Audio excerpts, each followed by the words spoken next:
Good morning, everyone. Good morning, Philly D. Good morning, Delphine.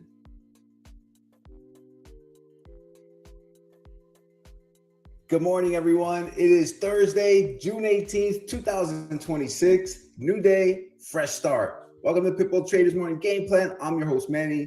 Purpose of this show is simple. Live futures trading, real-time technical analysis, and actionable trade setups. All with the focus on building real trading skills and the mindset designed to drive consistent profitability. Every morning we come in with the same goal, to build out the structure before the open so that we're operating in alignment with the day's dominant forces. Not guessing, not chasing. All right, team, let's jump into the charts. We had an explosive FOMC yesterday. I hope everyone did well. And if not, don't worry, we'll get after it today. And let's make sure that we learn those lessons. All right, that's the most important part, I believe, in my opinion. All right, so let's jump into the higher time frame. Yes, up. Yeah, Delphine, I tried it. Yep, I tried that area. Yep. Let me just make sure that this is right. Yep. Yeah, so it's a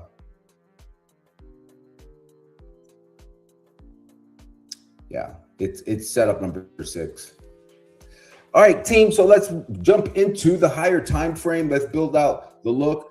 As we head into today's Thursday, but really, I expect that it will behave as a Friday, right? We definitely have a shortened week, and we have some price for action that was kind of expected, but it gave us a different look on the chart, right? Okay, so let's build it out. We're going to jump into the 4-hour time frame.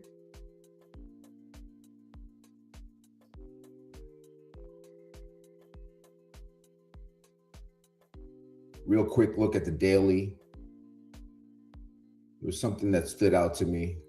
Okay, so what stood out to me early this morning during prep time on the daily chart was just the size of this candle.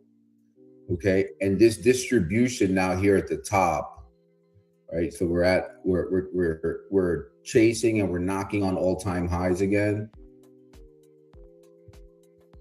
And whether this is a topping pattern or a continuation remains to be seen. I mean, I at this point, what it is the hourly time frame, the daily chart is in an uptrend, right?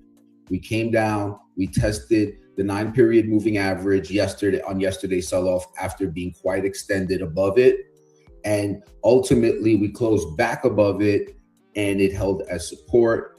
We came really close to the 21-period moving average, and those are sloping upwards. So the trend is higher. Okay, we have a higher low relative to our June 11th low. Okay, so if yesterday's FOMC low at 74.72 holds, this is a continuation of the upward move. All right, let's dig into the hourly chart.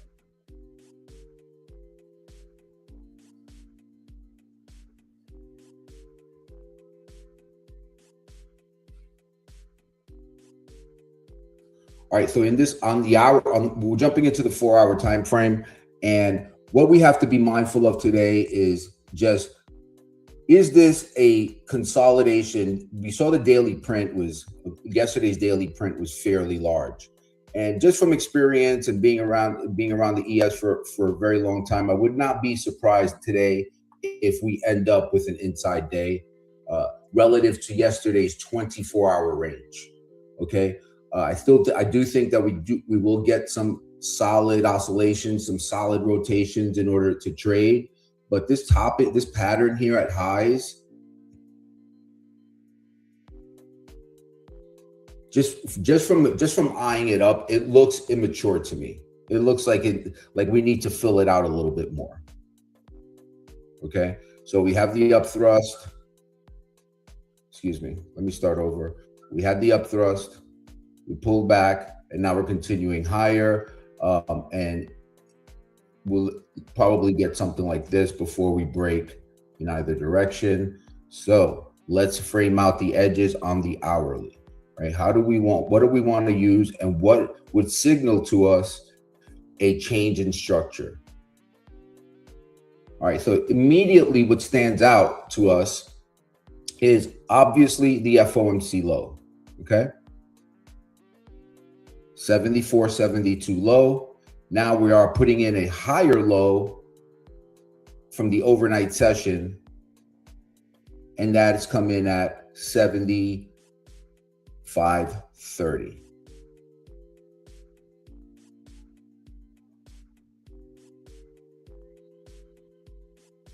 Now, the moving averages are kind of sloped down, but you can see we're pinching here, and it looks like they're about to get reclaimed today.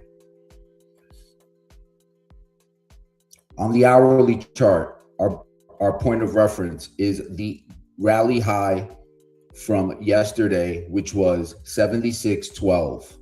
In order for there to be a continuation of the up move, price would need to breach above 78.12.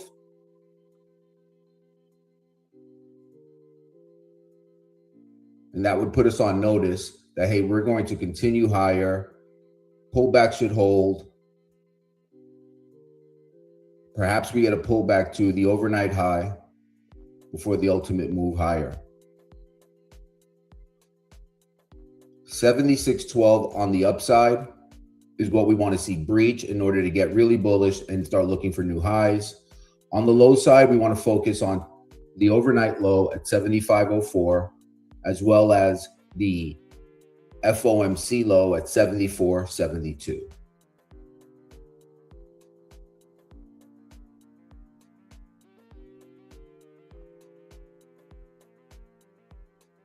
This band here stands out to me all as well. 7,500, which is on the market blueprint as a bullish, kind of like a bullish above, bearish below. We're expecting weakness below 7,500, and that would be the reason why. If we break below 7,500, then no longer is what was resistance became support. Okay, so market rallied, we broke lower. On that Tuesday, we had to look above and fail of Monday's high. We gapped up through it, came back and tested it, and now we're rallying higher. All right, so let's continue to look for long trades and brace our higher time frame narrative on the hourly trend being higher. All right, let's dig into the 15-minute chart. Let's talk about our beloved most bullish scenario. We're going to talk about the most bearish scenario. Then we'll talk about the bullish trap trade as well as the bearish trap trade, which is my beloved trade. Okay, if I had a favorite setup, it would be the bearish trap trade. It just seems to be working. It's been working for years simply because we've been in this massive uptrend for the last few years. All good things come to an end, but let's just keep trading what's in front of us. We'll keep executing on the long side, and we'll go with the charts as they present new changes. All right. Hopefully I can get this. Thinkorswim has been a little bit slow on the data pull. While that populates, what we're going to do is we'll map out the most bullish scenario on this chart. Let me just make sure that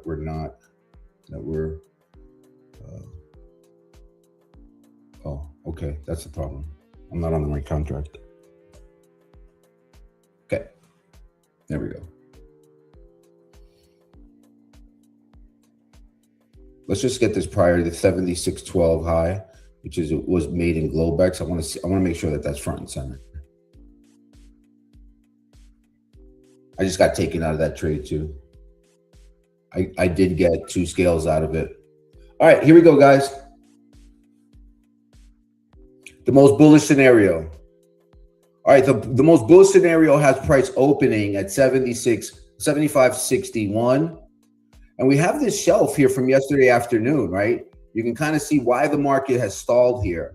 It came up, it's testing what was yesterday's breakdown short level at 75.65 to 75.70.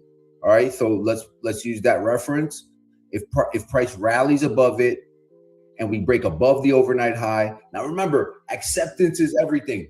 We don't want to get caught buying a selling wick. We don't want to get caught selling a buying wick, right? So that's where patience and kind of temperance comes into this, right? We always want to make sure that we're monitoring for acceptance, okay? We also see that early on in the overnight session, price rallied to about 75.60 and stalled out, and then it extended higher to 68.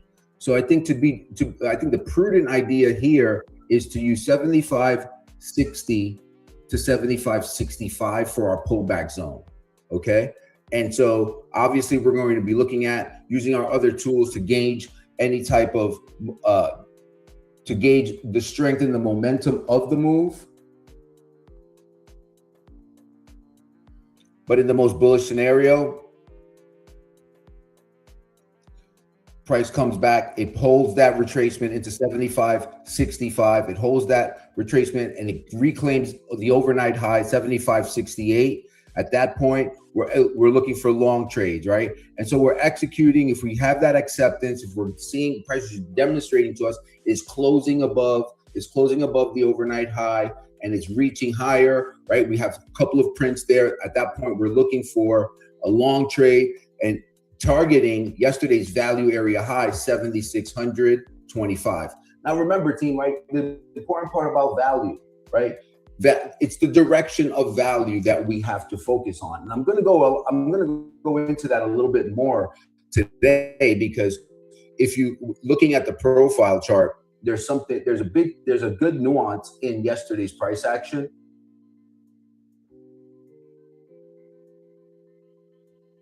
That we can share. Okay, so the most bullish scenario, price pulls back to 75.65, 75.60 into that area, and we extend higher. We're looking for long trades above the overnight high with closes and momentum to get us up to value area high 7,600.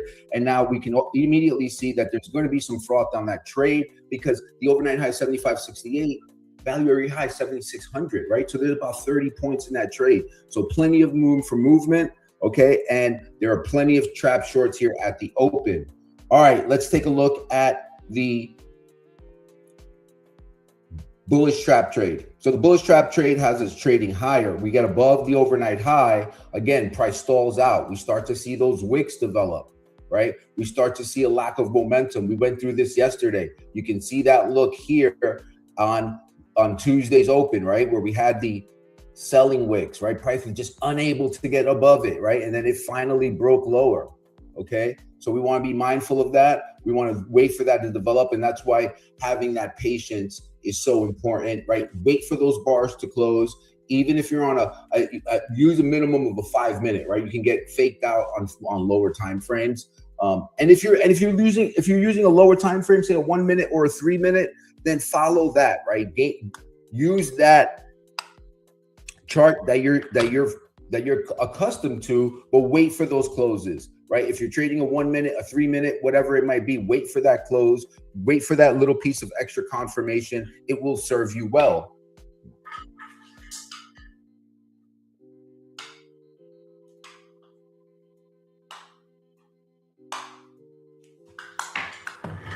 Sorry about that. I had to close the door. Okay, so here we go. If price gets above the overnight high and fails to gain any traction, we start to put in a lower high. We're going to be looking for breaks below 75.65. And if you're going to take the trade on a close back below the overnight high, remember that your risk marker is going to be whatever the spike high was that we made on the initial push higher. Either that's your risk marker or this, right? Keep that risk tight. But remember that we have to get on that trade. The first need is to get below 75.65 to have any good continuation, any good momentum down to the downside for the bullish trap trade. All right, let's talk about the bearish trap trade. For that, we're going to move over to our right chart. Both of these time frames are the same, both 15-minute time frames. Just like to map it out. As traders, we're very visual, so we want to see these patterns. I like to have both scenarios painted for me so that I can visualize potential outcomes. All right, so on the most bearish outcome, what we're going to need immediately, we can see what stands out to us is value area low, 75.3950. So if we get a break here, liquidation break that gets us back below value, okay, then that's going to signal to us that in the overnight session, while price tried to reclaim value, right, tried to return to the prior day's value, it was rejected. All right. So at that point, we're looking for closes below. And again, ES sells very, very quickly. This can be a very difficult trade to execute, because by the time we get down to 75.39, we're going to already be 20 points, 25 points off of our overnight high. Okay. So just be mindful of it. But if it's selling, we're going to know it, right? Because it's going to pull up, it's going to retrace a little bit of the move, but then it should really quickly move lower. Look for that continuation. If that does materialize and you're in that trade, you want to see it follow through quickly. If not, just shut the front door, get out of it, stand aside, wait for more information. All right. So the same pattern. Now we're going to talk about the bearish trap trade. The bearish trap trade is going to use the same level, right? Because we have this pretty wide overnight range. Okay.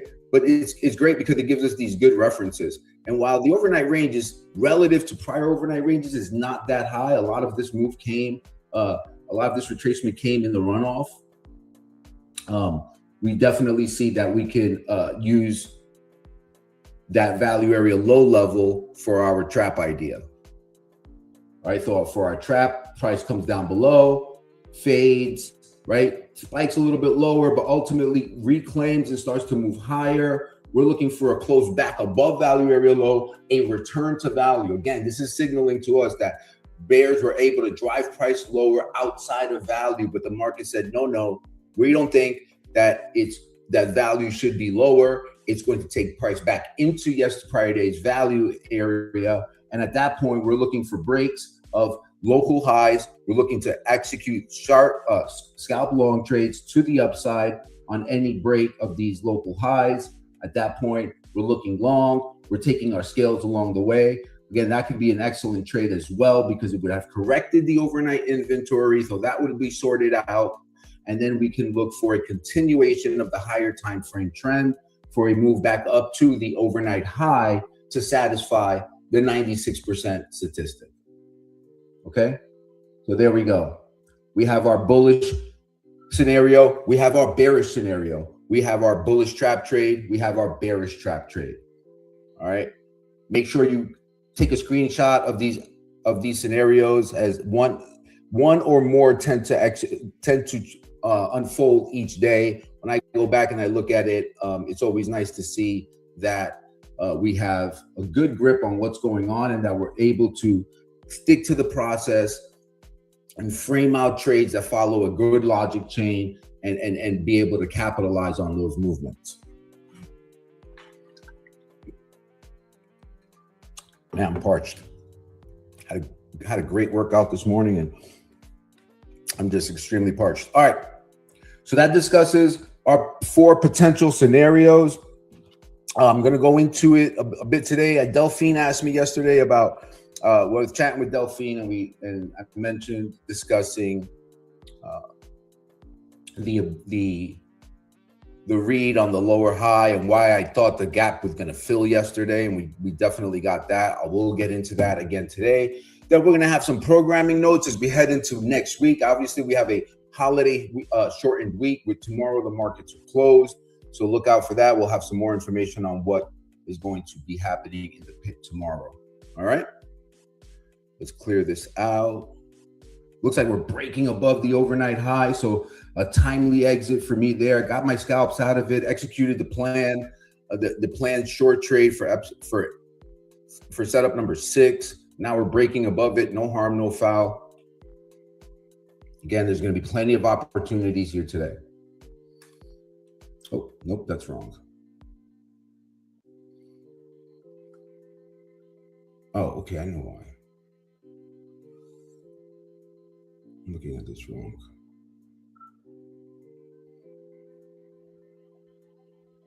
Oh, okay, yeah, so the overnight range is 71 points. I'm sorry, I was looking at the wrong profile. So there's one thing I want to discuss, right? It's a nuance about market profile. We discussed yesterday quite a bit market profile concepts and how to execute and how to think about those going into the session. All right. So let's just talk about how this moved. So I got long last night on the open because in uptrends, guys, when we're closing at the low of the day, like I frequently post in the I Am Pro room. I'll say, hey, if anybody, like when we're selling off hard into the close, like who's buying this? And I'm half joking because I wait for that 6 p.m. open.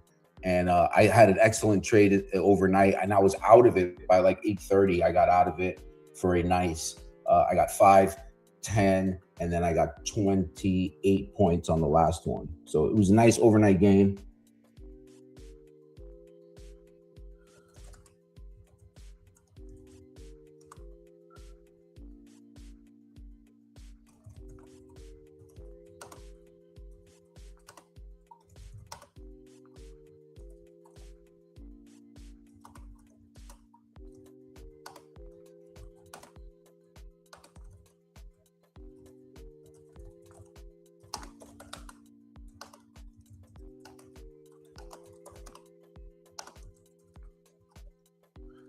And then I'm going to go into a little bit about how this Monday morning high, how I was able to make that read. All right. So why don't we just jump into this? I'm going to pull up the profile chart as we get ready to go into the open.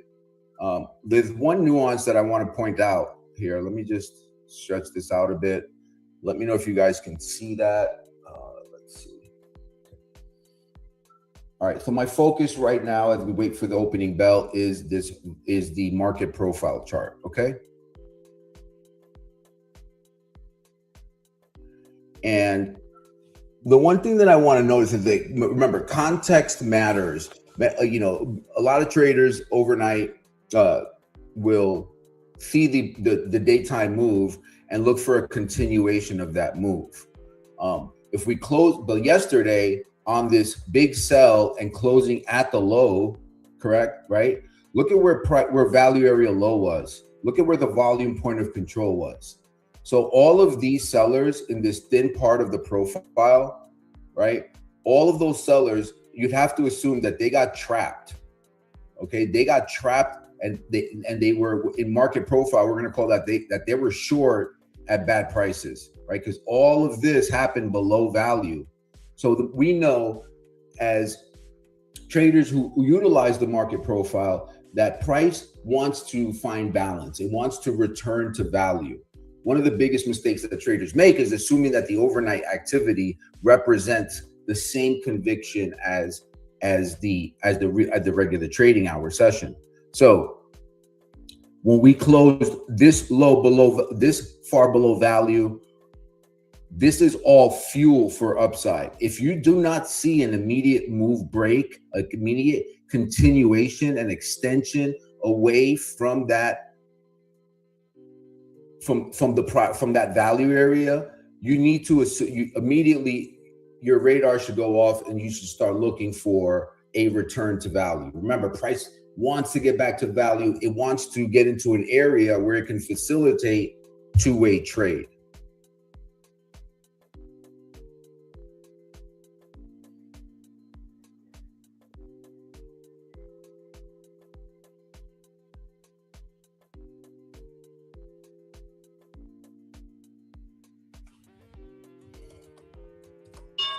All right, there's the opening bell.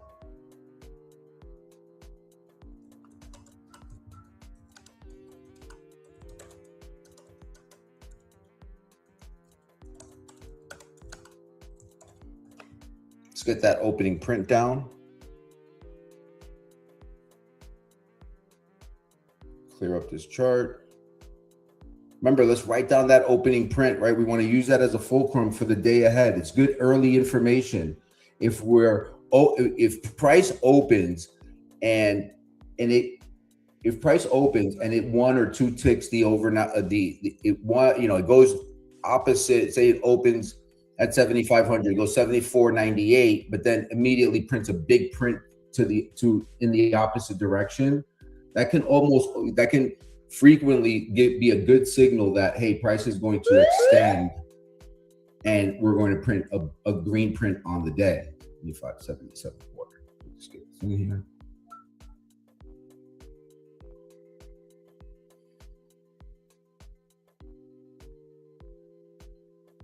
So remember market profile, right? The market last night. What we're going to follow. What we're going to be monitoring here closely off of the open is all right. So let's discuss the context of what's going on. So in the overnight session, the market doesn't like leaving unfinished business. When a market closes like near the low, especially outside of value, it's often leaving unfinished business. Okay, so look at it like this: like the auction is not complete, and then the overnight session can become like a mechanism, like it can become a tool for executing a repair or finishing off that business. And oftentimes the overnight session is just a repair of an imbalance. So we had an imbalance yesterday to the downside, closing at we closed off the low quite a bit, but all of this range below was below value area low. So parched. So what we're looking for now is, does the market often will revisit value before it goes on to the next move. So because the market closed at an imbalance to the downside, it repaired that imbalance in the overnight session. Two great pieces of information, right? So the causality of it. The market was closing out of balance. It returned to balance and it repaired. Now, what's next? Well, is there a continue of that value higher? Do we start getting developing value higher? That's what we need to monitor for today. We're going to use our day time frame references to frame that out. So, one of the traps that traders could see is they wake up this morning and they see us, gapping up higher, we're gapping up 80 points, right? Well, not so fast. If yesterday closed below value and at the lows, right? And the first objective overnight was to return to value. Now it's repaired. That's not necessarily new buying. That's just the market coming right back into balance. All right. All right, we're moving here. Let me just get back to. I'll jump into that lesson because it looks like we might have that bullish trap trade underway here. Oh, yeah.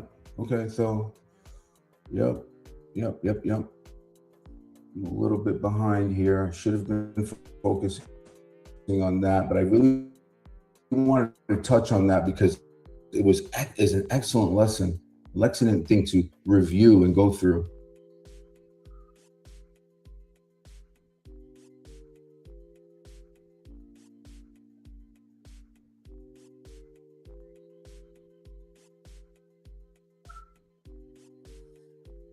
Let me know if you guys have a couple questions here to get to. Just hang tight. I'm gonna get with you guys in just a moment.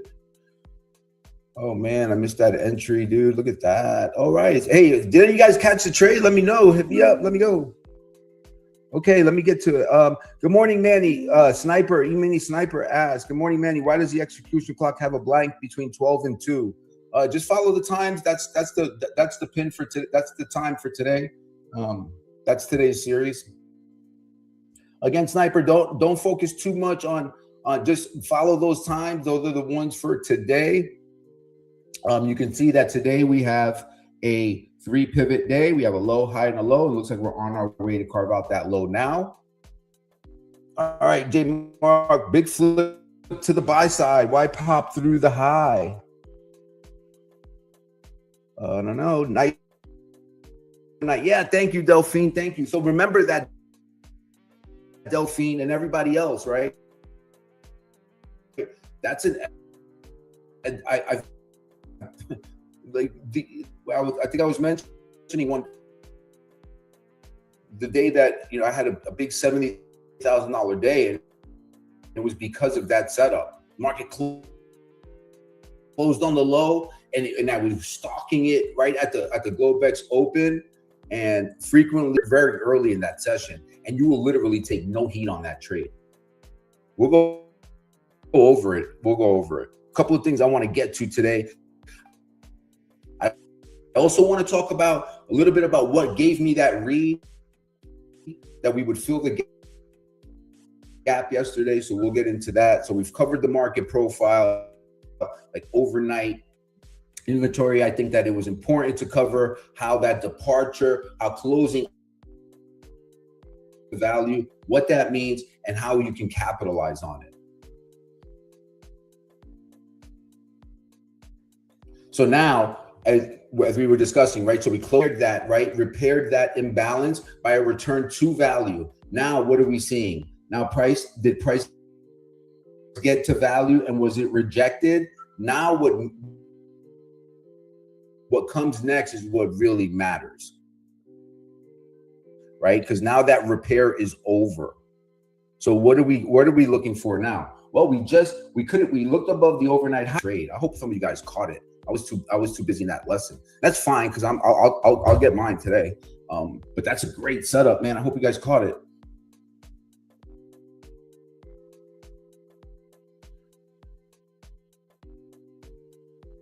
Remember that the destination, right?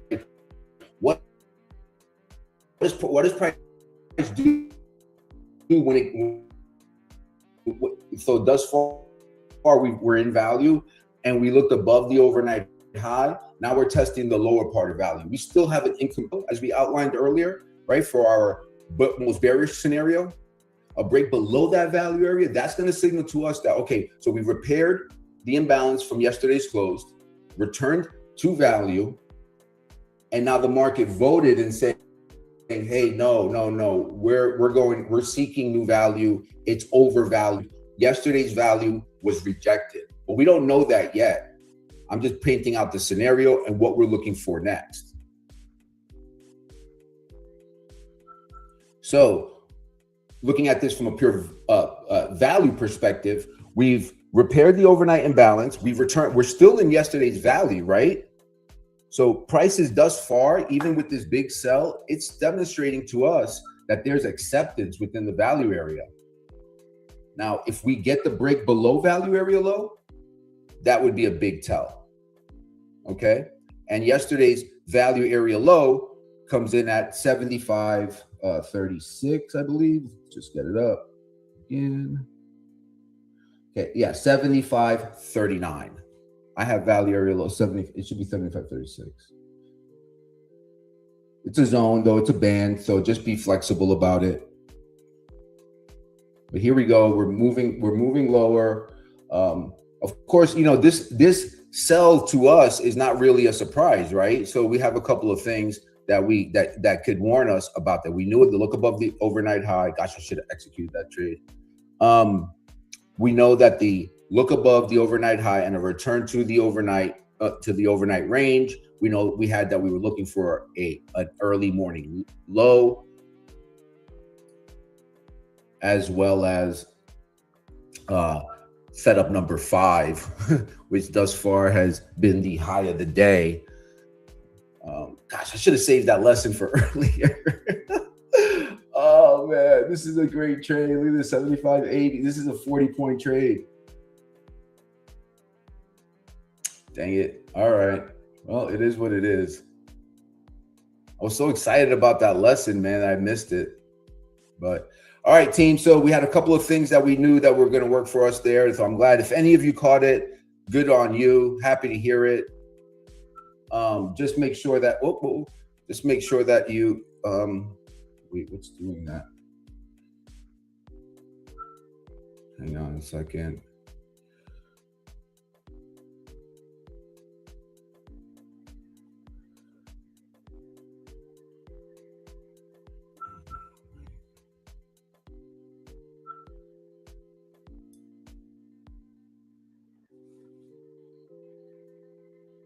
No.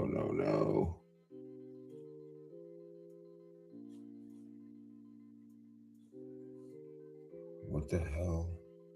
I have a rogue ATA going on over here. Don't worry about it. I'm going to get it all wrapped up and get this chart down. All these screens going on here. All right, 75.37. What did we just bump into?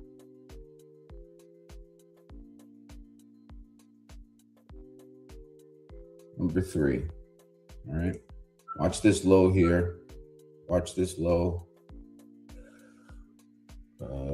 Let's see. I've got to get this. Let me just hang tight, team. Give me a second here to get my ducks in a row.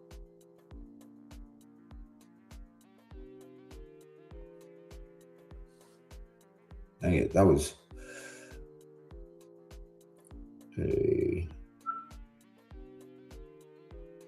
okay. Okay, got it good.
All right, team. So we're trading back up to 75.48. Just trying to get my everything here in a row. All right, so now we got the move lower. Let's just talk about what we're looking for next, right? So we're back into value. So far, price is just demonstrating acceptance within value, right? So let's just be cautious here. Let's stay focused on what's in front of us.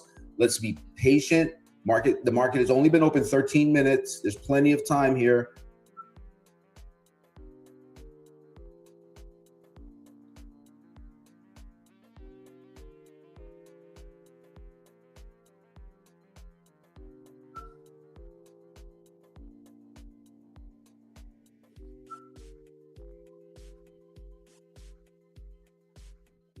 I'm looking at the support area. It's too early for me. Okay, it's too early for me.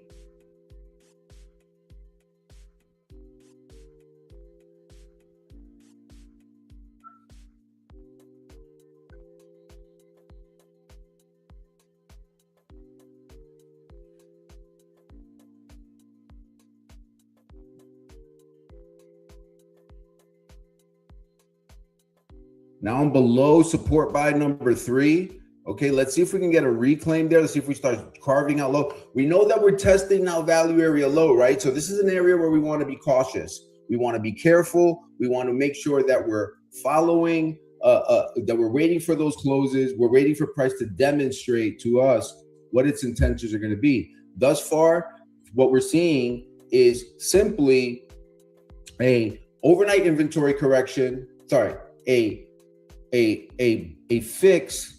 So a fix of the imbalance during the overnight session.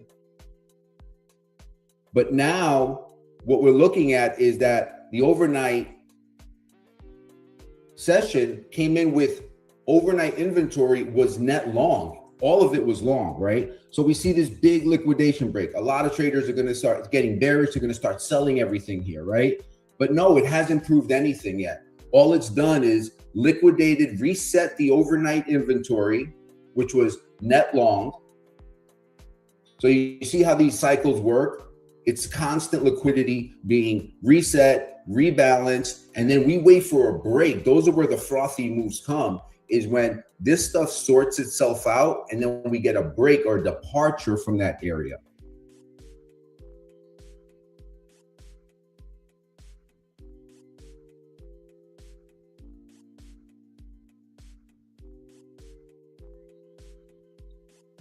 So one repair after another, right? Let's monitor here for if we get a move below value area low, and then we'll utilize our levels. As you see, I'm going back and referencing my plan constantly as we get to these areas. I want to make sure I'm ready. I want to make sure that I'm clear-minded and that I know what I want to do if and when price gets to an area that I have planned to do business. Thus far, 75.37 is our test of our low. Now we're coming back down again into it to test it again.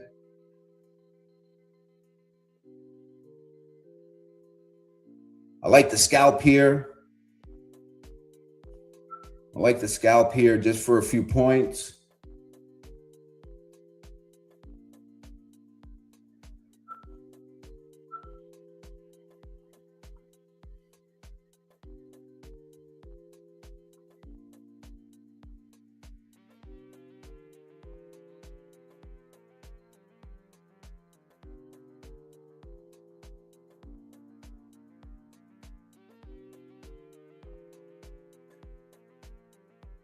I'm out.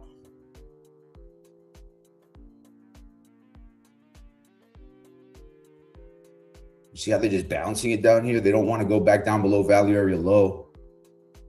I got to start trimming these though, because I'm wrong.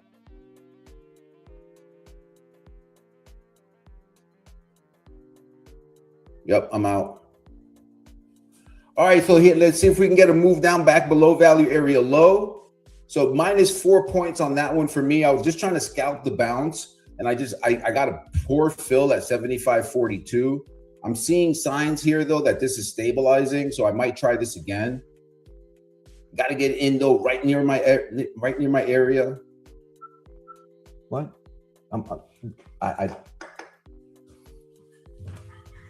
busy right now. I don't know. No. Go see Moon.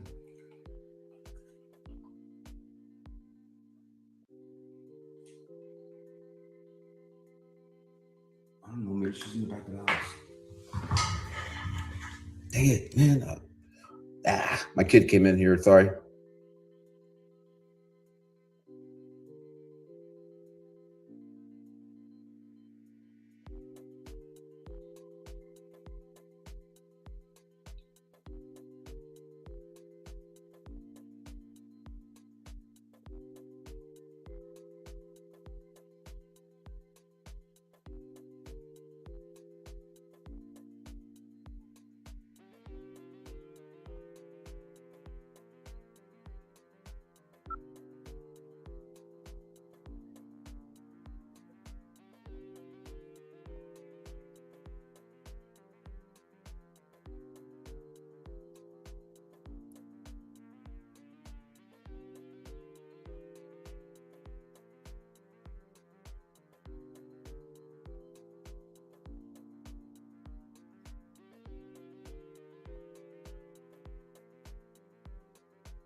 So once again, we tested value area low. This was one of those scenarios that I had to try it twice. All right, got the first target +5 on the value area low scalp. Okay, not looking to overstay my welcome on this. I'm just looking to take a quick scalp, right? I understand that I'm going against certain criteria here, but I'm just capitalizing on the price action.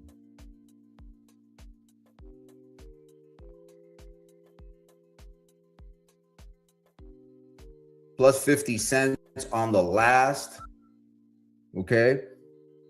This is a better short than it is a long. While I'm testing value area low. Does that make sense? Right? I don't, because we're in an uptrend, right? Thus far, we've had a departure. We closed below value yesterday. Price returned back to value. Thus far, it's demonstrating acceptance within value.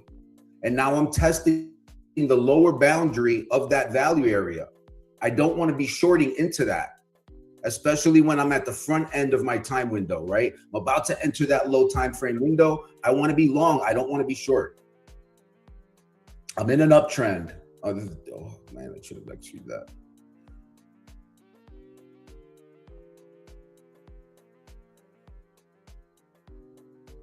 This is a terrible fill. I'm gonna scratch it and try to get a better fill lower.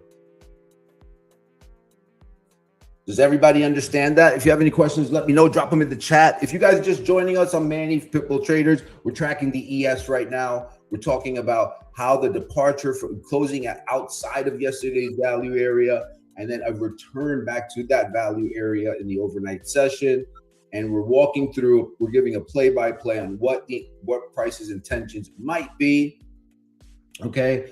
So thus far, price closed outside of yesterday's value area in the overnight session. Price returned to value, and now this move that we're seeing lower is a overnight inventory correction that's staying within the prior day's value area. So thus far, you know, we're thinking long trades. We're looking to the upside.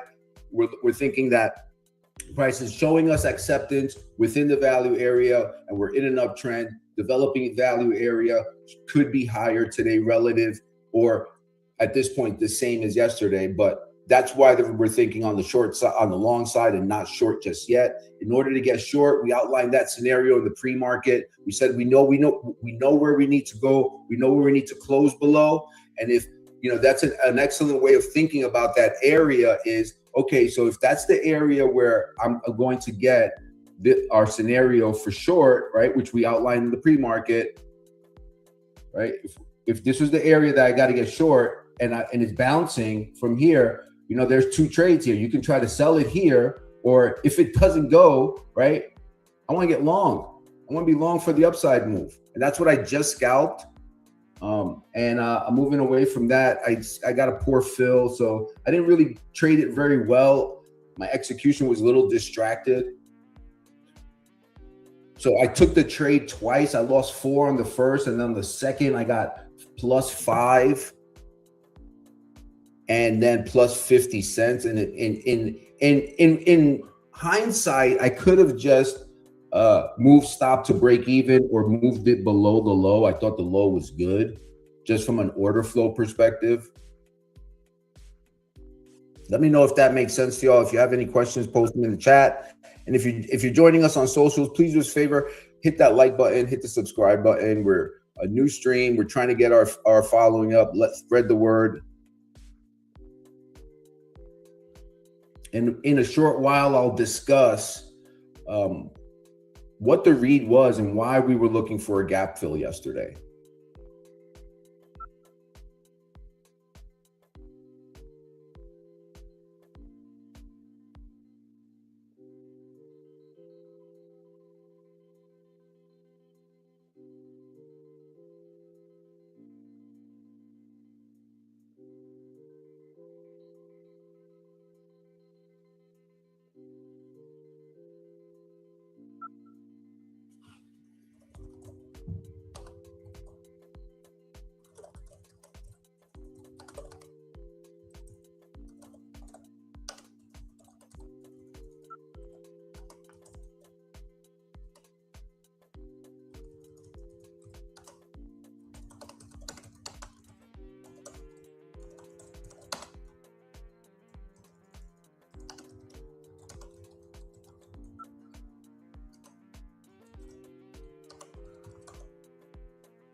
What the hell's going on here?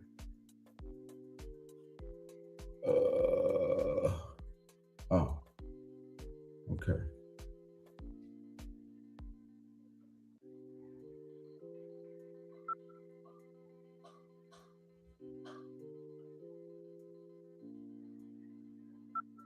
You know, this is the ATA executing this for me. Not really. Oh man, let me make sure I have these off. Dang it. Okay. Sorry, team. Had another distraction here. Just got a couple of DMs here. Hang tight.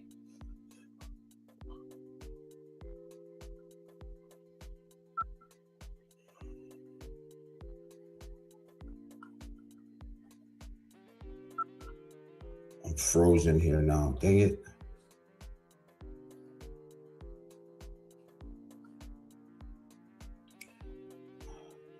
Hang tight. I'll clarify in a minute. Hang tight, guys. My platform froze. I don't know why that's happening. Shit.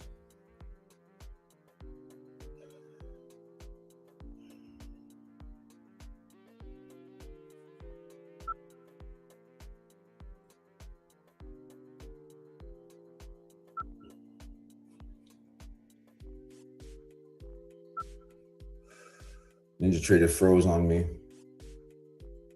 again.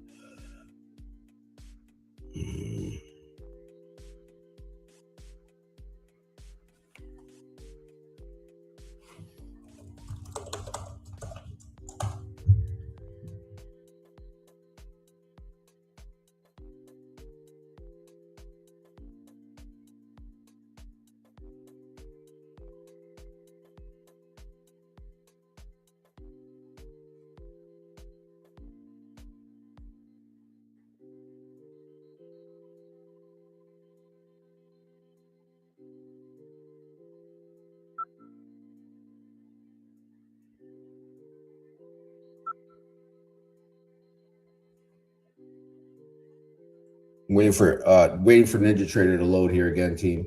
All right, looks like we're back down testing that value area low again. Let's see if we can break through 75, 35, 50.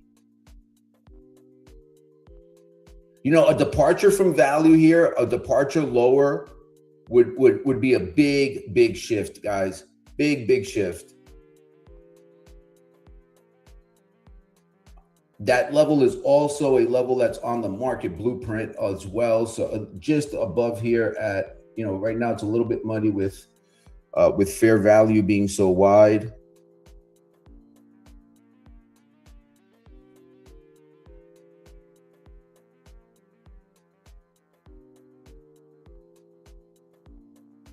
Oh, I really hope it closed that trade.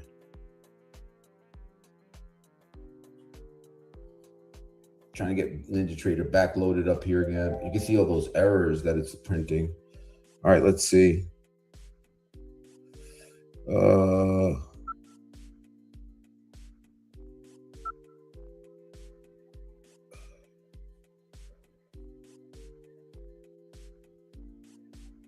Yeah, it's like, hang on.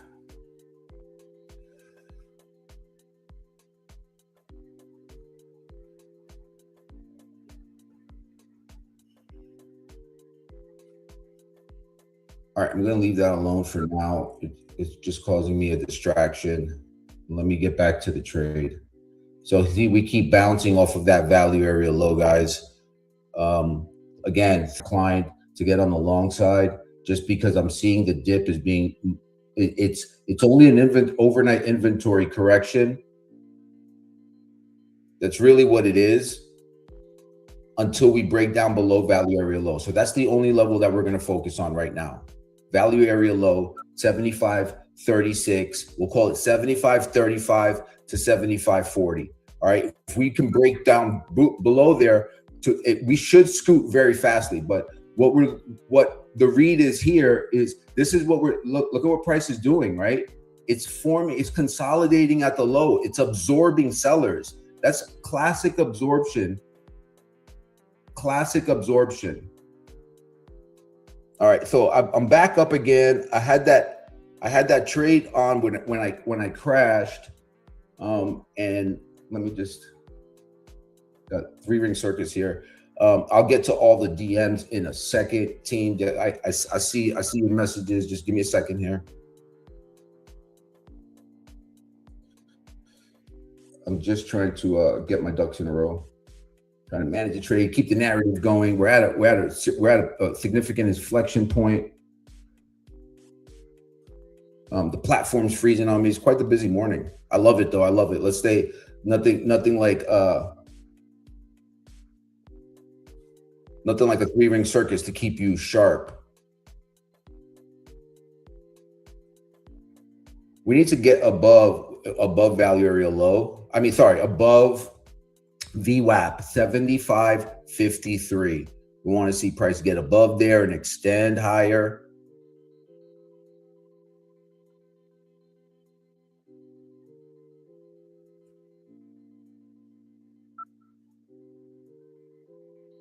Yep, I see it. I will. Just give me a second. It's only 32 minutes in. I will talk about that for sure.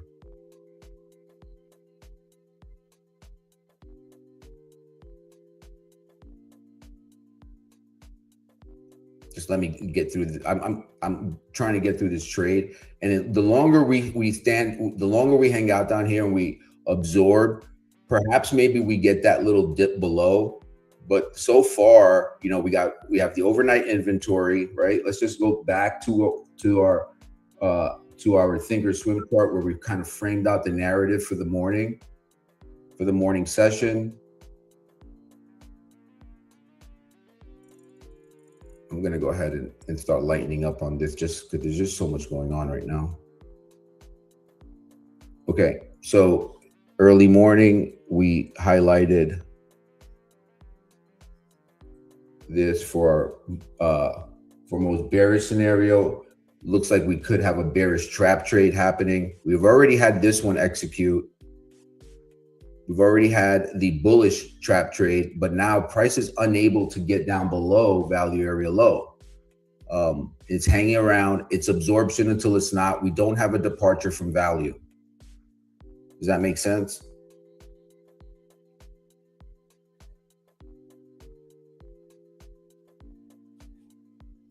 Okay. Yep. So that's why, right? I'm anticipating that low. I'm looking for a move higher. Again, and I want to just let me remind you guys that time is a very small component. It's an additive, right? If I had to weight it, I'm only giving time 20% of what my decision making is, right? It's always great when time is on my side, but you don't want to frame your trading and your decisions based on time.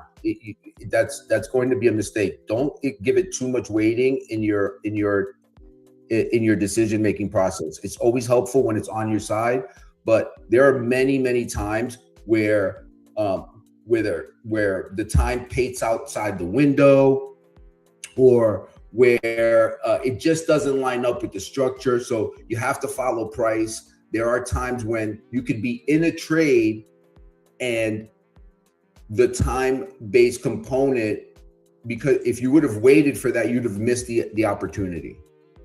Okay, so always lead with time, follow the narrative here, right? So we're still in value and prices, and while we have this big push lower, right? We did get the big push lower. It was a look above a fail, but we have to frame that within the context of what's happening, right? We had an overnight inventory correction. The overnight inventory was look at where our settlement is, 74.92. Our inventory was 100% positive. We're rebalancing that now. Remember, price goes outside of balance in the late afternoon session. Price left balance. It corrected in the overnight. Right now, that overnight session is being corrected. What's next? We have our references, right? We're going to use value area low to frame out any idea on a move lower. If we're really bearish, then we should start breaking below that.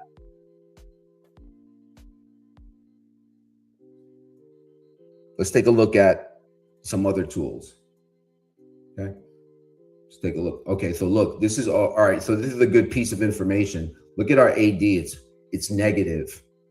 Okay, our internals, our sector bubbles are so Infotech just went green. It just went green, but we're mostly bearish here. All right, so let's hold that piece of information. Let's add it to the narrative. Let's see where price is, what structure is telling us. right? Coming into that first target at, oh, yep, it's a little bit off. So that first, all right, got the first fill, plus 5 points on the first one, plus 5 on the first, on the long off of the value area low. Absorption. Let me know if you guys have any questions about that.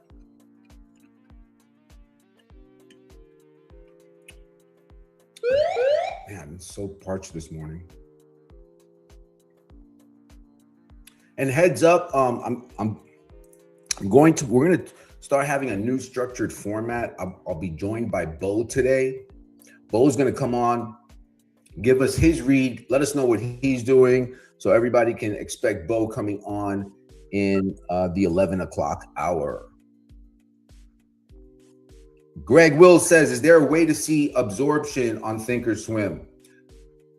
So yeah, so on any chart, Will. So really, what you outside of looking at the order flow, right? Like looking at your dome, what you're looking for here is, so if you have Thinkorswim, then you have the tick, right? Okay, so use the tick chart. That's an excellent excellent data point. Let me get the cover in here. I'm not looking for a home run. I'm just looking for a scalp on this one. So let's see. Let's see where am I going to run into trouble on this? What do my lows look like?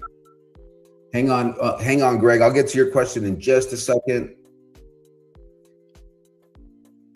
Yeah, sure. Yep, for sure. I'll go through it how you can see it on any chart, right? And a couple of tools you can use to help you. Let me just get through this trade, right? I have and the DM that you guys sent me. I promise I'll get to them too. I'm like extra thirsty this morning, so it's like talking with cotton balls in my mouth. All right, I'm going. So look, we're running into this low volume notch at 60.50. All right, you have to be cautious here of a lower high. Okay.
Yep, I got you. Hang on a second.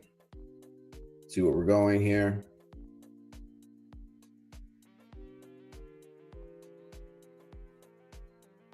Let me just read this. All right, so we got up there 75.58 quarter.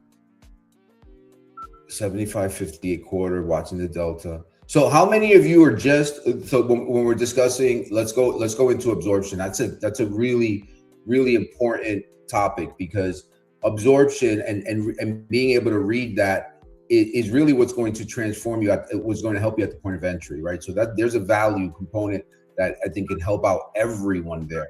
I'm going to go ahead and take a graceful exit on this. I just want to close this down. Wait, let me just manage it differently. Hang on. All right. What did I make on the first 5? And then that would be at 42. No, so then I'm not going to make 5, give back 5. I'm not doing that. I want to try to see if this sticks, and that's the low of the day. If that's the low of the day, and I give it up, but I don't have a great location on this. It's not like I'm long 75, 30, 40, right?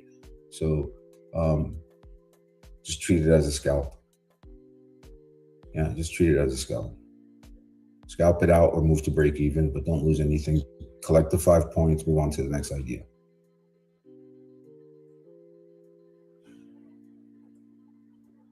All right, I'm out. I took the 2 points on it.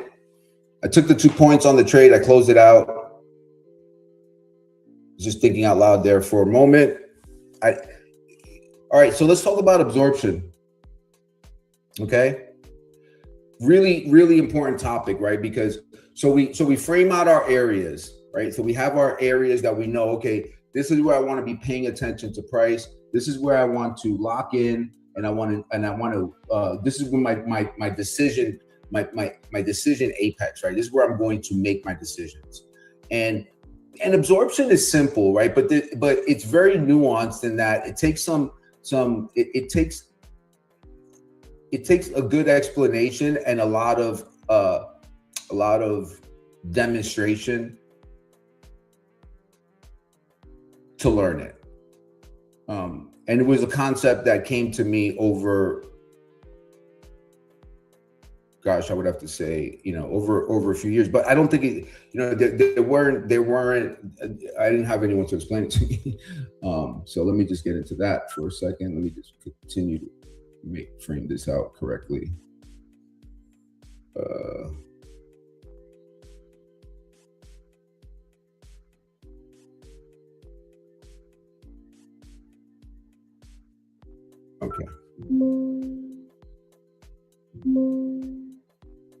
Okay, so guys, so team here, absorption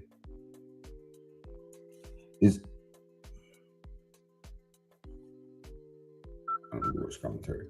Okay, so absorption is simple, but it's highly nuanced. Absorption occurs when we see aggressive action in one way or another, whether it's buying or selling, and they're hitting a certain level, but price isn't moving the way it should. Okay, so look, case in point, how did we arrive to this destination? Okay, let's frame it out. Let's use, oh no, this is, hang on, I'm on the wrong chart.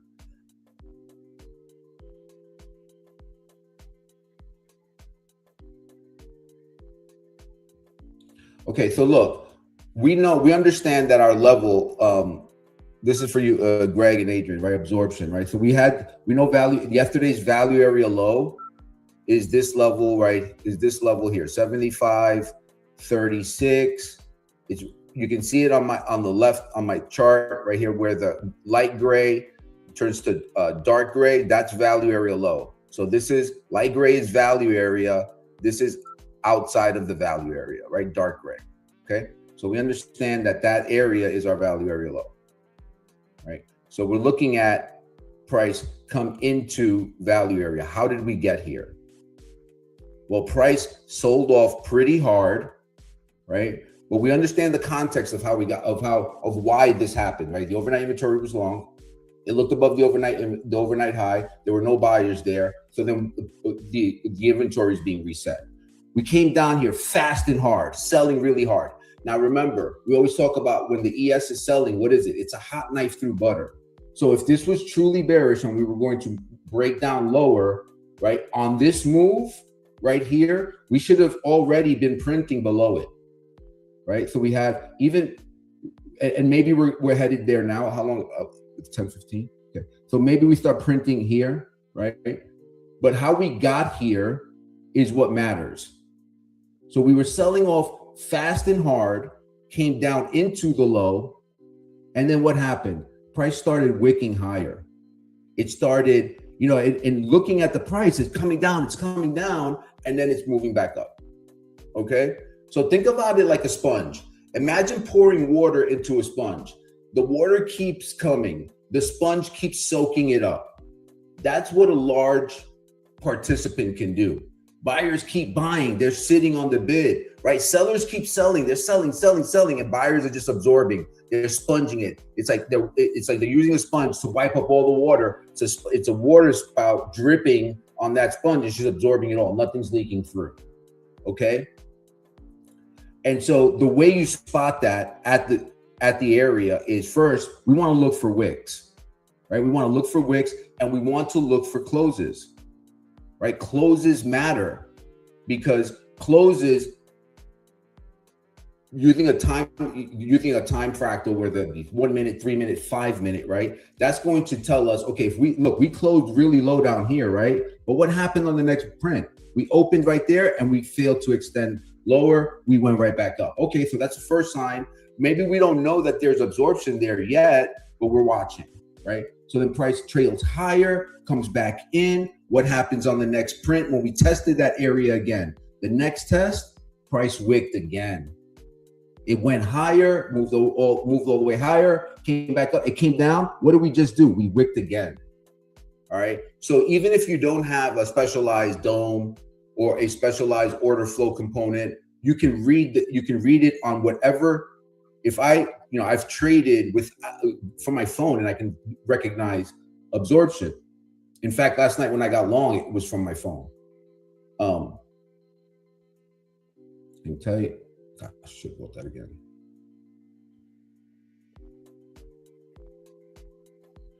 Another tool that you can use. So Greg, Adrian, I'm not sure if you guys have access to the tick, right? I know Greg does. If you're on Thinkorswim, you have access to tick. Okay. So use the tick, right? Use the tick as a tool to help you. So what are you looking for in the tick? So you're looking for, there'll be buyer. So when the tick gets low, it usually signals a buy point, correct? Right. That's the kind that's the thinking that's the way that tool is used. So if every time price is coming down into a zone and that tick is making a low with it, but it keeps bouncing back up, you're seeing buying reaction, right? You're seeing the tick absorbing. And if we're approaching a support zone and we're in low ticks, you know that the common thinking is that, okay, price is going to bounce here because we're in low ticks. So use that as a causality, right? If price does break below, then you know those sellers are real, right? Because we were in low ticks and they weren't even able to get to bounce it. Oh snap, all right, you know what? The sellers here are aggressive. They just pushed it lower. We were in extreme low ticks and we're heading lower. And it doesn't matter that the tick bounced because we're still moving lower. Absorption usually happens at areas that matter. And this is why I always say location first. Do we have an area to trade? That's when we want to start paying attention. I care about absorption at resistance, at support, at value areas. I care about absorption at nodes, not in the middle of nowhere, because you'll become blinded to it.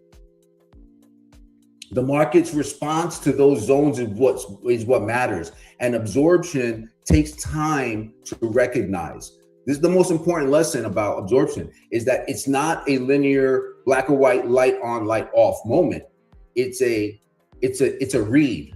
So you're reading the order flow, and that story is constantly changing and evolving. And you have to change and evolve and read that information and go with that information. You have to go with it. Okay. So absorption itself isn't the trade. What happens next is the trade. So we kept bouncing in here. I scalped it once or twice, right? I should have bought it again. I just was distracted. Absorption itself isn't the trade. What happens next, right? So we're coming down into a price unable. Can sellers take control and push it down below? Can all those buyers that are absorbing those sellers, are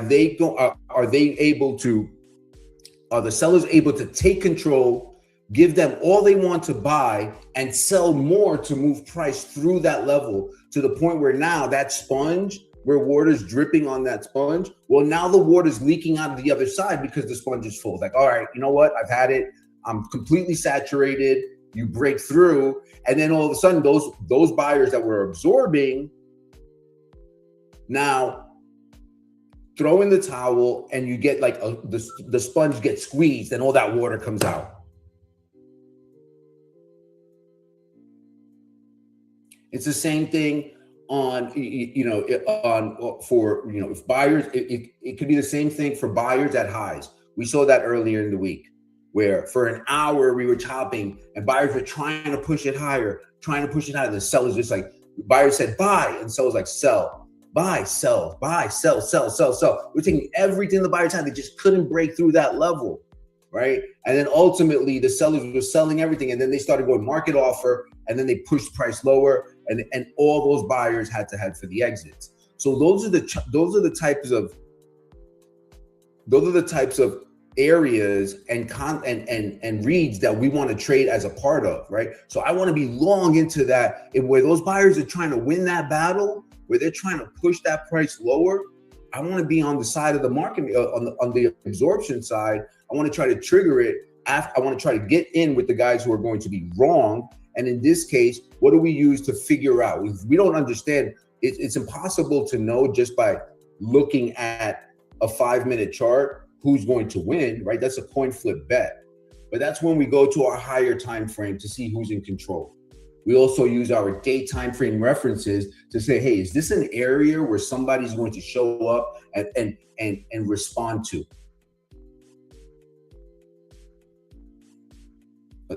Does that make sense? Absorption equals effort without, it's like effort without results. You're selling, but you're not able to get anything for it. Someone is taking the other side of everything that's happening here, and the tick can reveal what's going to happen next. So look for absorption and important areas. Trade the response, not the absorption. Trade the absorption based off the higher time frame.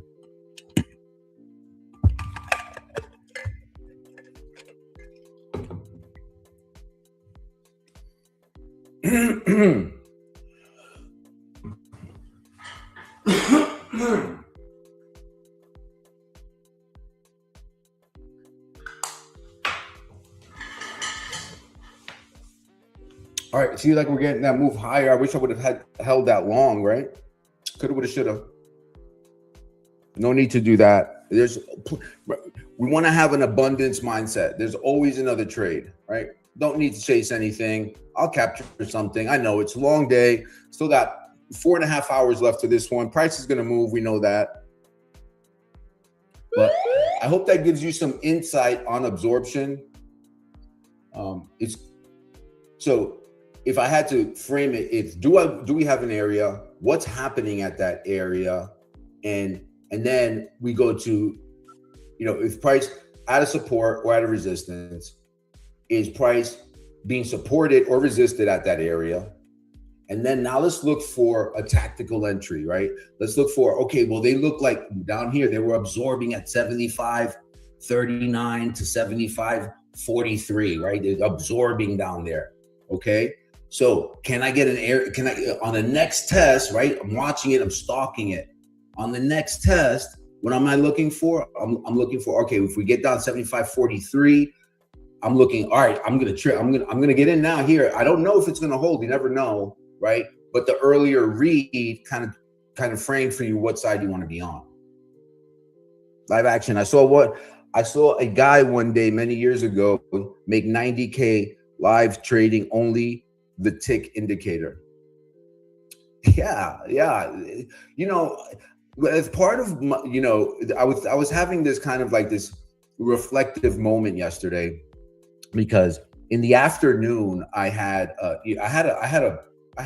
trade that went for 100 points yesterday, and I was having this moment where I was reflecting upon my own personal trading, my own results. Where's the growth for me? Where can I improve? How can yesterday we spoke about trading system optimization, right? How can I reduce my losers and increase my winners?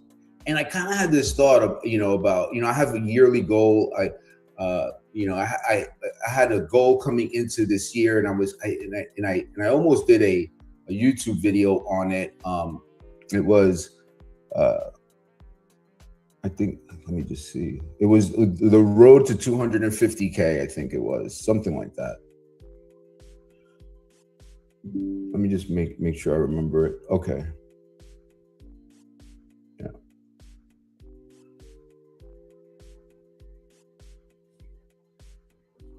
So this was months ago. This was like back in January. I did in our private community in the pit. Many of you weren't around in January, but I did a trade talk on Manny's road to 200 to 200. Should be 250K. But I was framing out at the beginning of the year how I could make, because ES is endless, right? The amount of money that's flowing and passing right in front of us, it's literally like that guy that Live Action is talking about that made 90K. It's possible. It's just size, right? So if you're making 900, you can make 9,000. You can make 90,000. At that point, it just becomes a mental game, right? You have to be disciplined enough to build the account and get it there. And then and you have to make sure that you have a solid process and that you're ready for the ups and downs. But it's really just about your mindset. And so I was having this reflective moment with myself, and I thought, and this may sound odd, but I was a bit disappointed that I wasn't. Again, I want to be clear that I am very grateful for the ES. I'm grateful for you guys. I'm grateful that that God has allowed me to trade in the way that I do and support my family. But I thought, God, could I be a better Manny? Could I execute better? Why am I thinking 250 when I should be thinking 2.5? And am I shortchanging myself? Because literally the liquidity is there. So I was reflecting upon that. And then, so for me moving forward, I'm thinking, okay, all right, so what's the next step? If that's really a goal for me, does it matter? How do I get there? What are the steps? And is that an endeavor that I want to embark upon? One other thing to contend with is, so, I've been trading since 2000. I've been trading full time since 2012. That's when I started, but I was lost for those first couple of years, right? I was just completely lost. But I got profitable, nicely profitable in 2000. Like back, I don't remember. It wasn't like one day to another, but it was like probably the back half of like 2014 into 2015. But by mid 2016, I was burned out. Like I remember one day I was, I looked at myself in the mirror, and it was like a Wednesday, and I had like a 3-day beard, and I was trading Globex, and I was doing really well, but I hadn't done anything but trade in like 10 or 15 days. I was like, in just t-shirt, flip-flops. I'm sitting at my desk, and yeah, I was doing well, but my life wasn't really healthy. It wasn't really good for me, from a mental perspective. There was no balance. And so I said, all right, I'm going to take a, it was a Wednesday. I said, I'm going to take off tomorrow. And if I was supposed to take off, I was supposed to take off Thursday. I couldn't take off Thursday. I was right back in front of the screen. Then I said, I'm going to take off Friday. And I couldn't take off Friday. And then that kind of crawled under my skin. I asked myself, why is it that you can't, take a day off? And so I took Monday off, and taking that Monday off led to over a year not trading. And it was probably one of the best things that's happened to me, because, I'd done all right enough so that I started another business. I got into it. I started developing real estate. And I kind of went down that path, and I met some great people, and I had a really fun time. I had a really great mentor who I learned a lot from about business and just different, just met a bunch of cool people, a bunch of quality people. And I spent 2 years developing real estate. No, more than that. I was developing, I sold my last 8 townhomes in 20, well, actually, I stopped being the primary developer in 2022, right after COVID.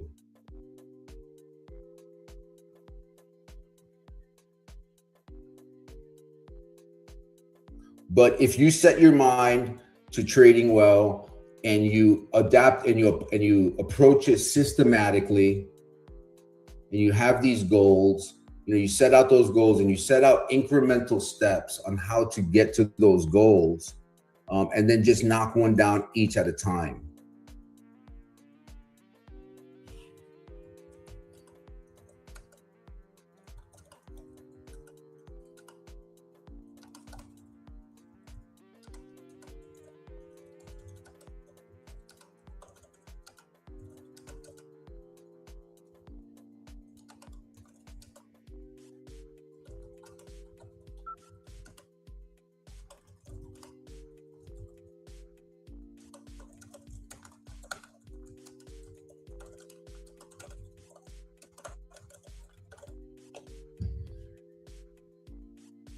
Yep. No, happy to. Thanks. I hope somebody gets something out of it, Philly. Sometimes I don't know how much to.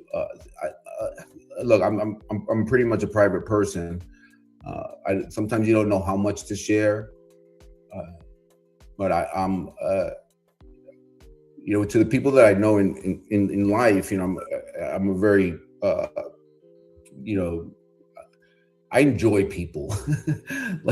like some people are, don't, and I totally understand that because my brother's like that. My brother's my best friend, but I enjoy having, wide friends. And like in our house, like when me and my wife, before we had kids, all our friends would be at our house often. We always host a party, we always host people. And now my kids are kind of carrying that on in that they're, our house is like the house where all the kids are, the kids are running through my son's friends come in here without him and go into my refrigerator. And like, I was like, that's a bit much, but I enjoy people. I like, being around other people. And sometimes I don't know how much to share because I don't know what someone else's mindset is or what their personal story is. And I don't want to come off in the wrong way or seem, I'm a pretty humble guy. I like to say that, I'm a $20 guy living a $10 life. So you just don't know how much to put out there. I was trying to get some traction, so when we started this, trying to get some traction on social media, and one of the consultants said, hey, you should put on, what your results are. And I was tentative. I had dreams about doing that. And I put a portion out, but not, I don't want to really go into, because I don't know how that's going to affect someone, maybe like, oh, look at this guy bragging, or, it just, I think it's value add is helping people achieve their goals. Right. And so I don't really want to talk too much about that stuff. But I think it's also, another friend told me when you're on stream, like, just be yourself, just be yourself. Treat every viewer like it's just a conversation you're having with someone who's in your office. And so that's what I'm trying to do. And with one of the traders I'm coaching, we broke down the goal to 200. He said, all right, he's a pretty successful guy. I said, you can make 250K in this. We'll just break down the goal, and let's make sure that we don't get overwhelmed. Right? Let's do a weekly goal, a monthly goal, a quarterly goal, and now it just becomes manageable. Right. And so we focus on one process at a time. Where are you bleeding? Where are you leaking? Let's shore that up. Right. Is it on preparation? Is it on execution? Where in the process do we need to attack first? And this is where a lot of traders, they'll watch a video and they'll see the results from someone not knowing what the work was to get into that point. Right. And so they'll see the result and they want to move straight to mastery. And I get it. That's why you started. But understand that if you don't build out the process, like very few things, how many people win the lotto and don't return back to where they were before the win? I don't think the universe rewards non-effort. So most traders come in with a goal that I'm going to make $1,000, I'm going to make $5,000 or whatever. But you don't control that. What you can control is following your plan, taking your A+ setups, controlling yourself and your approach, and then watching what happens and tweaking that, honoring your stops, avoiding over trading, and then process. Your profits are the outcome, but your process is a choice, and that's the one thing that you can fix. That's the one thing you can work on. Track your rule violations, track your number of trades, track your improvements in patience, track your execution quality, right? Was my read correct? And then how did I execute that read? That's some of the things I'm going through now. You can have a red day and have a great process, and that's fine, and you'll feel good about that, and you'll be moving closer to your goal. You can win the day and lose the month, or you can lose the day and win the year. The goal isn't the goal. The goal isn't like 250K or 350K or 2.5. The goal is becoming the trader that's capable of producing that on a repetitive basis. Like, do you embody that personality, that character type, that archetype that can produce those results? And then see what the math does. Because then you start just looking at it as digital numbers on the screen. The money is the byproduct. The trader is the asset. Too many people focus on the destination. I try to focus on becoming the person capable of reaching that destination. Do I have the mental fortitude? Do I have the mental wit? Do I have the self-control, the discipline? And if I don't have them, where do I get them? Like just show me the way, right? Because I want that goal so bad. I'll knock down any door. I'll go through any wall because I want that goal. And then break it down to little pieces, and then we'll get after it. All right, so just while we were chatting here, I did buy that other dip into that area with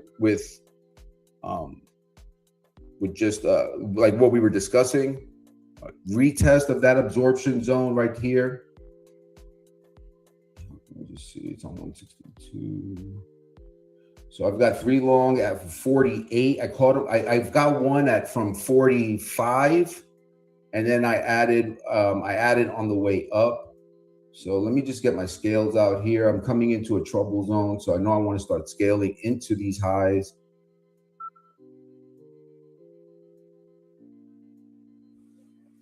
Bruce, thanks for your insight. Oh man, hope you get something out of it. Thanks for the support, Bruce. Appreciate it. Adrian, that was great. Thank you, Manny. Cool. Hope you get something out of it. Gaining a ton of knowledge. Philly D, nice. Share the food. Let's go. Let's all eat. Execution is huge, Philly. I mean, it's everything, right? And then when you really get into it, it's about what your mindset is during that execution. There are times, right, where I'm executing, I'm waiting for a fill or something. Every bit of my focus has to be on not doing anything, like a lot of focus, because the mind will start becoming overactive, and if you can't, it will start making you feel anxious, and that anxiety is hard to fight off.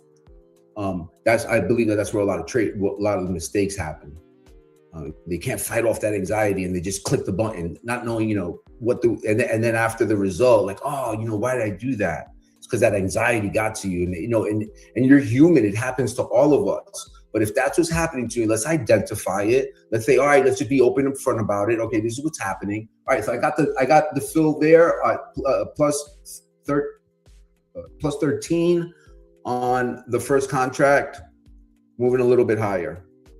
So let's identify where you're leaking, right? And then let's just work on it, because we can break it down. We just have a systematic approach. All right, so right now, my preparation entails this. All right, now this is how I'm, here's the thing, like everybody thinks it's the levels, like, oh, this guy's got levels. If it was levels, everybody would be rich. Everybody can have levels, not everybody can trade them. You see that constantly, like, oh, levels. Okay, great, but can you trade them? Can you execute? How do you trade them? I've asked people, all right, so what are you looking at? Like, what's your breakdown? Like once you got that level, what's your breakdown? Oh, and they'll get lost. Are you putting a limit? Limit buy it. I'm like, all right. So how's that working out for you? So because that's where the rubber meets the road, right? So you have the level. We had this value area low level. How are we going to execute it? It's dynamic, right? We're reading the price action. We're making split second decisions. We're trying to. If you're working on your execution, right, then you want to start learning more about absorption, right? Okay, so how did I read absorption on that move? And where's the next move that I can practice that read? And then start writing it down, right? Like out of 10 reads, that I thought I saw absorption. How many times was I right? How many times was I wrong? And then what notes do I have on what the outcome was? And then we start recognizing, okay, I thought it was absorption, but I didn't wait for the bar to close. Or I thought it was absorption, but I didn't have an area. All right, so let's knock those off the list and let's move to the next thing. And then we just keep breaking it down. We just keep getting through it until absorption is not the thing we need to work on anymore. Then we start working on the next thing. And that I just took a more off at plus 8 points. Just because we're stalling out into this resistance. And remember what we talked about early in the pre-market? I mentioned that here. Let's look at back at the Thinkorswim chart. Remember that I mentioned that yesterday we had this big outside range day, right? This day right here. And I wouldn't be surprised if we had an inside day relative to that while the market sorts itself out. And thus far, it is 10:42, and we've been completely inside the range. So let's just adjust our approach, being mindful of what the read is, what the context is telling us.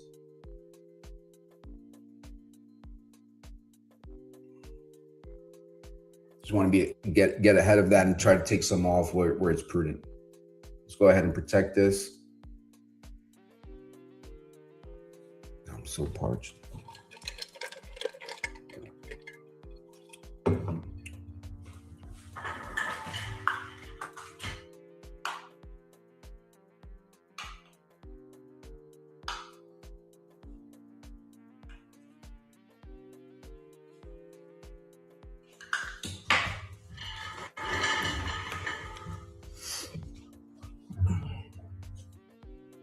Again, now let me shift to the plan, right? See where I'm at. Am I at an area where I can get into trouble? Should I just close this trade out, or should I look for an extent? Is there a reason why I should be looking higher, where I should expect a breakout? All right, so where are we at? We're trading 75.58. I think that's nope, it's not the continuation long level. We're above the resistance. Nope, 75.81. I don't have a level here. Okay, so I'm good on that front.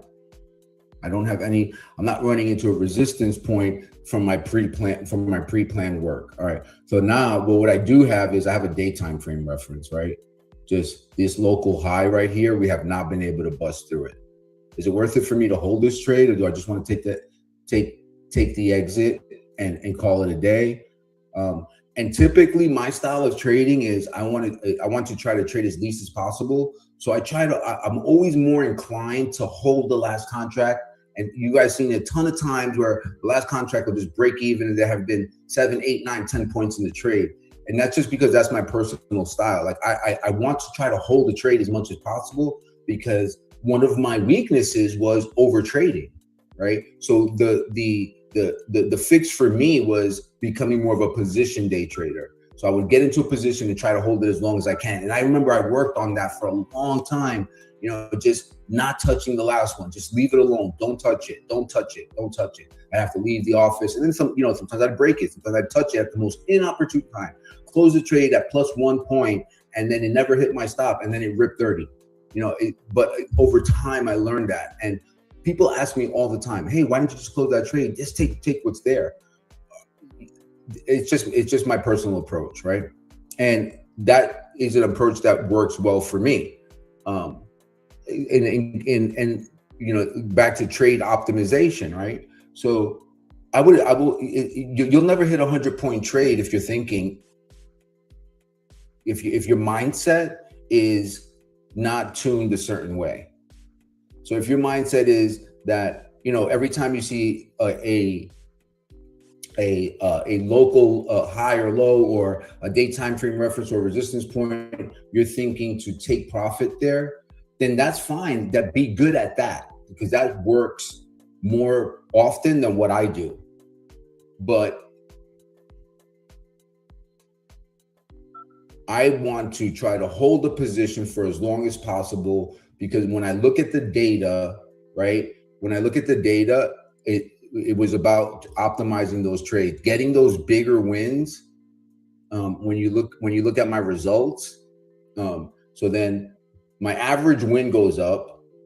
I'm doing better in my maximum favorable excursion, MFE. It also makes my ratio of win to losers, or my winners 1.2 to my losers 1. That raises my ratio. So for me, my trading system's a little bit more. It's a little bit better optimized, and that's why I do it. But how often do I hit a 100-point trade? Not very often. That market's got to be offering it, and then you have to go into that day, right, with that kind of mindset already as part of, you've already have that built into you. I didn't figure that out on that day. I've had other trades like that. I think my highest intraday trade was, I think it was 100. I think it was 114 points intraday. I think that's the highest I've ever gotten. But it's not often that the market offers that much. And then you think about it, to catch a 114-point trade, the day's range had to be at least 130, 150. You're not going to catch the low and the high. That doesn't happen. Greg Will says, great explanation. Thank you. Did you mention you worked at Bloomberg? Yeah, I did, Greg. Yep. I worked at Bloomberg for just about 10 years. That's where I gained my exposure to markets, and that's where I was exposed to real institutional traders like Lehman Brothers. So back then, it was Lehman Brothers, Bear Stearns, Merrill Lynch, Credit Suisse, UBS, Morgan Stanley, obviously JP Morgan, HSBC, all these big banks. Bloomberg is selling like thousands of terminals. We would have 6,000 terminals at one JP Morgan office, and each one of those terminals was costing them $1,000 a month. So just imagine the amount of money that was going through, that Bloomberg was making. Oh, you were? I was there back in 88 to 01. No way. Long before anyone knew who we were. Wow, that is. So wait, 1988 to 2001? Oh, that's amazing. Hey, Greg. So we'll chat soon. I started. I remember, because remember Y2K there was a big deal. So I started right before. I started in 99. Yeah, remember Y2K was like a huge deal. That we had people staying in overnight to watch the sacrificed their New Year's Eve to be at the office. The sales team, S-Desk was there, support, network ops. They were all on staff that night because they thought there was going to be this big Y2K event that never materialized. I was there for that.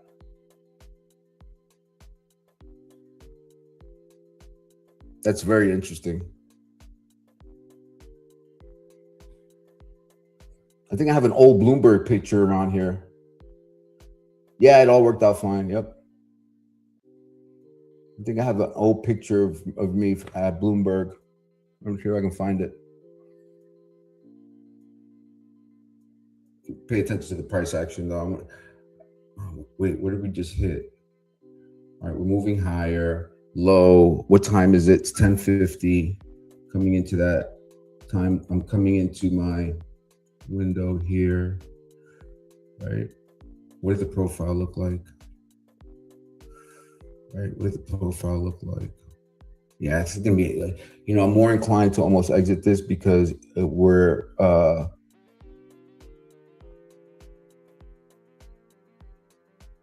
I'm not expecting like a huge range break. Hey, welcome Terry. Nice to meet you. Welcome to the stream. Let us know where you're checking in from. And Terry, if you're just joining us, I'm Manny, Pitbull Traders. We're tracking the ES right now. We were kind of every morning before the market opens, we outline a few scenarios. Typically, we're going through about 4 to 5 scenarios of what the day might look like. And one of those scenarios is playing out. We were looking for price to either, for the most bullish scenario, we wanted price to break above the overnight high and continue higher. or we were open to the idea that price would look above the overnight high, if it look above 75.68, and if it came back in, we were going to trade it short down to the downside with our first target, first destination on the trade being 75.36. And then for a bearish scenario, we were looking at if price got below 70 value area low 75.36, we were going to scalp it short with a target of the overnight low. That never materialized. We started getting long into that absorption at the top of the into 10 o'clock. So we've been trading it long since then because we saw some absorption into that 75.35 to 75.40 band that we had discussed in the pre-market. Not expecting I'm in the long right now at 75.49. I'm not expecting too much on it. We'll just see how it turns out. We see we got stopped here at 75.70, which is that low volume node.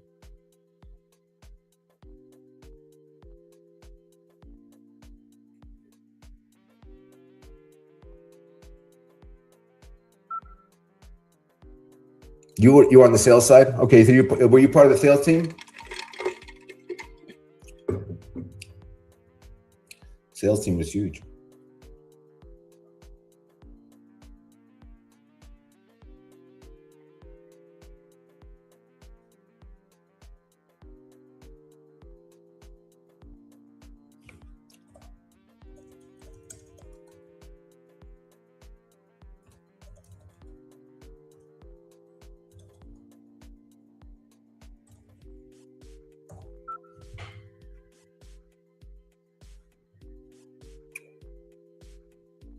All right, I looked away. Should have been out of this already.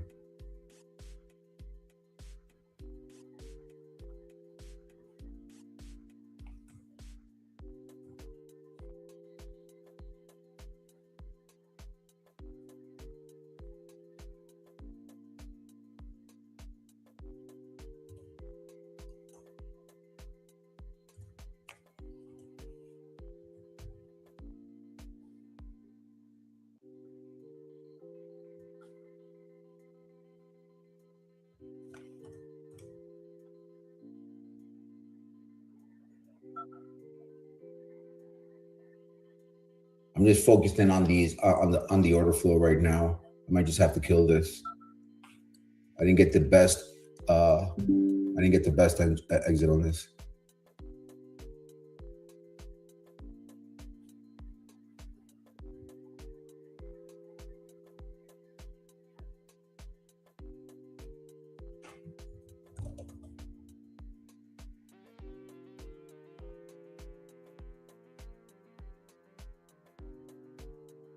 $49, $59.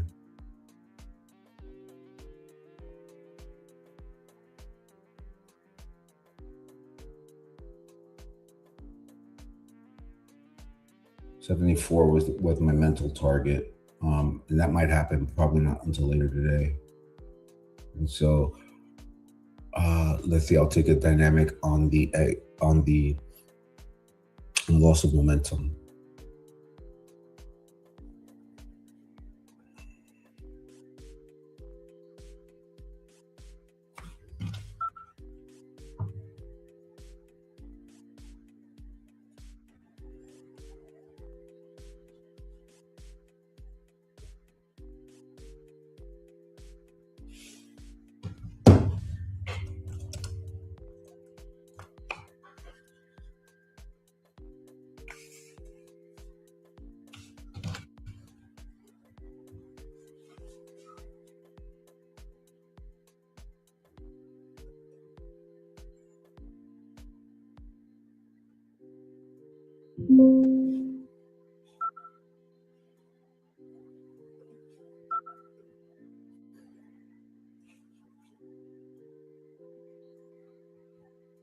All right, you see, we're in that topping formation, right? So here's what I'm going to do. I'm going to try to just optimize the exit. I don't think we're going to get we're going to start breaking out. I don't think that it's. I think it's a long shot that we. Let me just draw it out so you guys can get an understanding of how I want to handle this. So I don't think that we're going to go like this and like that. I mean, we could, but I just don't think so. So actually, I need to take it down right now. So I just took 14 points on that. 14 points, I'm out, because we're starting to do this topping pattern, right? So I want to try to exit it like on a small spike higher, right? And so I'm really locked in on this, like this tiny range here, right? So we had, this range low, right? 70. What is that bar tell? What is that bar low? Again, I could be wrong, and it could break higher, but I took 14 points. So that bar's low was 75.60. So I was focused on 75.60 to 75.68. In that, I wanted to get. Ideally, I don't think we're going to break out and continue higher just yet. I think we'll probably chop around a little bit. So using that 60 to 68, I want to exit, towards the top half of that. I think I got out at 65, 64. Not sure.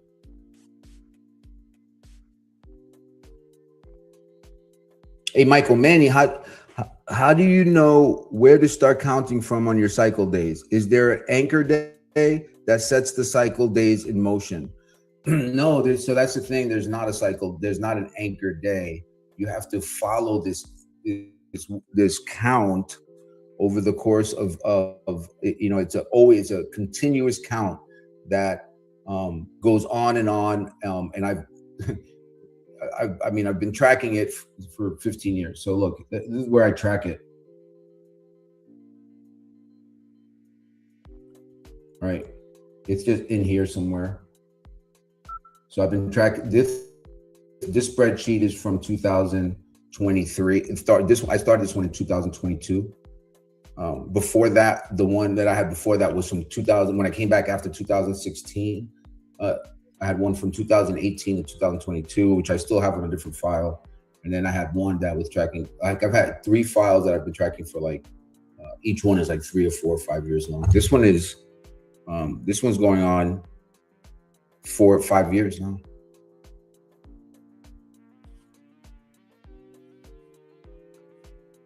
Let me see. When did I start this one? Yeah, 2023. So we're doing a workshop on the clock tomorrow. Of course, look, it's going to break out right now. Doing a workshop on the clock tomorrow. If you guys are around, do me a favor, post in the chat or on YouTube if you guys are checking in. Oh, good to know you. Terry's checking in from the UK. Hey, nice. Let me know if you guys are going to be around for the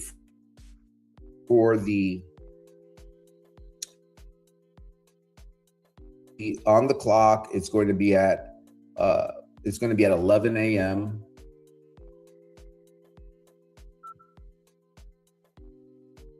Good. Okay, Delphine. Let me find out. Hang on.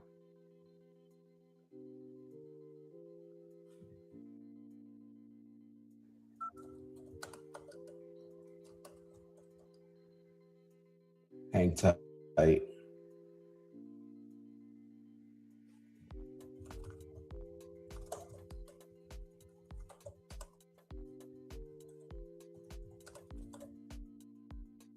So heads up, it's remember we're forward to that.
to 570 and then immediately came off.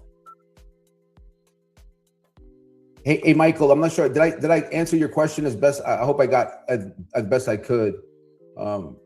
Adrian asked, will it be recorded? Delphine's going to be around. Philly's going to be around. Bruce is going to be around. Nice. Market open. Live action. No, the market is closed. It's Juneteenth. Hey, Michael. Yes, Manny. Thank you. I'll be okay. Cool. Great. All right. I'm going to put out an X post on it right now. Let me just get the link. I'm hitting up Renee right now. See if I can get the link for it. Hang on a second. Just give me a second.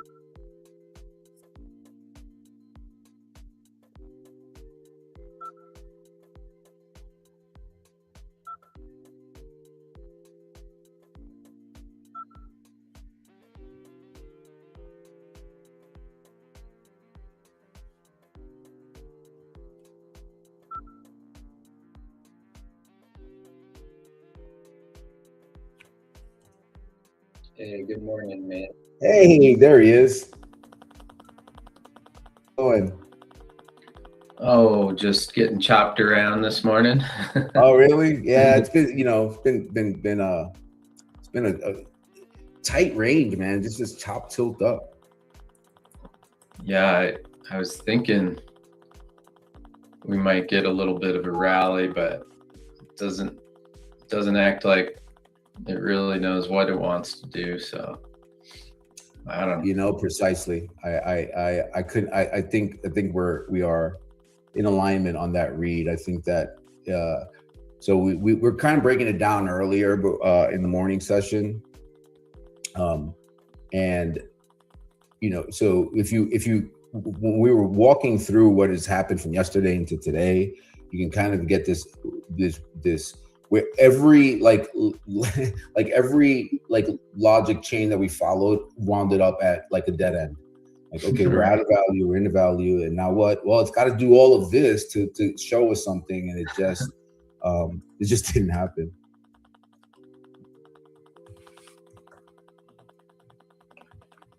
It feels just kind of like a big sort of expanding range trade, but NQ is strong again, and the tech was strong yesterday, even in spite of the sell-off. So I don't know. I thought we'd catch more of a bid just based on the crude oil trade. But it's a kind of a curious thing, like why crude is really acting so weak. I kind of thought maybe it was just going to be something related to the contract roll. And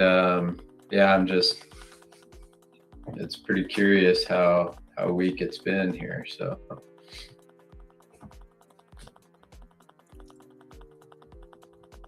yeah, so if you're just joining us right now, Manny from this Pitbull Traders, thanks for joining us.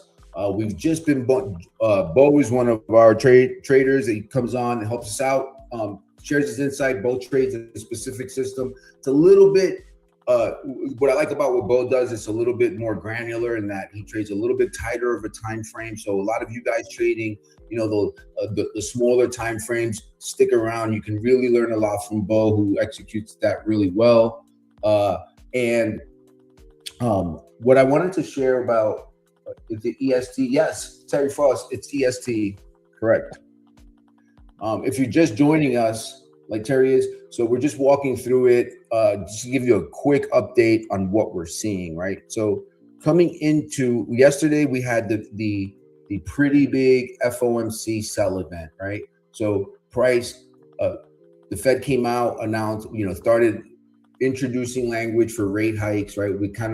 Everyone kind of knew that writing was on the wall when you go to the store and you start buying eggs, right? Prices just going higher. We knew that they weren't going to be able to keep them down there for long, right? It was all dog and pony show.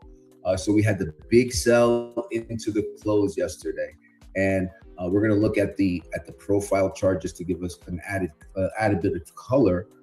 Actually, we'll keep it on the minute chart just so in case people don't have the profile chart. But so in the overnight session, in the last hour, we sold and we closed near the low. Okay, and then And on the open of Globex session, price rallied.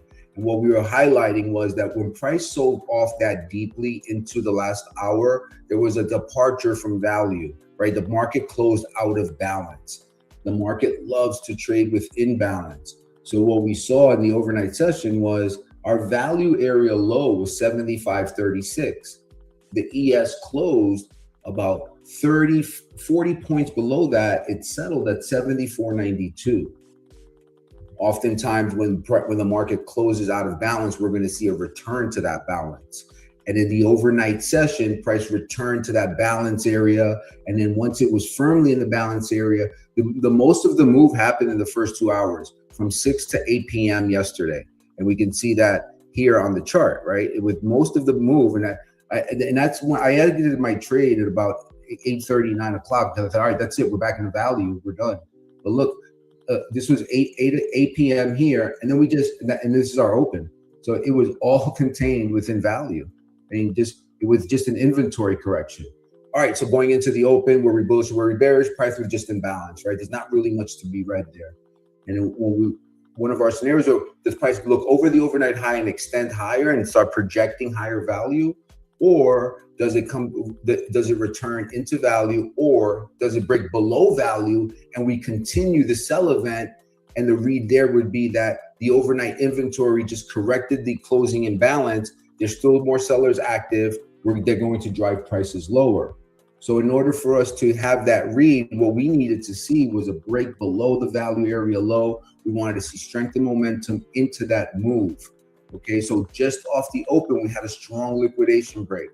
But with our early pre-market read, we knew we weren't going to get too excited about that sell event, because what happened in the overnight session was it corrected the imbalance from the close, but then that left a condition where the overnight inventory was 100% pop with 100% long. Again, the market was out of balance. So we saw that inventory correction just off the open, and then the market stopped right where, if it was going to sell and do more than just correct that imbalance, then we should have seen a move below the value area low of 75.36.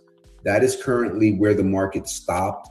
And we started chopping around there. A couple of us were buying that dip into that 75.36.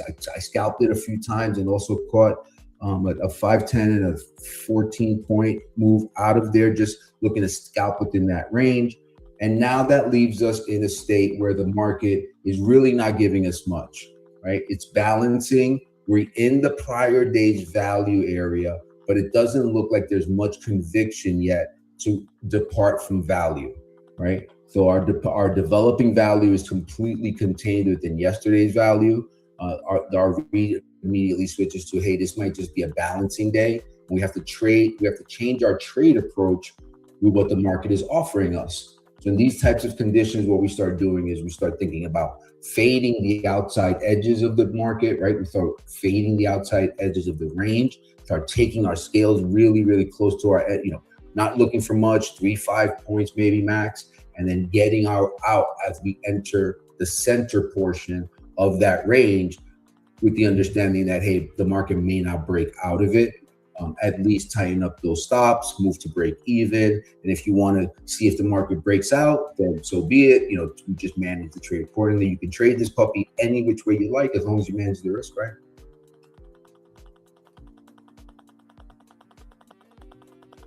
Yep. Managing the risk is hard to do when it gets choppy and you start getting confused. And you start thinking everything is going to be the move, right? And then. Yep. It happened. No, listen. So there have been so many times, right? So here's the thing, right? Let's just let me share this with you, and I'd love to get your insights on it, though. So there are often times where a trade, at least for me, right? And I don't know if it's the same for you. I would assume so, because you're just a trader just like me. Where you know that a trade may take more than one try to nail it, right? Because and the reason for that is this, right? You get into the position, it trades against you. At that moment, it looks like it's not going to work. You close the trade, you're practicing good risk management. Then that condition changes, and the original thesis is now displaying itself. So with the understanding, yeah, I may have to try this twice. At what point, okay, is it 2 times? Is it 3 times? Is it as many times as it takes? What are your thoughts on that? I mean, for me, the problem is if I keep trying and keep trying, then I just blow an account, you know, or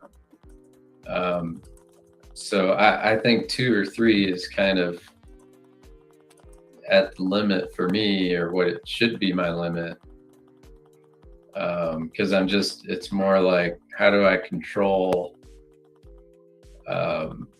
you know, the fact that I get too emotional and start revenge trading and all that, you know? So that's probably the hardest part for me, is if I'm really stubborn with it, then you know, that's yeah, kind of just happened today. Like, just started out trading fine, and then didn't get my follow through that I wanted, and then started shopping around, and then, you know, there goes my account. Well, yeah. So, fortunately, you know, we're in the prop firm era, right? And if you guys are looking for funding, please go visit pitbulltraders.com, sign up for our program. You know, not only do we offer you funding, but we also offer you education. Well, you know, that's the thing, right? And that's one that, you know, that I find with myself, that I often, there's a fine line between that split second moment. Like, so here's a good example. I'd love to get your thoughts on this, Bill. So yesterday, right, I had an idea that, so I had this level, right? I'm going to just highlight it on the chart. So I had on the market blueprint, we had a 75, 70. Let's see, it was 75. It was around 75, 75, right? I'm certain about that. Let me just make sure. Let's see. Yeah, it was 73, 75, 73 to 75, 75. Okay, so that's right in this area, right? 75, 73. All right, let's bring this out. Let's just do a trade review, and let's just do a post trade, a post op. So price after the FOMC, like, I waited for, you know, the volatility to settle down, right? And then price came into, right, price, I knew I had the 75, 75 area, which was up here. And I was looking at this little low. Oftentimes price will come, test that low, and then sell off, right? So it did that. And I thought, okay, well, I have 75, 75 just above it, right? So that was a resistance where we had just sold off pretty heavily here. And then price came back and tested this high right to the tick, right? So I had the level, and I had the context read. And I also was in a window where I could expect a high pivot. On this wick, I sold it, right? And I think I was in at 75. You know, I think I had 75, 67, and 63, right? So I sold it on the way down. I didn't get the best fill, mind you. That this candle high was 75.69. So if I'm in at 75.63, like, I have to put my stop on the other side of that.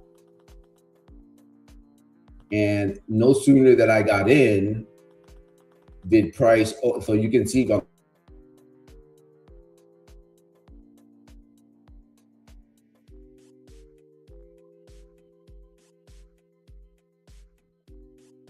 than 5-point loss. Probably 5 or 6 points. I know I didn't let it get to the other side of 60. We traded 575.84, and now we're stalling. And we started printing this red bar, and I saw it. I was like, do I try it? Am I selling into a rip? Like at this point, it looks like it's just going to rip to new highs, right? And so I pulled the trigger and I got short, but it was uncomfortable. It wasn't the easiest thing because that's an area where I want to get better at, is in being, I just walk away from being able to walk away from it and being okay with it. And then so being able to walk away from it and being okay with it if it works. I think one of the biggest misconceptions that the market doesn't the market doesn't do exactly what you expect when you expect it.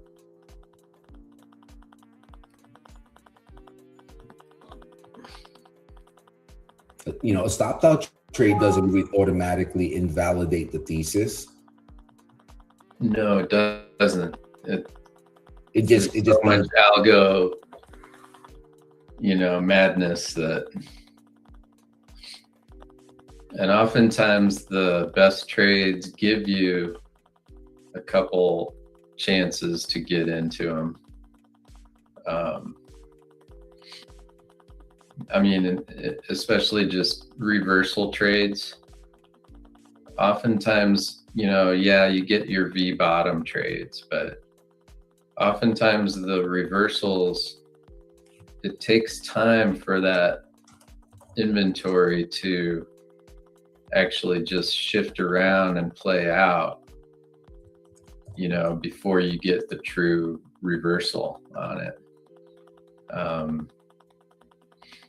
And that's where I tend to get early on a lot of my reversal trades, and then I'll make some money on it, and then I'll get stopped out, like moving my stop or going to break even, when really that was like actually the spot where I should have gotten into the trade. If I had waited a little longer, it was sort of the retest and the more obvious spot where, hey, this is now where the people are stuck and and glad to get out. It happens to me all the time. And it is very frustrating when that happens. Let's see if NQ can still hold the open here or not.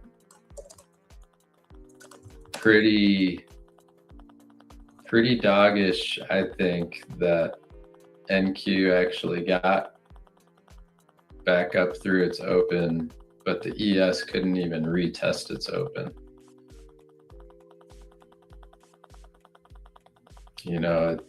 If things are shifting a little bit rotationally, and if the majority of the S&P starts to worry about the rate hikes, they may not go along with the NQ so much anymore for a while. You could see a little, we've talked about it with the crude trade, when things decouple in terms of trading in correlation, when the correlation is good and then all of a sudden things start to feel like they're no longer correlated so much, then it's just sort of, it's time to be careful a little bit. Like the market could be telling us, like maybe the selling yesterday was the more legitimate pattern flow in terms of, it was an interesting meeting and press conference, because I mean, they could have just gone ahead and hiked you know, for as many times as he said, we're committed to the price stability. The fact that they didn't hike, I mean, maybe they were looking at crude and saying, well, maybe we don't have to quite yet because crude has been so weak. But that's why I'm like, my ears are really, my antenna is really raised here, because it's like, either this is our huge buying opportunity and spread opportunity again to be long crude and short the ES, or crude is telling us something and the bond markets are telling us something, and it's possible that the consumer has already started changing their behavior too much, and there's not as much demand as everyone thinks there is. And so maybe we've already started to make that shift and we won't know it until after the fact. But it's very curious. It's very curious how badly the crude longs were stuck on this move. I mean, it's very curious. Now, commodities, they always tend to overshoot. So I believe, we're really overshooting this. It is tested. It has tested and moved below its 200-day moving average. And considering what's happening with the world and the war and all this supply shock stuff, it doesn't make any sense to me. So we'll have to wait and see what it all means. But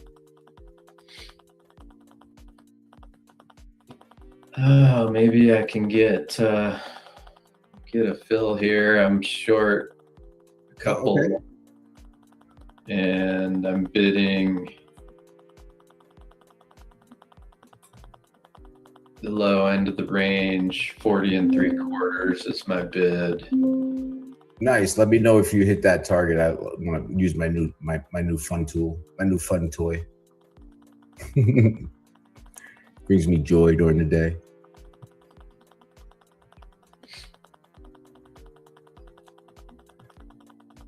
Hey, real quick, team. Hey, so that cover up there at 75.65. I don't know if you guys were watching, but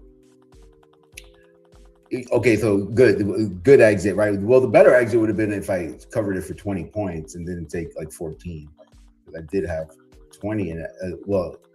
So it's 49 to 69 would have been 20. But what I took 14. But what would have been even better, right? Because for the same reason that I got out, I should have gotten short here. I got out here. That would have been super focused, super locked in, because the read was, hey, let's exit because we're going to rotate back into millennial balance. I was giving Terry from the UK that same explanation, right? That we were kind of expecting, changing our approach, trading from the outside edges to in. This was the exit. I should have sold them here and been getting out now into this, like with Bo. So, always want to be reviewing that so that this way next time I remember what that looks like, and more importantly, how to execute it, with the understanding that, maybe I don't execute it perfectly on the first time, but if the idea and the thesis worked out upon review, then I just work on the execution the next time I see it.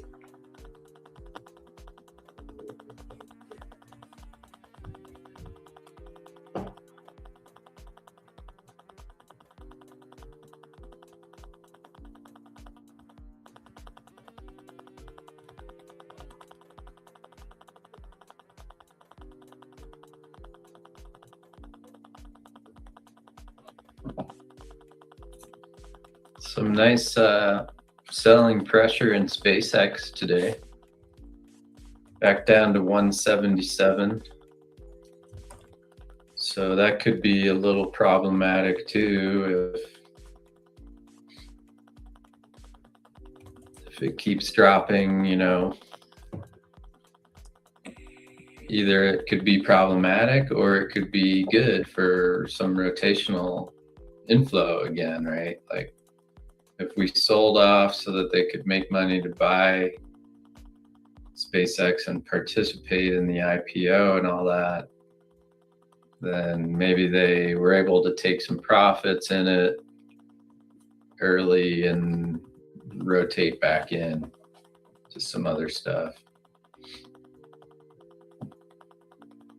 It just, these days, like, to me, it just seems like the selling pressure just still just doesn't follow through enough. Like there's like a sell day like we had yesterday, there was still this like big portion of the tech space that was up. And you know, it just, if we're really going to go into a hiking cycle, and you're really going to see like selling pressure, like a big reversal, right? Like not just sort of garden variety.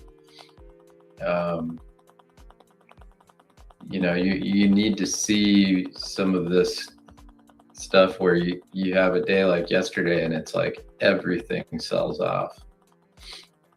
We didn't get it, and we just continue to not get it. It's like there's always rotation going on in these markets.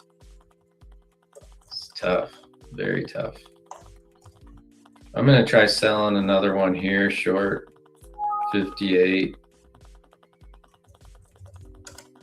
So babe, Bo, you just said something interesting. You said if we really do go into a rate cutting environment or hiking environment, right? And then I missed the point. Sorry, I got distracted. Could you just, if you don't mind, just go over that one more time for me? Yeah. What are your thoughts on it? Mostly what I was looking at yesterday, which I shared in my room and on Twitter, was the CL contract, ES, YM, and RTY all fulfilled its their full ATR movements, the 5-day ATR range action. They all fulfilled them except NQ. NQ could only go about halfway of its range yesterday, even with the sell-off.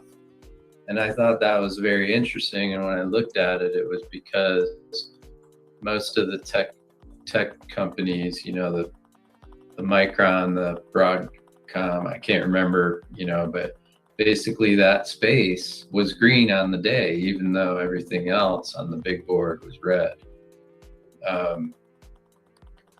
And so what I'm saying is when you really start to see selling pressure and like a reversal into something like a bear market price action, what I want to see is a day like yesterday, but have the whole board look red, you know, 500, you know, maybe you get a couple stocks that are green, right? But the entire S&P 500 red and blood on the streets kind of day.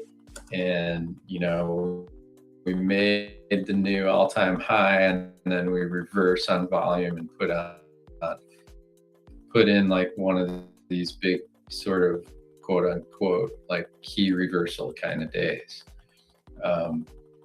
And so that's what I'm looking for in order to sort of start really hammering this on the short side. Because as you know, I like trading short because I learned how to trade in 08. So I just have an affinity to the very quick action, steep drops that you get in a selling market. I like trading it, you know, and so I get into trouble if I'm too aggressive on the short side in these bull markets. Obviously, like you can't do it, you know. But that's what I'm looking for, and we haven't gotten there yet. We'll see like what next week brings. I think Warsh kind of, like you heard it from some of the talking heads, I think he really did kind of thread the needle for his first meeting. And my question will be, you know, do we see any kind of snapback in crude quickly like I think we should right here, right now. It's now made a little bottom pattern. It's recapturing its 200-day moving average right here at 73.5 or so. And, you know, you could see crude pop $10 in a couple days because it's got a $5.5 5-day ATR. So like, you know, a reversal back into the 85-90 handle, if it happens quickly, you know, the short squeeze can happen and be just as vicious as the sell-off that we've seen. So, you know, the Fed's going to have to watch that stuff pretty closely. Meeting being 6 weeks away is a little bit, yeah, he's maybe need. Also, what if he isn't? What if 6 weeks from now oil is back 100? There's so many cross currents, and you know, how does the money flow, and how to, you know, it's just really hard to read, I think. Yeah, I mean, higher rates create uncertainty, right? We all know that the market does not like uncertainty. Yeah. But uncertainty, at least for us, right, for daytime frame trade, is we enjoy, maybe, because that means a high VIX, that means movements, that means bigger ranges, that means, and movement for us creates opportunity, right? We don't really most days, but also, you know, trends become less reliable. Cheap money tends to create, you know, persistent trends, but higher rates often create like more rotation, more repricing, larger ranges, failed breakouts, two-way trades. So, you know, I think from a daytime frame perspective, it might be even better for us daytime frame traders. I mean, almost, you know, you get better rotation, but you also get, like, you know, bull markets create like these easy like trades, like where you just like buying dips and it's fairly reliable. You kind of get lulled to sleep. Right.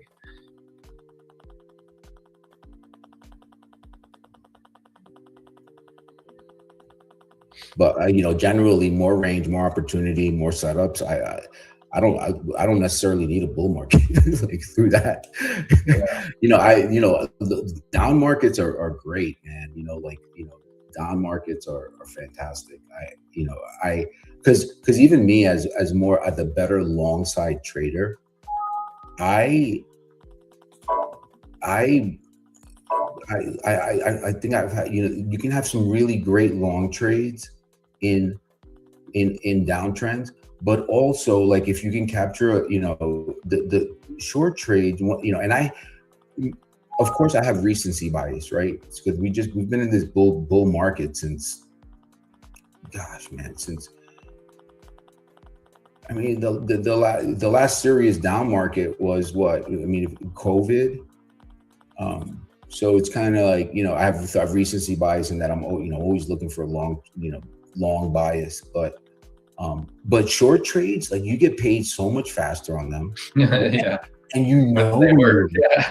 You know what I mean? Like, I know why you like them so much, dude, because when you're right, it goes. It's like, oh my God, it's like peak euphoria. It's awesome. I get it. You know, it's pretty cool. And I mean, the important thing to remember on that kind of stuff is that the reason it goes like that is because someone's selling at the market, right? Right. They're sweeping the book. They're taking that liquidity. So a lot of the guys, you're one of them, and a lot of the people in the room are really good at also taking the counter side of that, you know, in knowing it that we're actually still in a bull market. It's like, okay, that's your setup. You wait for the sweep, then you wait and see a little tail, or however you you identify that as your opportunity, then you come in, because as soon as that liquidity sweep has completed, then there's that air pocket back to the upside.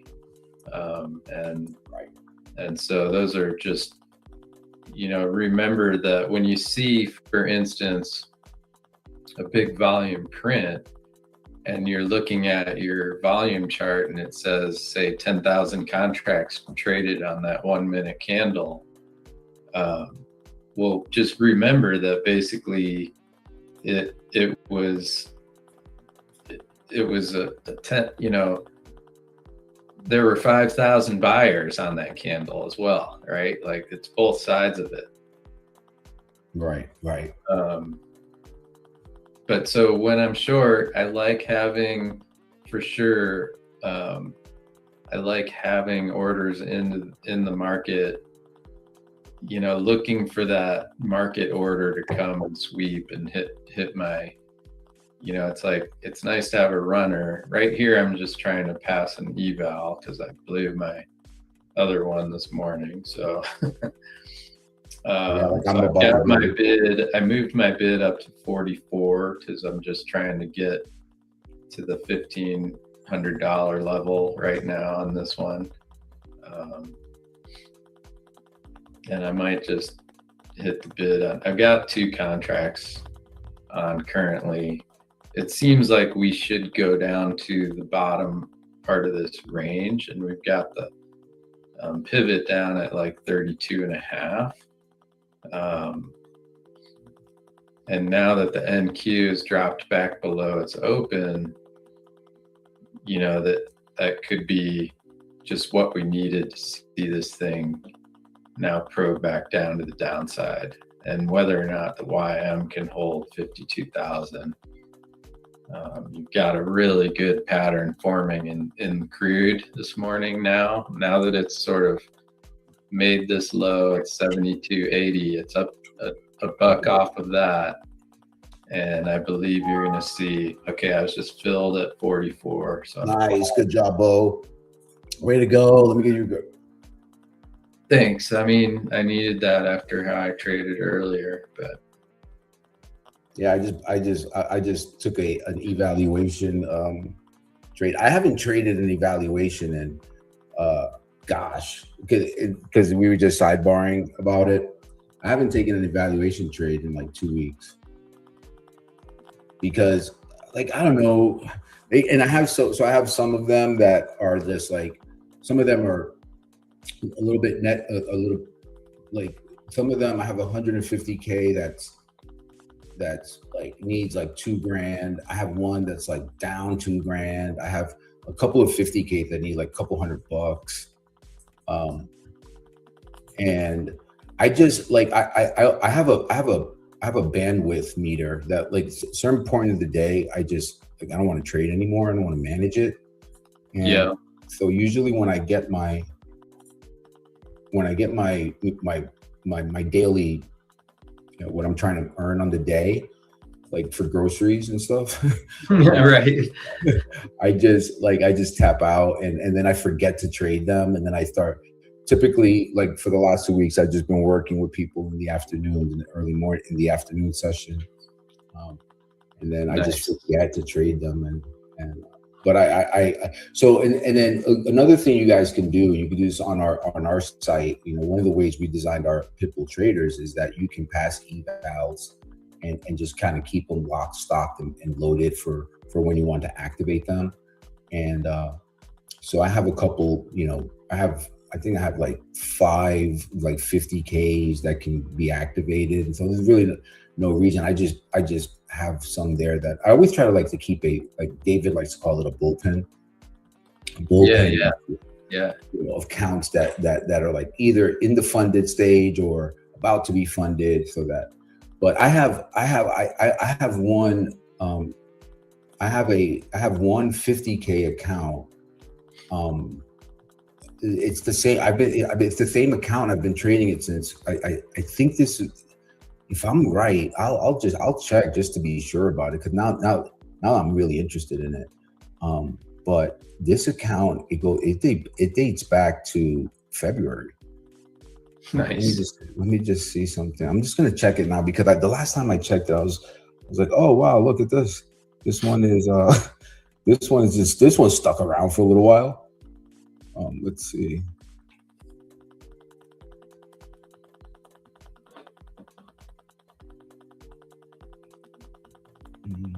Interested in knowing what this account. When did I start this one? Hey, I'm gonna jump out for a bathroom break. Just yeah, sure. So, yep, go ahead. I'm gonna give the folks the rundown when you get back.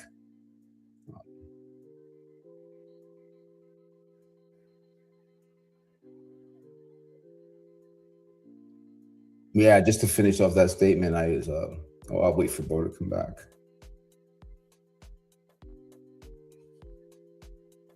Oh, I didn't know. Yep. So I'm just like scalping this account here. I have to run. Back with you Monday. Have a great thanks Terry. Thanks for joining us. Hey, do me a favor. Follow on X at Manny_trends. And there is where I post all the times and all the live workshops that we're doing, as well as some interesting stuff that's going on in our orbit. Thanks for stopping by today. Hopefully we added some value to your trading. If we did, just do us a favor, hit that like button. Appreciate the time you stopped by. Appreciate the time. Thanks for stopping by.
Oh, this one's for Greg. Hey, Greg, I just dug it up. This is an old Bloomberg picture.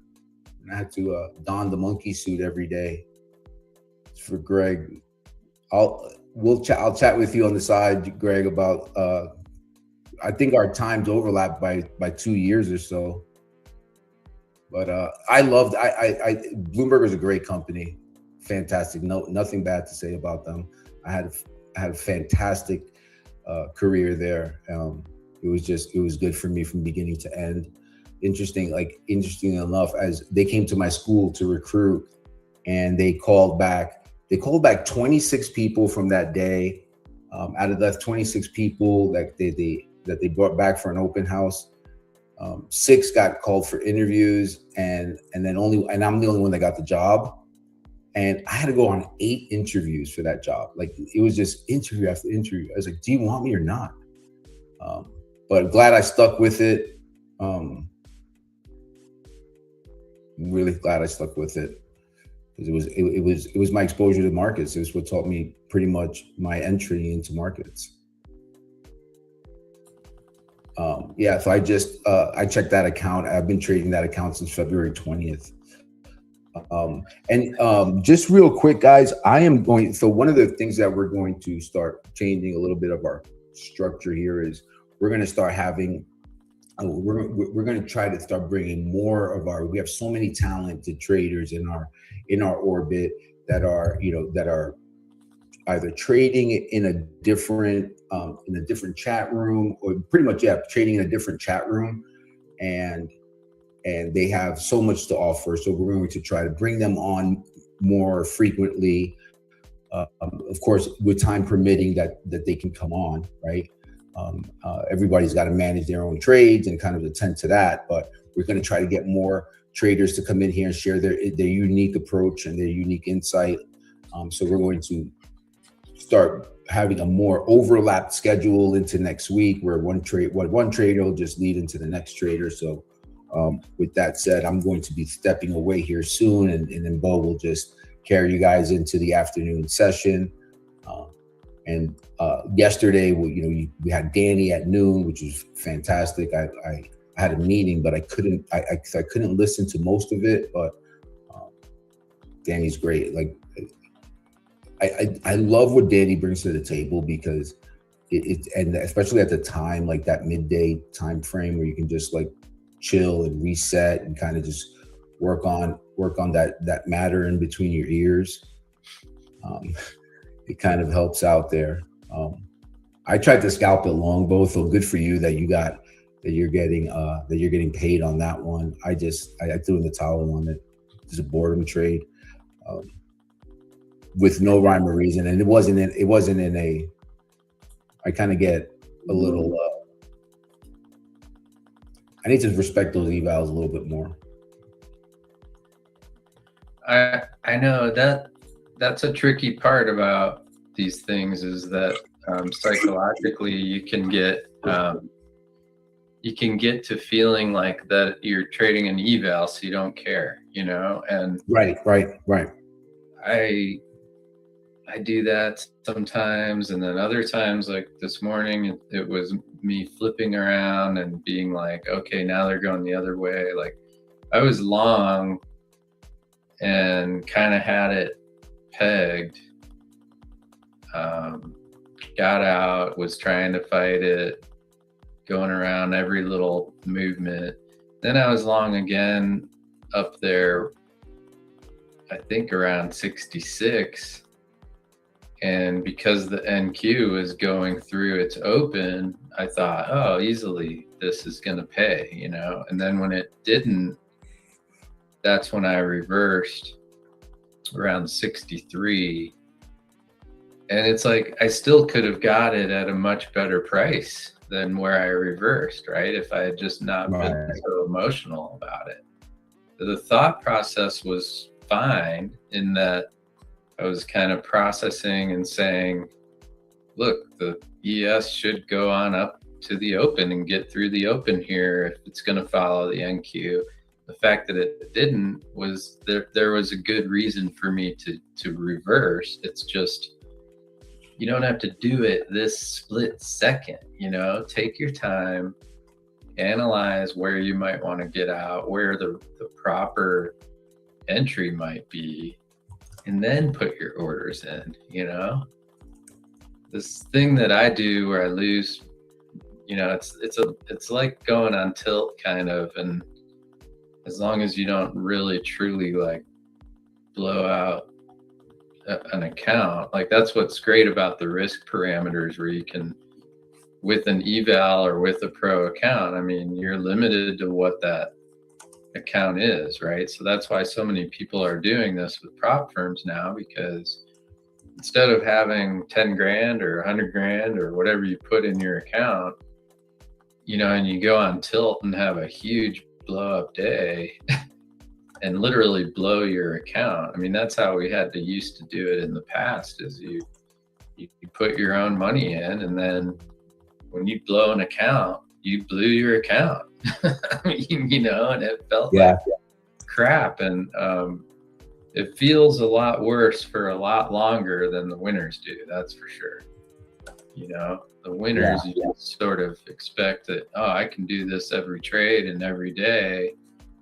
When you have a big blowout with a real account, I tell you what, you will lose sleep for weeks.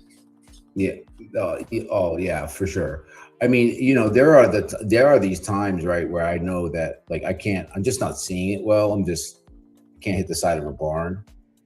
And the hardest thing, and I don't know if you feel the same way, but the hardest thing for me on that day is to leave it alone, step away, just recognize that, hey, it's not my day, right? But the times that I have like dug deep and pulled away, those have been like when I've done it and I've stepped away, and whether I've come back in a few hours, like I don't mean step away for 10 minutes. I mean, it happens at 10 and I'll come back at 2, which is for me is okay. One of the things that one of the when I and it's hard for me to execute that, but when I do, I feel really, really good about myself. Like the loss, the events that led me to leave almost dissipates, and I feel good because I won that battle by stepping away. And I try to tell myself, like, step away, dude. You'll feel better, and it's hard. It's hard because because you're still like thinking about the move. You're still thinking about the trade. Your mind still has like this momentum, and it's hard to counteract that. I've had to like play these tricks with myself, like turn away from my screen and not look at the screen and just look down at the floor and walk out. Yeah. Like just like extreme tactics, man. Like just weird stuff, man. Just it's trippy.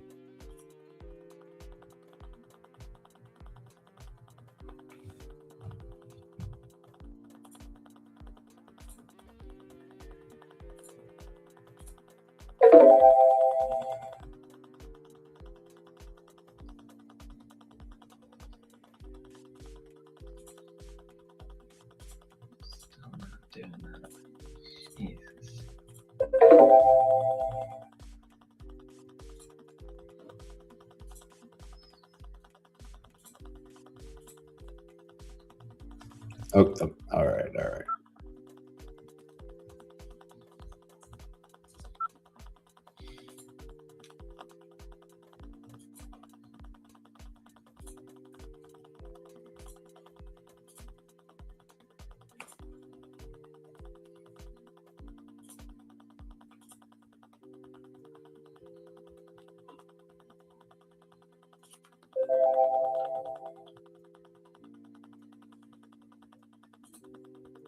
Okay, there we go.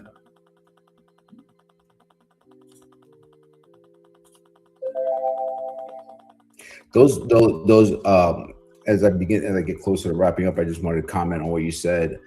Those prop accounts, you can almost look at them like I was talking to a trading buddy and he analogized them to like a call option, right? Where you say you buy a call for $100, that all I can lose is $100, right? But I might have unlimited upside, like the February account, right? It was a 50K account. I know I've gotten that account to like 75K multiple times, and then taking distributions along the way. But that $100 account, whatever it was, I don't think I paid $100 for it. That's a call option that paid really nicely. Nice. But there are other ones that I've had accounts that I've only placed 2 trades in and I blew. Because like you just like, okay, so I took a 5-point, think about it, on a $50,000 account. If you have a $2,000 drawdown and you're trading 3 contracts and you lose 5 points, that's 2 trades. You're 3 trades, you're done.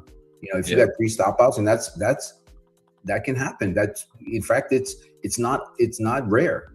It's not unlikely that you will have 3 stop outs in a row. Yeah. Or you can be like me and you can just load up and quickly have the trade stop you out. lose your account in a few seconds. You're being too hard on yourself, man. But I get it. It's all fun. Oh man.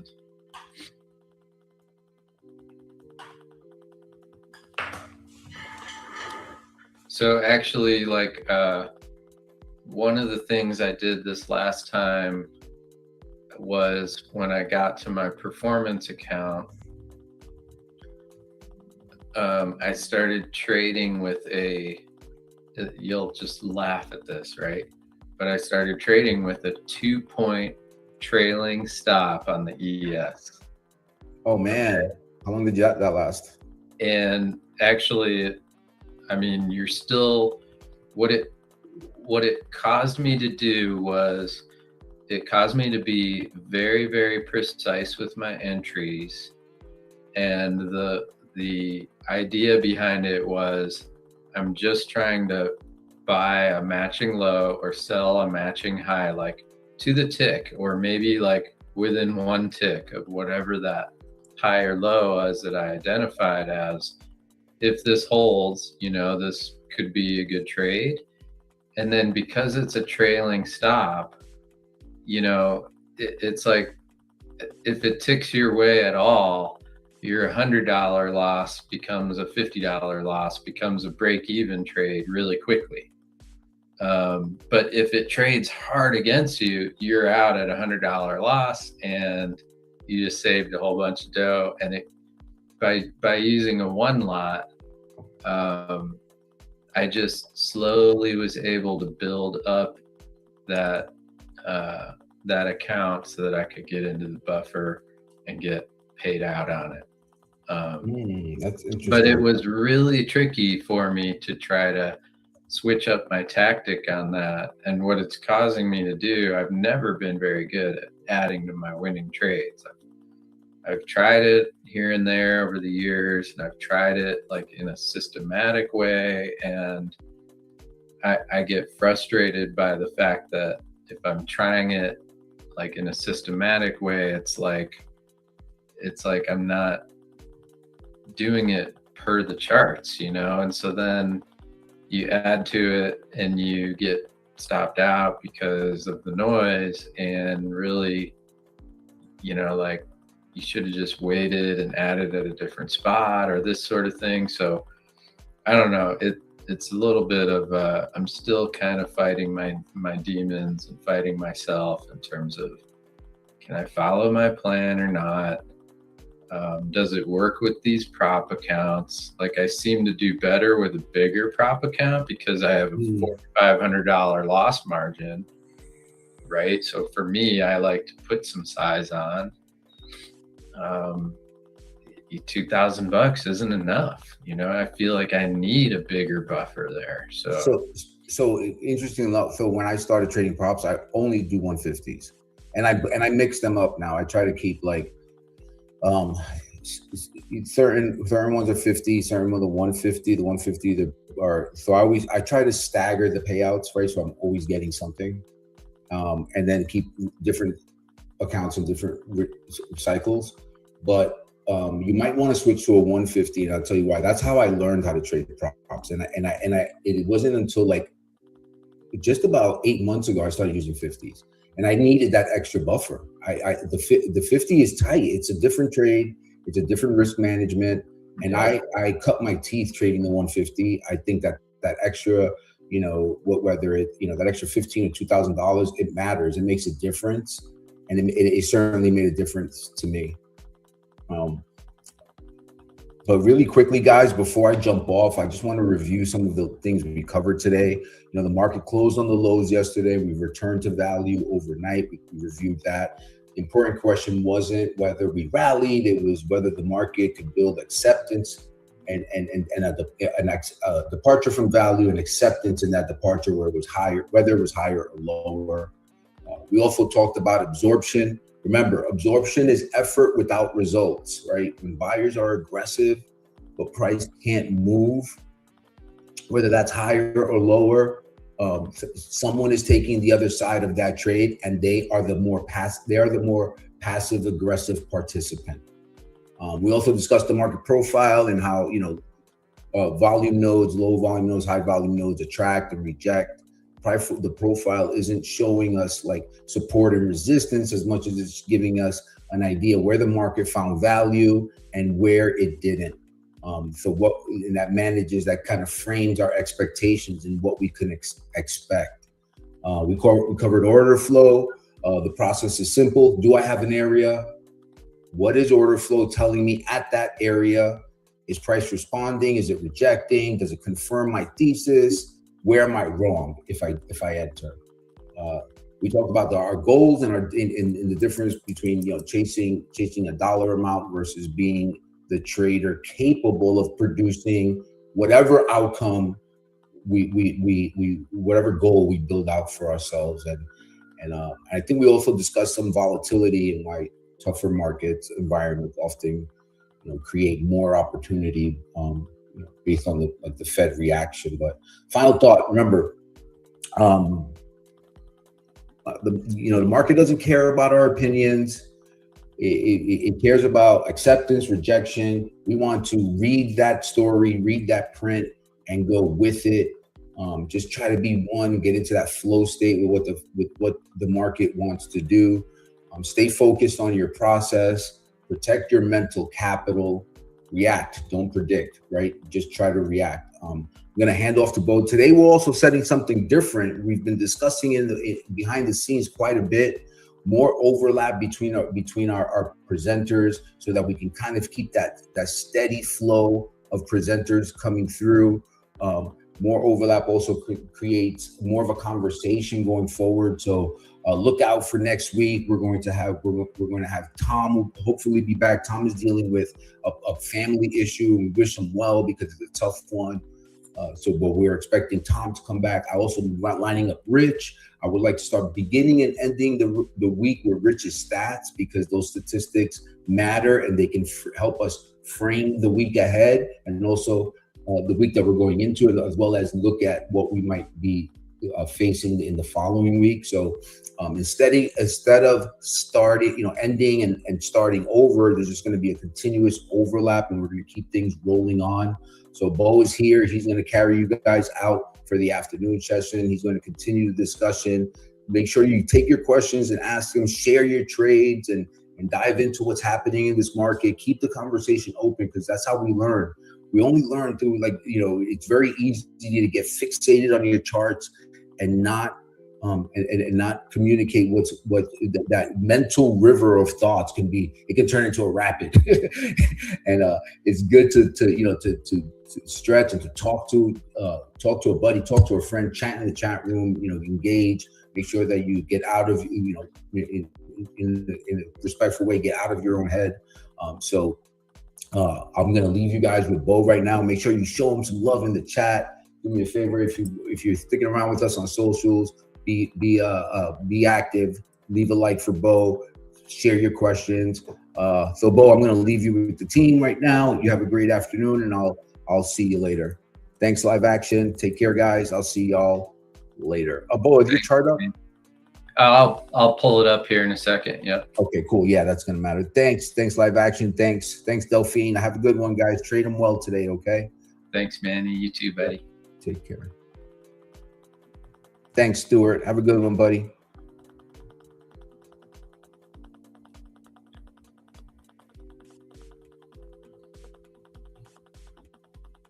All righty. Let's get this going here.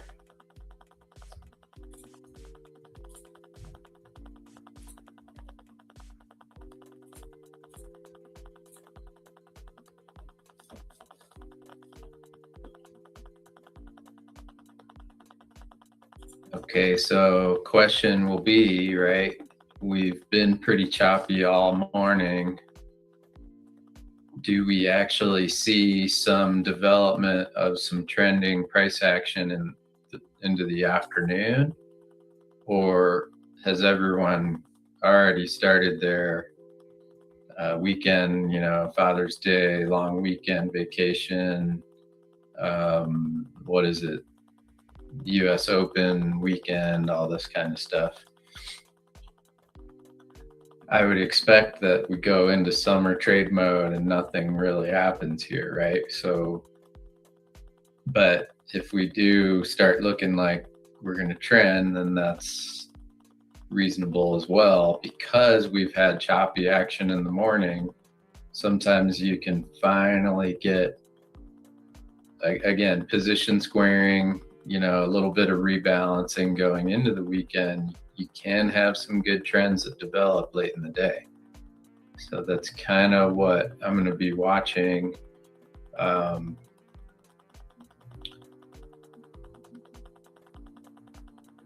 Sort of going over my charts, what I was trying to show people yesterday, And then this morning, what I was talking about. So this is the NQ chart. This is our current, the yellow box is the 5-day ATR range. What I like to do is I like to center that range on the closing price, the Globex session, but then I can use this box to quickly visualize where price could go if we fulfill that full range on the day, right? So we're close to possibly breaking out of our RTH high here. If I drag this up, I can quickly see if the low of the day was in on the overnight print and we fulfill our ATR, we could trade right back to this all-time high. Okay, so what I was looking at yesterday, I had this positioned like this. The numbers would have been slightly different, right? But when we started selling off here, I did this exercise where I moved the box down, and this is what I was talking about, is the NQ couldn't even fulfill that range to the downside on a day when there was obviously pretty big selling in you know, a lot of the other spaces, right? So so to me, that kind of showed a sign that, like, hey, maybe the market's absorbing this just fine. If we do the same thing here with the ES chart, okay, this was, it didn't change that much in terms of our ATRs, right? Like, let me double check it, but yeah, the ATR is within a couple dollars of what it was previously, so about 140 points. So yesterday, I had it initially positioned like this. And again, when we started getting some selling, I just dragged the box down, I put it on the overnight high, and then look at where that thing came to perfectly on the sell-off before it bounced, okay? And the reason I bring it up a lot, is because the algos like math, and they, you know, sometimes you get ATR expansions, sometimes you have ATR contractions, but oftentimes when you get into a pretty normal type of trading cycle, these ATR moves will not only fulfill but reverse, and it's a great, you know, it's just a great exhaustion point, or another great exhaustion point that you can use in your charts to realize, like, hey, when you get down to this level, you don't necessarily want to be pressing a short down here. If you missed the short, you know, then you miss it. Step aside. You don't want to be like pressing that short thinking we're going to close this gap. I mean, that could be your theory on that trade, but if it starts going the other way, you better get out quick, because, you know, it's already gone. It's already had a 100-point drop, or whatever it was, 120 points. So anyway, that was one reason this morning that I came in and thought, hey, maybe the NQ is still going to show strength today. And if that's the case, then maybe we will continue to follow in the ES. And the fact that the ES really couldn't even get a retest of the open here, I don't like that price action, you know. So, but now when we're looking at it, it's not like we've really done anything. It's just like what Manny was showing. We got back into the value area, and now we're just going sideways and going to sleep. And this could be, you know, just a summer session starting the 3-day weekend. But if you start rotating around to the other charts, it was Similar thing yesterday in crude. When we made this low,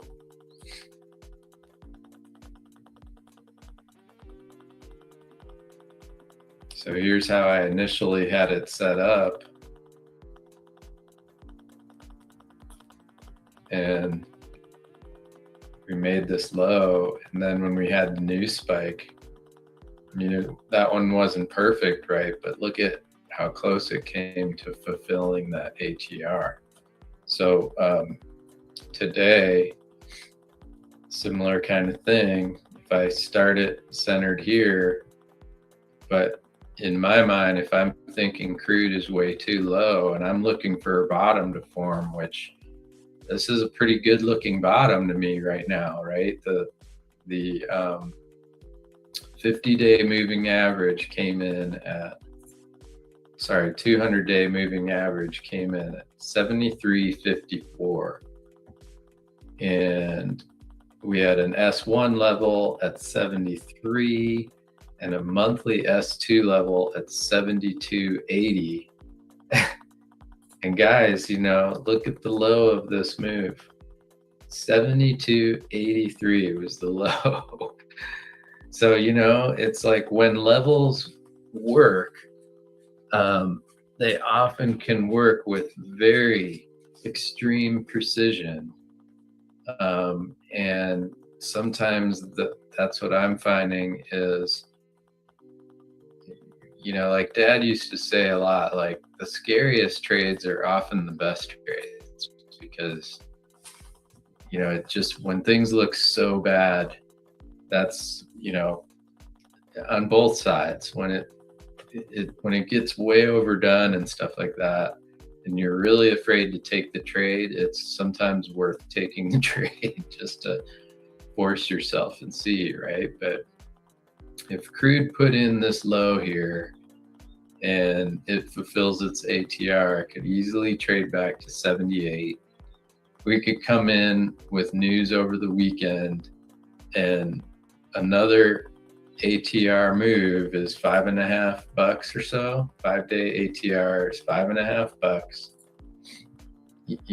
We could be right back up into this gap fill scenario very quickly.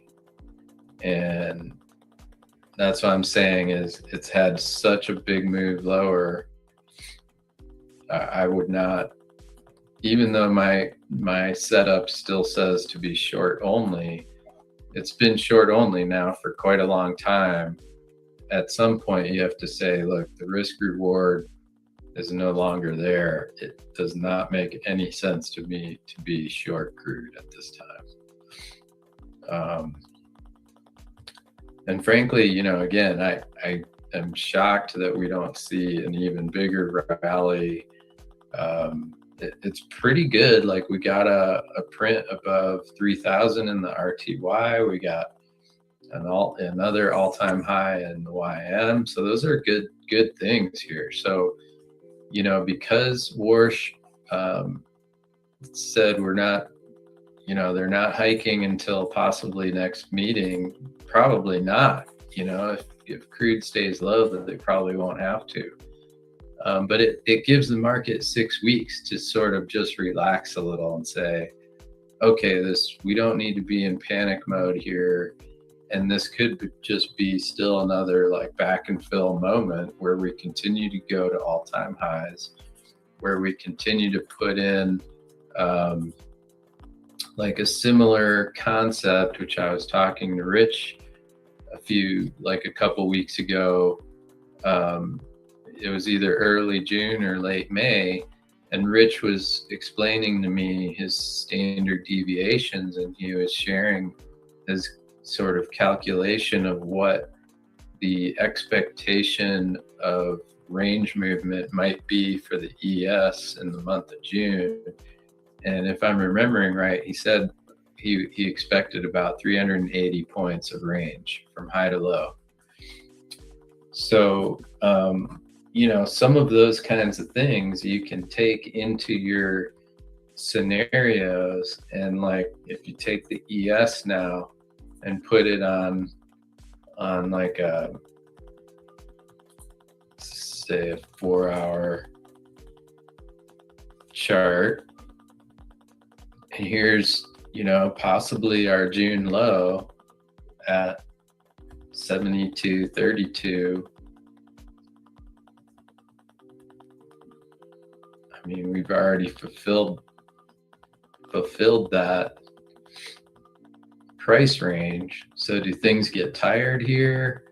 Maybe, maybe we've established a big range for some summer month trading, and then you have to start questioning whether or not you need to change your approach slightly, because the same trading approach and the same trading style doesn't always work the same for all markets, right? If you get into a range bound market, you just don't get the follow through, and you get chopped around a lot more.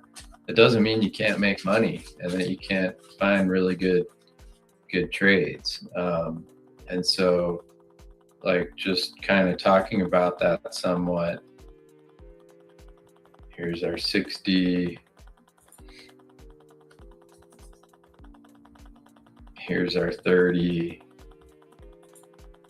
And then I like to trade mostly off the 1 minute and the 15 minute as my kind of bigger time frame. Okay, but so for me, I use the opening print as my first kind of filter. Like, if we're below the open, then I should be sort of leaning towards the short side. And then I use my moving averages. So if the moving average is flat like this, then that indicates exactly what the candles are also showing us, that we've got this range trade, right?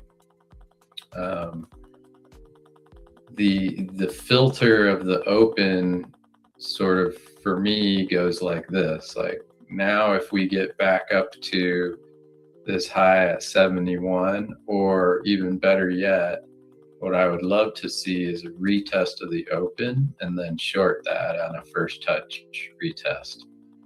And yeah, it might just go straight through. But if the big boys have more stock to sell, oftentimes if they're below the open for a while and they get the chance to sell more stock at the opening print, then that's usually a very good fade. And when I range trade, one of the things I like to do with my runners is, if you got a fill up here like that, and then it does start collapsing back down into the range, the old idea was to basically say, cover one at the midpoint of the range and cover the other one, so half and half at the low point of the range. But like what I was discussing earlier, when you have a morning that's just chop, you could still get a choppy range bound trade with some resolution to the downside in the afternoon session, and a close on the low with a red bar in place. And what I would look for on that is a measured move. So from 75.80 to 36, 45 points, maybe if you can't quite get all the way back to the open, that's even the kind of top of the range could be right in here somewhere. And then if you get your 45 point move, it can come right back down to like the 7,500 figure. And that would be sort of a projection of what could happen in the afternoon and going into the weekend. And if you're long biased, then you just can look at it sort of similarly, but in the other direction.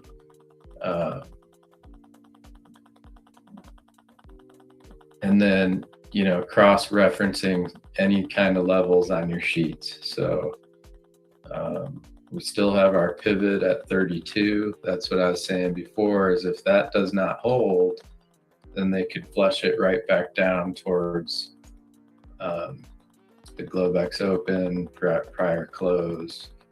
this 5-day moving average at 75.10, 13-day. These numbers all for me on my sheets, they get a little wonky because of the contract roll. So it takes some time for some of this stuff to smooth out. But that's kind of the way I look at some of this stuff here.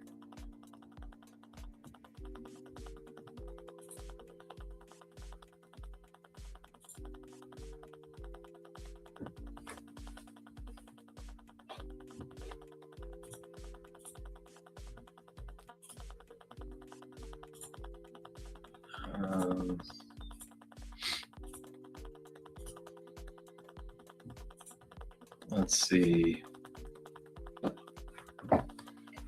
So do you guys, do some of you guys actually have Pitbull accounts, like prop accounts, or do you use other firms, or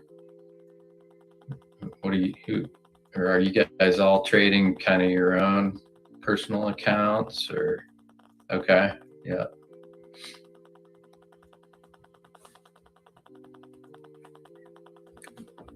I think the hardest part for me with those prop accounts is just figuring out the different rules and figuring out how I can adapt my personal trading style to those rules. Because yeah, in my personal account, I really tend to, I don't mind being down a lot if I'm not trading like an idiot. You know, it doesn't bother me to have losing trades if I'm trading per my plan. And so even if I'm down a lot in a day because I've taken, say, 2 or 3 big size positions and they've just haven't worked, I kind of like the idea of still trading throughout that day, because oftentimes I get it back, you know. But it's when I start doing the stupid shit, the tilting and all that kind of emotional behavior, that's when you really want to shut it down and go do something else and save yourself a ton of dough. Let's see if I can pull up. Here's my Delta Trader platform. So we've got another little RTH high in the NQ right here. This is NQ and then ES with a 1 minute here and then 15 minutes here. So, you know, it's like if ES is really going to follow, then this could be, got a nice little indication of upside move, a nice little pullback here. You could be trying to buy this pullback at the 62, 63 level. And then, you know, you'd want your stop down below like 59s, something like that. So let's see, maybe I'd do something. I don't know what I got here. Let's try this.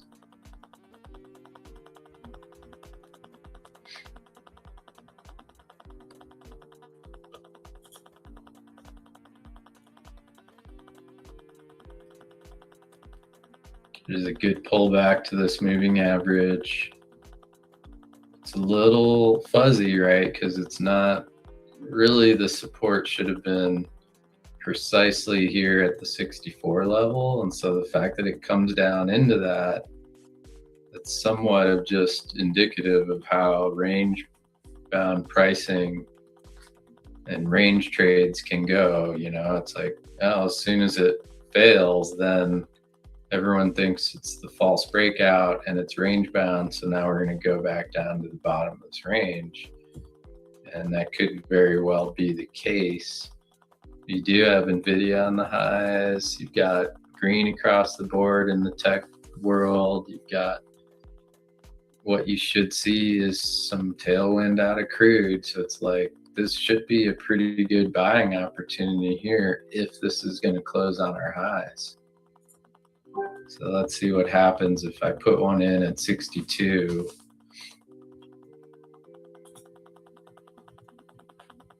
With a 4-point stop.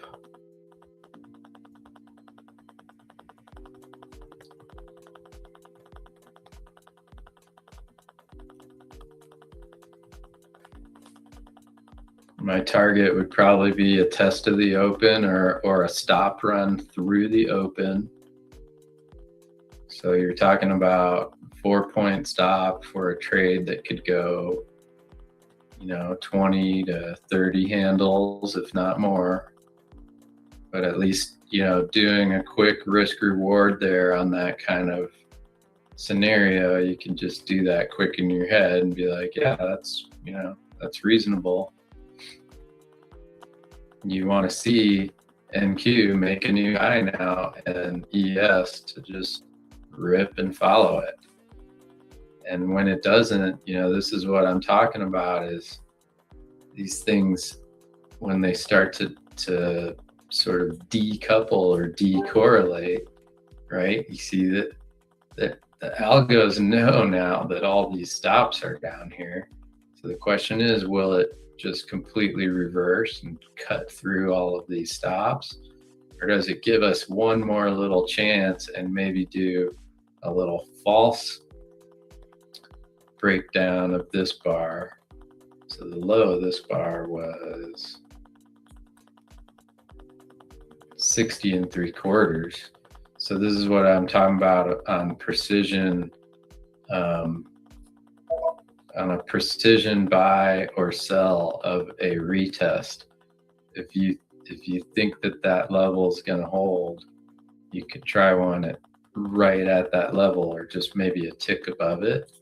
So 61.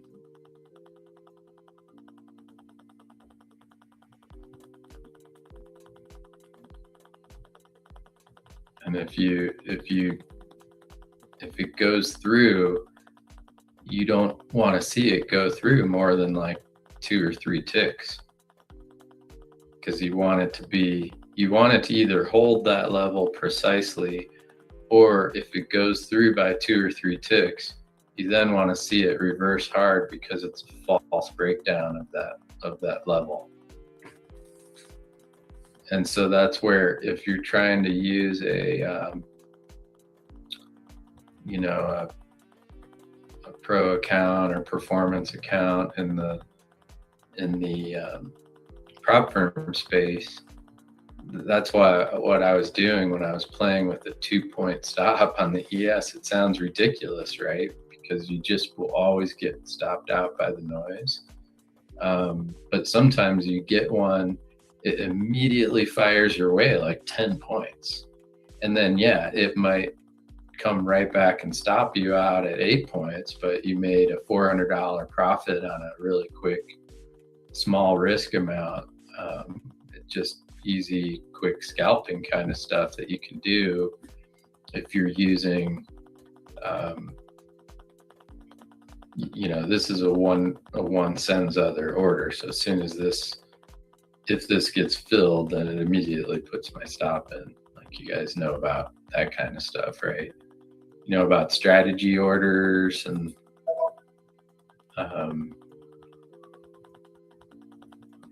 that's something that people would want me to go through. I can show that in my Rhythmic platform.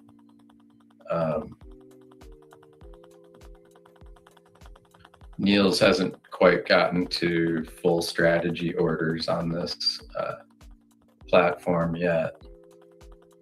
It takes a while to build out some of these things, but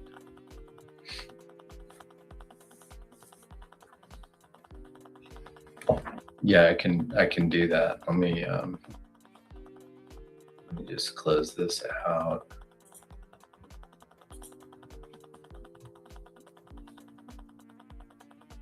So Delta Trader is built on top of the Rhythmic platform, essentially, so I can trade in either one. And then, like,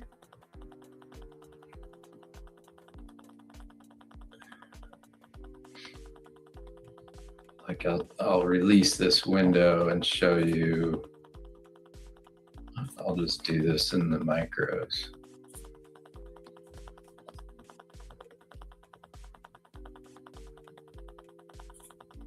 Micro, the U contract. Okay, so I'll just put this right here. So in your order book here, you can go in here and where it's a bracket order, you can configure this with different styles and show more options. And so like, for instance, this is one where I've got a 3-lot, 10-point manual stop. So 3 is the quantity on my stop amount, and it will automatically put in my profit taking orders and my stop.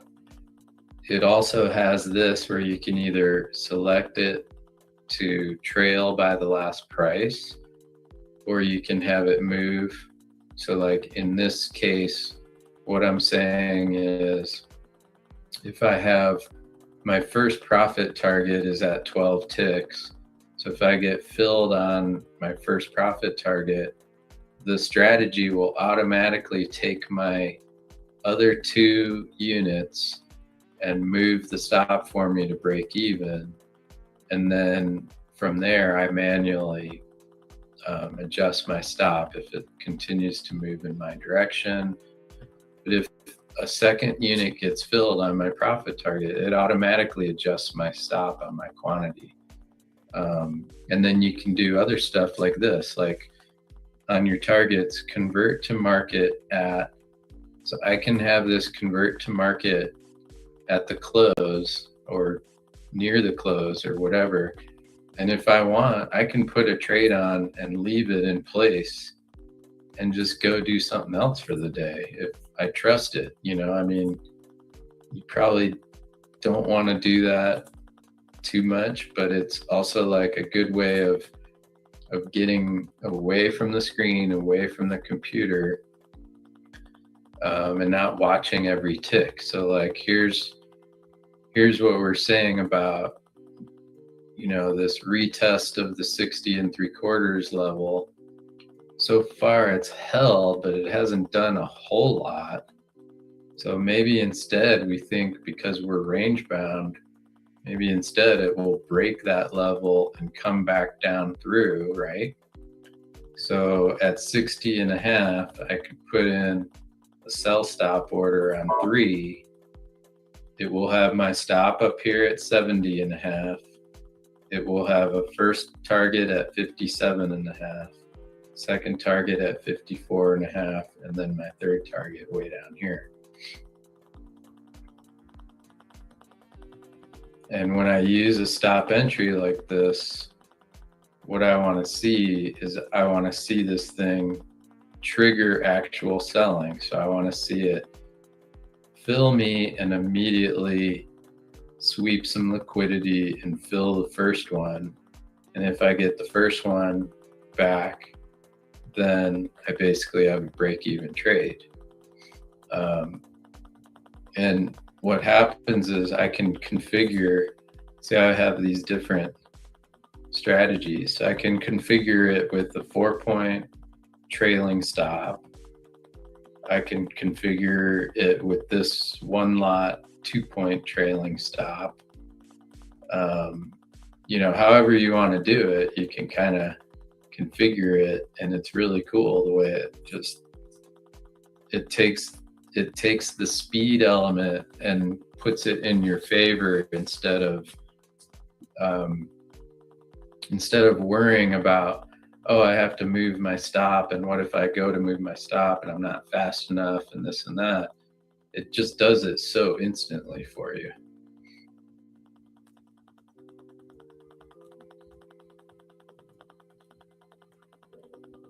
So let's just see what happens here. I mean, Nvidia's on its high.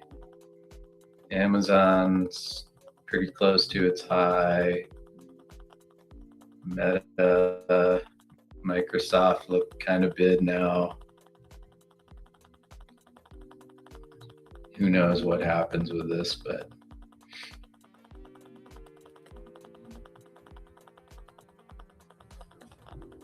and then you do want to be careful, because as long as you have this button enabled, if you go to put in another order, it will be a strategy order, so it'll put all those same things in.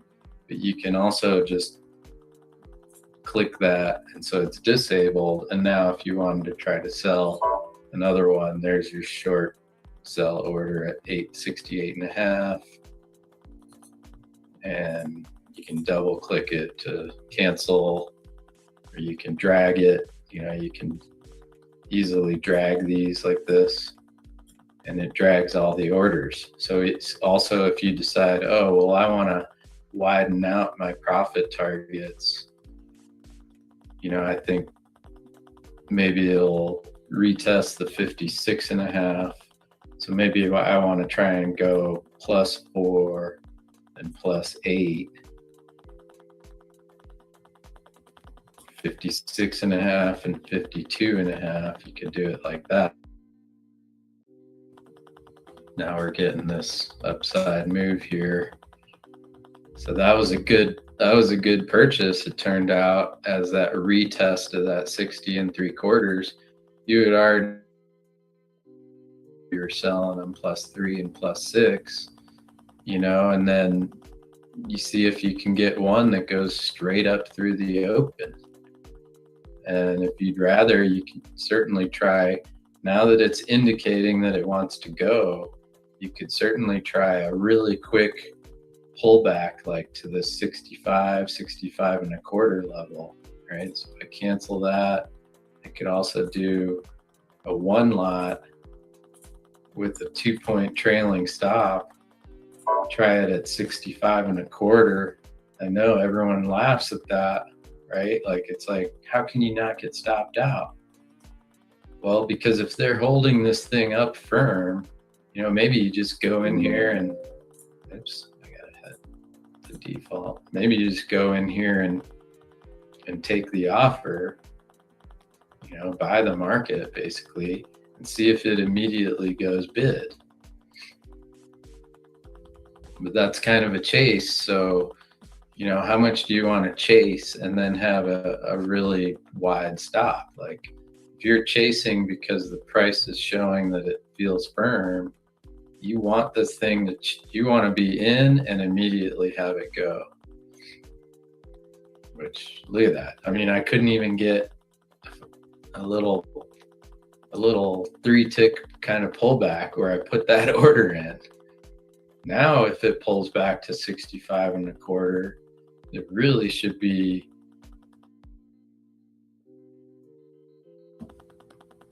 because now anyone about this here,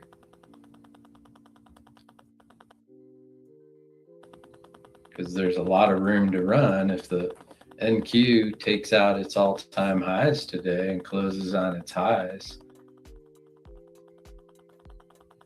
I mean, it sounds sort of ridiculous, but again, like, we should really be getting a tailwind off these lower crude prices. And that especially goes for tech and all the utilities and energy consumption that they need for that. So sometimes it's like, when you have a chaser like that, okay, I didn't get the chaser. Well, okay, maybe I really do like this. Let's try a 3 lot with a 4-point trailing stop. And we're getting this pullback right to this spot, 66 3/4. So let's try it at 67. The concept is, if this was resistance and it becomes support, we don't want to see price coming back into this range at all. It should just barely trade back to that. What was resistance now becomes support. It should just barely trade back to that, and then just blast higher. I don't really expect that to happen. It's probably just stop me out. But if we can get a fill, you'll see how these strategy orders just are kind of cool, because the stop trails, the this and that. You don't have to worry about anything.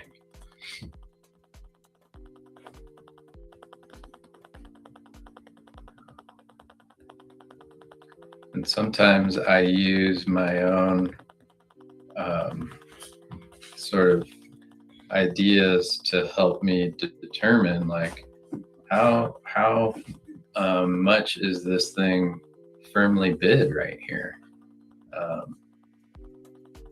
I can't even get a, I've got to totally chase this thing to get a fill. Close my door. I'll be right back. Hi, honey. Hi. Barking? A little bit. Oh, sorry. It's okay. Trying to get you a break. I'm just on the presentation. Okay.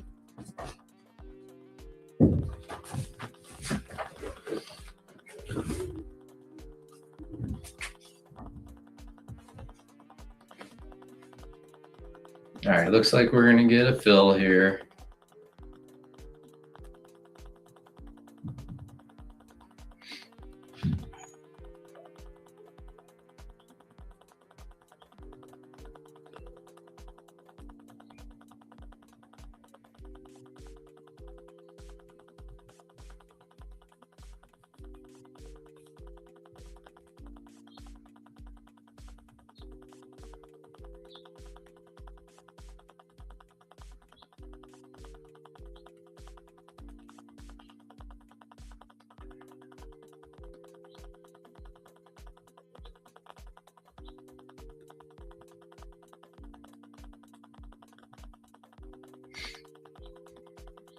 See how firm this feels now all of a sudden.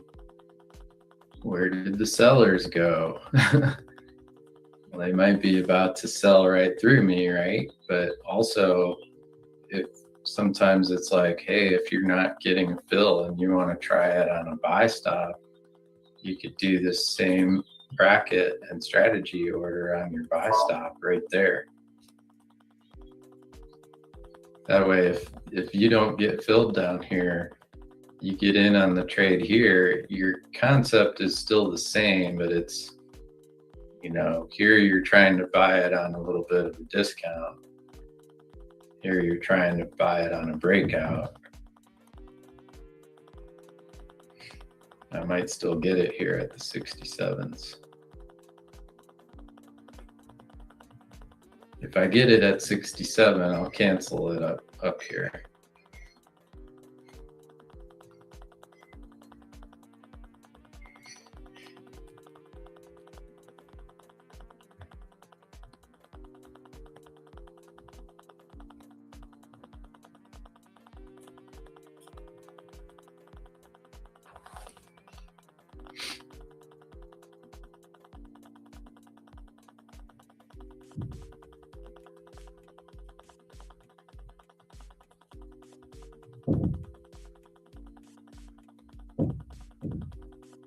Nice, I like that live auction. All right, so I got that filled at 67. I'll just cancel that. So there's my strategy order in action here. You can see it ticked a little bit my way, and so that trailing stop moved up a few ticks. So it was originally a $60 risk. And just by having it go a little bit my direction, what I'm saying is I really don't want it to turn and go the other way, right? So as soon as it starts going my way, if it immediately turns and goes back the other way, then they could just sweep the downside liquidity. But this is what's kind of cool about this is you just sit here and it doesn't matter, right? I mean, usually if I change my mind on these trades, that's when I get emotional and stuff. And right when I flip it and go short, it's like, oh no, that was the right entry, and now here it goes,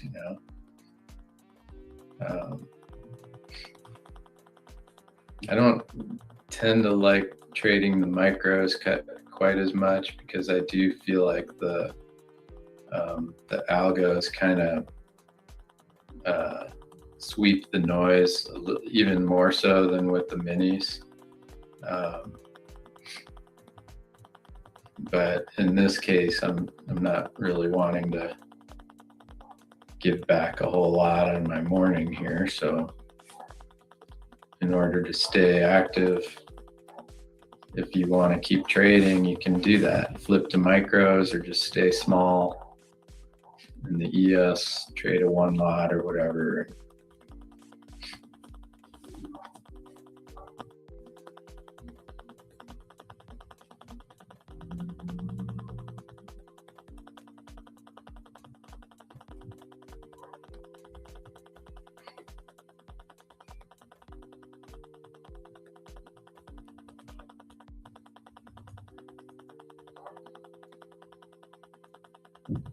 Looks like they might sweep the downside, but if this is a little false breakdown and then you see NQ start to shoot higher, then those are sometimes the really good trend trades that, you know, they just take advantage of those little sell stops right there, and then they start squeezing them. So that's what I want to see, is that quick sort of outside bullish engulfing bar form on the NQ. And if that happens with NQ, then the way ES normally has been following it, ES should follow, you know, very quickly. And so again, like anytime it behaves in a way that sort of doesn't seem right, or it starts to, that correlation starts to become somewhat disrupted, or doesn't feel like it's trading the same as it used to, then we should also pay attention to those scenarios, because we could be seeing a shift in the market. Even if NQ kind of, you know, kind of makes a new all-time high here, it doesn't mean it can't reverse, close on its lows, you know, on volume. Those kinds of things happen, and it's like that's what we're all watching for, to really see if there's a big shift. So yeah, CL looks good, right? Like it should target the open, it should go back above its open and really sweep back through the 75s, 76s. You know, it could do that going into the close, you know, the NYMEX close, it could do that easily. And reminder on the crude contract, I mean, it's really not that thick. It used to trade a lot thicker back in the day, and now it's really become a much thinner instrument. And so the moves are wild. All right, so look, now we have this pivot low is 65 3/4, and I've got my stop at 64 3/4 now. And it's like, sure, that should get stopped, right? Like they're totally going to sweep that stop, right? But if it doesn't, that, you know, those are the things, is sometimes you can identify and trade with a really tight stop, because you're identifying that low should not break. And if it does break, you could see it go right back down here to the 56s. Okay, so I'm flat.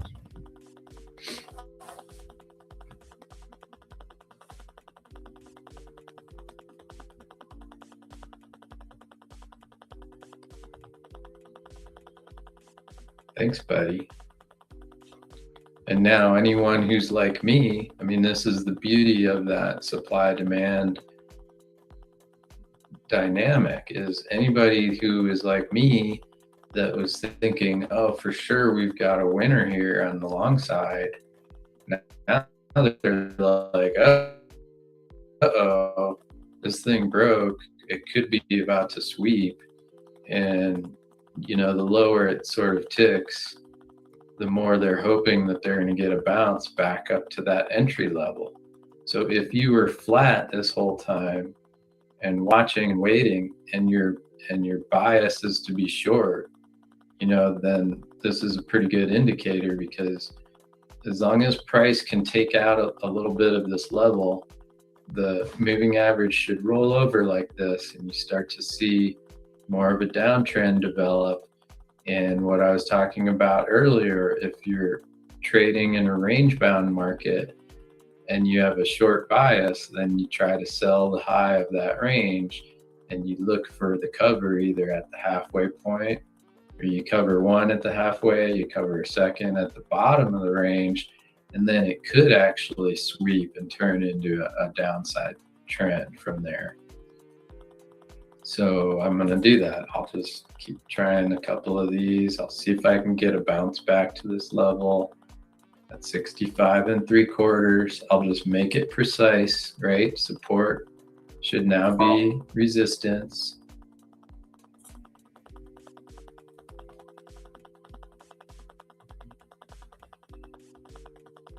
We got our move back up to the open on the crude oil contract. So a beautiful rejection and double bottom with, when you get a double bottom where it makes a lower low, that's sometimes an even better formation than when it makes a higher low, because sometimes that has a lot more people trapped because it actually did make a lower low, instead of if it had only traded down to here. That's what most of us like to see, right? Is a higher low and then it goes. But occasionally you do get this kind of candle with the tail like that, and it really can be explosive. So again, I would not want to be short crude. I would not want to be pressing my short on crude. And now right here, see, if I'm long right here, I'm getting a little nervous about if they take out this 50, 60 level, right? So I like being short from 65 3/4. I also like being short 60. And I like being short 54. Or here's the VWAP 53 1/4, so call it 53. Oops. Let's put it in as a 3 lot.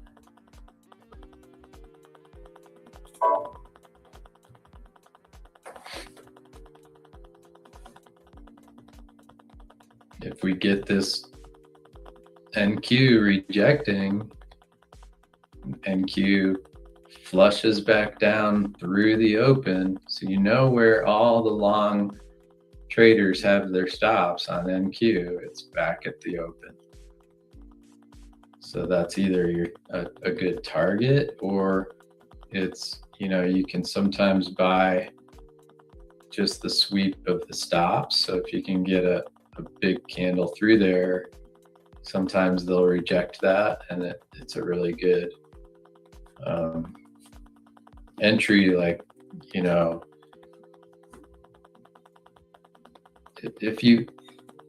if you do like layering into positions, like it's not always 100% wrong to add to a loser if that's part of your plan, right? So like when you're talking about the opening price and the opening price principle, as I sort of have borrowed it from, it's an old trading book that exists out there. I forget who the authors were, but it was like a dual author. But you can try like layering into a 3 lot, at just above the open. If you were buying the NQ, for instance, just above the open, at the open, and just below the open. And the concept being that you should get a rejection of it and have it move higher. I know some people do that anyway with their zones, and they treat things more as like buy zones or sell zones. And I just find the more precise I am about something, the more confidence I have with it. So, all right, I got short there, and if it immediately goes against me, then I might be trapped. Okay, but what I want to see is that level is meaningful to some sellers and that they sweep back through these 54s.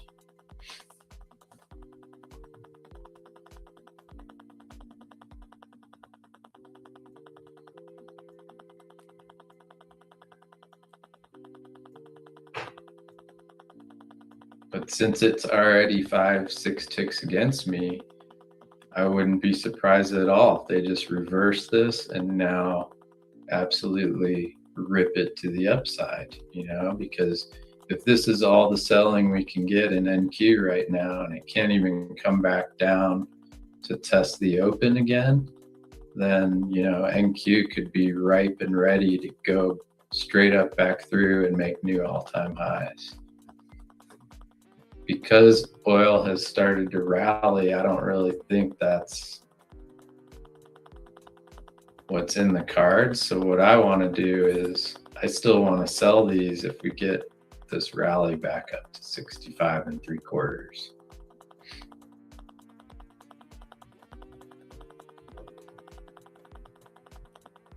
And if we can't get back there, then I'll know why, because we'll be going lower. And I'll be getting paid on this position that I put on.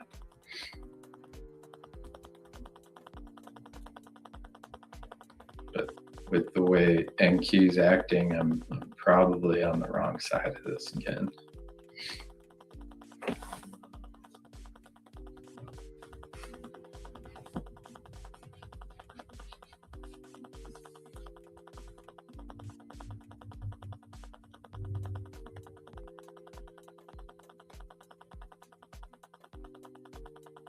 Look at YM is pretty close to its lows and eyeing lows.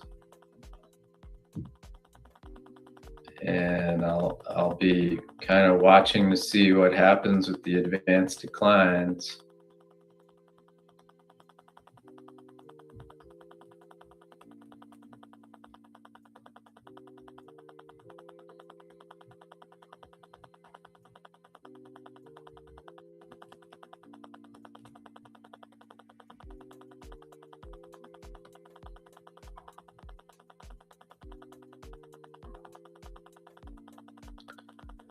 Yeah, 1% move is so much more in terms of the overall points than it used to be.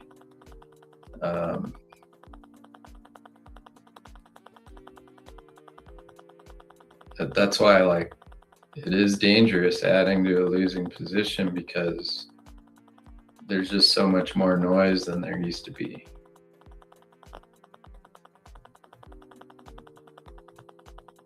And so if you don't have a real good idea of your uncle point in terms of the loss or the level itself, and you get sucked into just adding to your loser, and then eventually when you cover, well, that's where everyone's covering, and so that ends up being the top or bottom.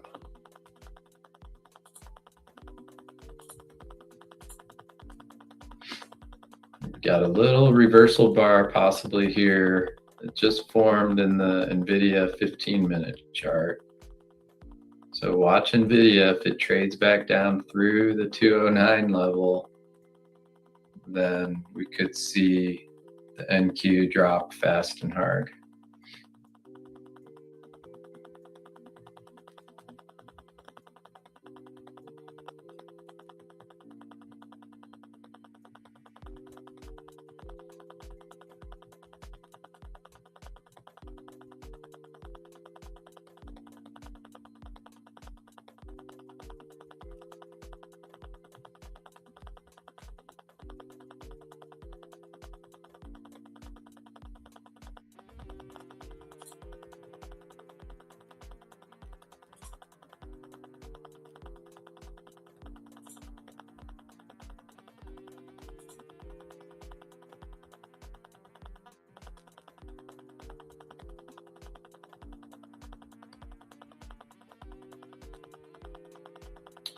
Yeah, I mean, the rig count it's at historic lows.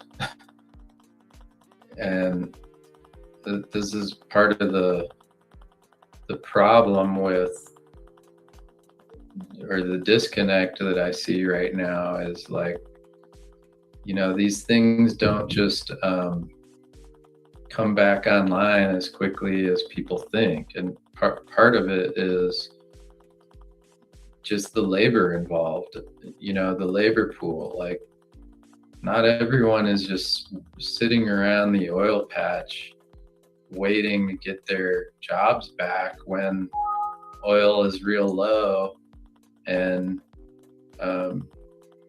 there's not a lot of drilling going on, so like once some of that labor moves away and out of the space and into other fields, then you can have a big shoot up in the price of crude, and everyone thinks, oh, everyone wants to drill again, and this should be easy to just turn the spigots back on and all that kind of stuff. But it's not necessarily that easy, because the rigs aren't just, let's see if I should move this up higher. I really like this. When you get a reversal setup like this, I really like it, because it shouldn't really go back through that 71 level, so if I had waited, it would have been a lot better, right? But now it's like it can easily go to the upside.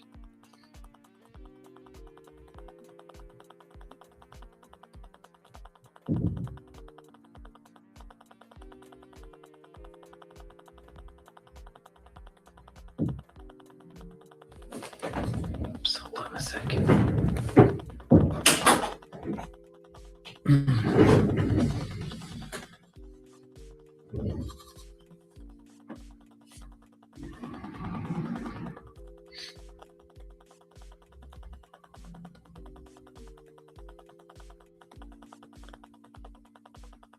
Yeah, you're getting some upside confirmation in the YM and advanced declines.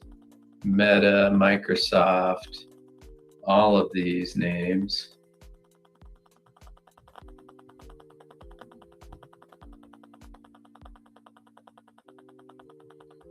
So I'm probably about to get smoked, but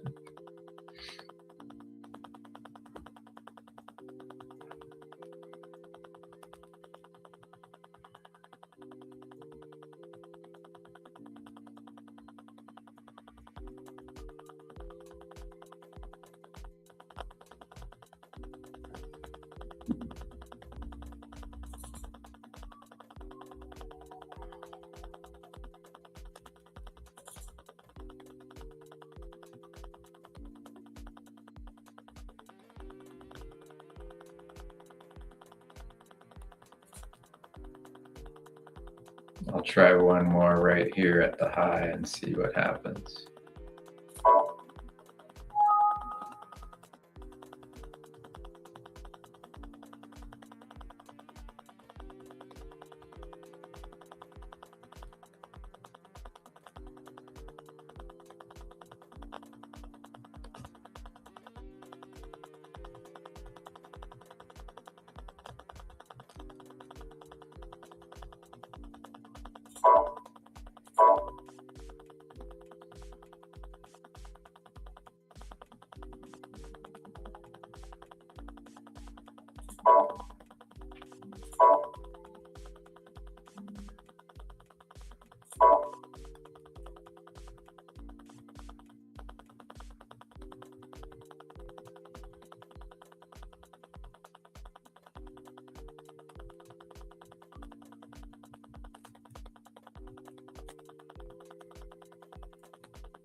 Looking for the false breakout, obviously, but that was my mistake, right? Because this was more of a false breakdown. I was calling it out. False breakdown.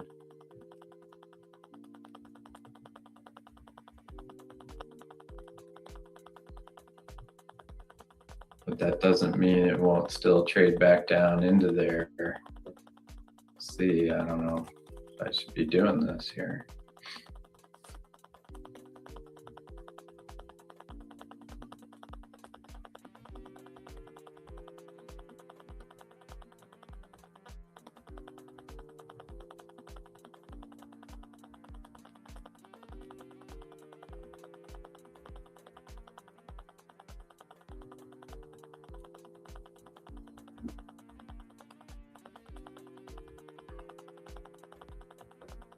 So what we've seen sometimes in the past with the rotational stuff is that sometimes when they're buying YM and RTY, they'll sell the Qs and the SPY, right? That doesn't feel like today, but that is a sort of inverse relationship that we've seen, and you could see that play out where now the NQ starts to sweep. We have that divergence in NVIDIA where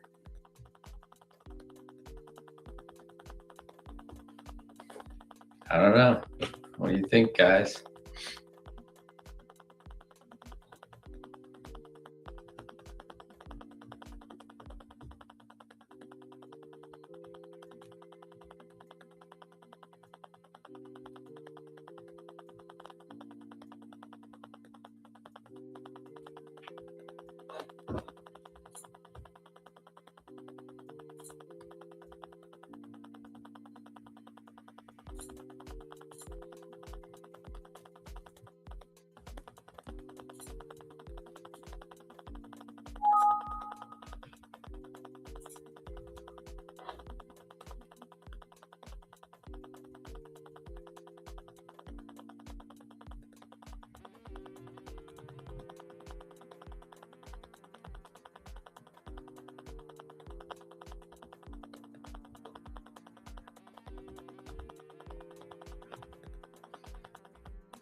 Let's see, 212. Yeah, that could be the low window.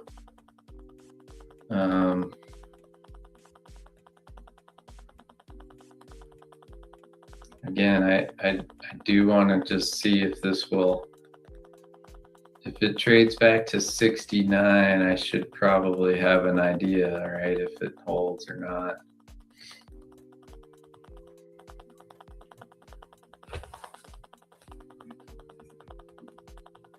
Now you have a little potential 1, 2, 3 formation with the lower high there, right?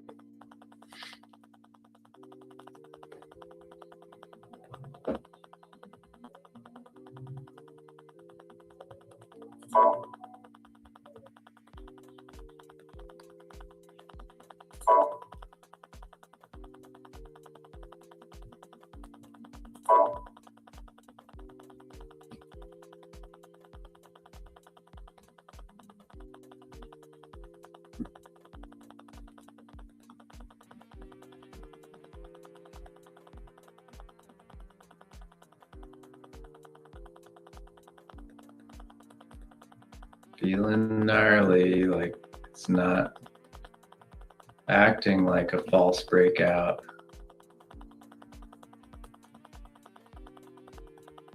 But I'm still watching NVIDIA closely here. Advanced declines acted a little bit like a false breakout.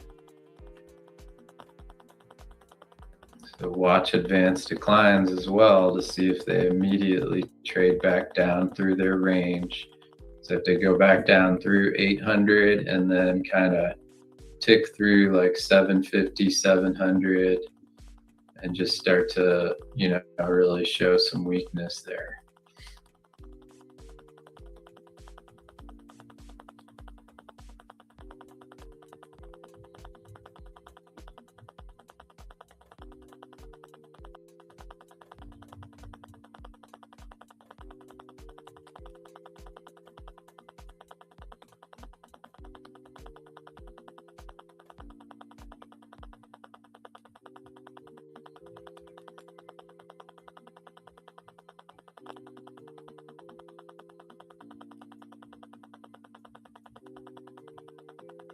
Amazon making a new high.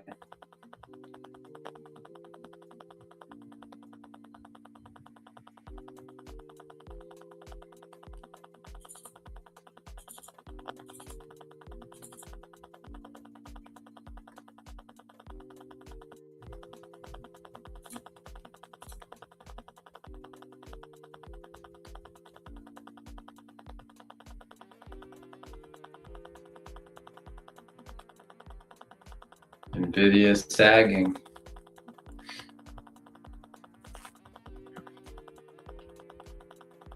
Could still hold right here. This is the support level needs to be at 209.87 or whatever that high was. Yep, 209.87. So they could easily hold the 210 level on Nvidia and just push this thing through.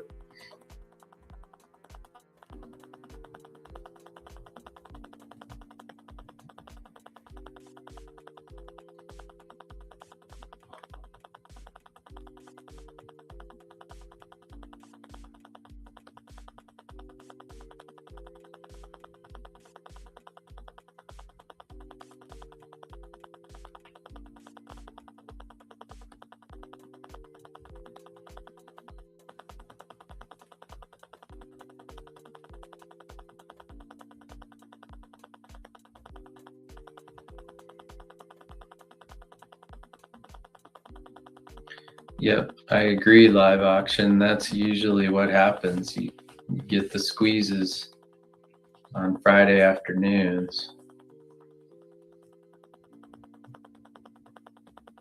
We still have plenty of time, so this could really squeeze me hard and just keep going and going. And this is really a nice, actually looks like a nice trending signal right here.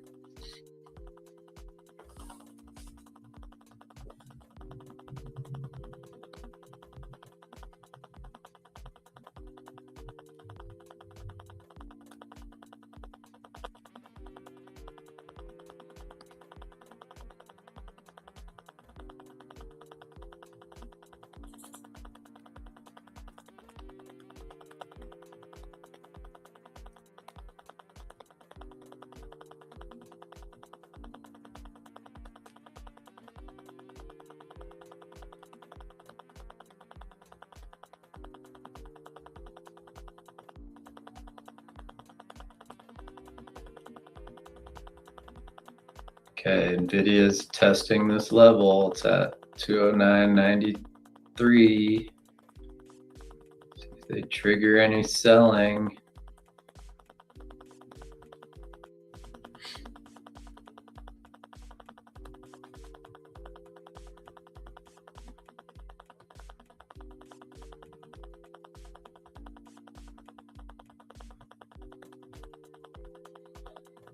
Yeah, it's a pretty good amount of heat for me to be taking on this trade without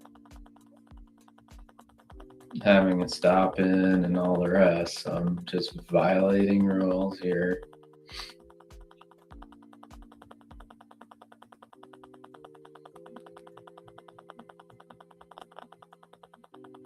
So I'm going to try a few more at the open.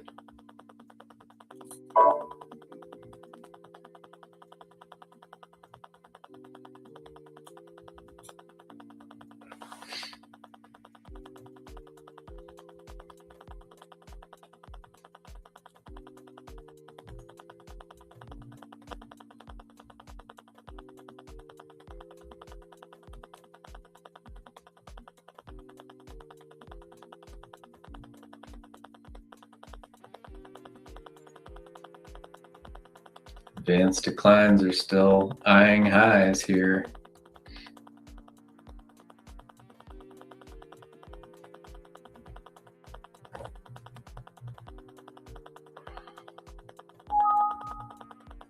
All right, I've got some size on, so it's a little awkward. Let's see what happens.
Well, sorry, I'm not trading better, everyone.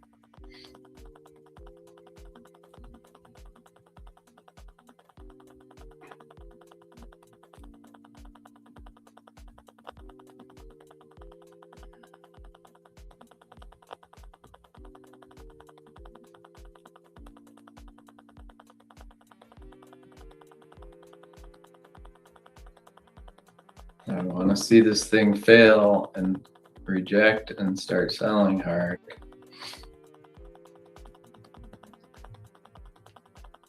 Kind of feels like it's going to go the other way, but so far Nvidia held that level. So that could be a real good indication.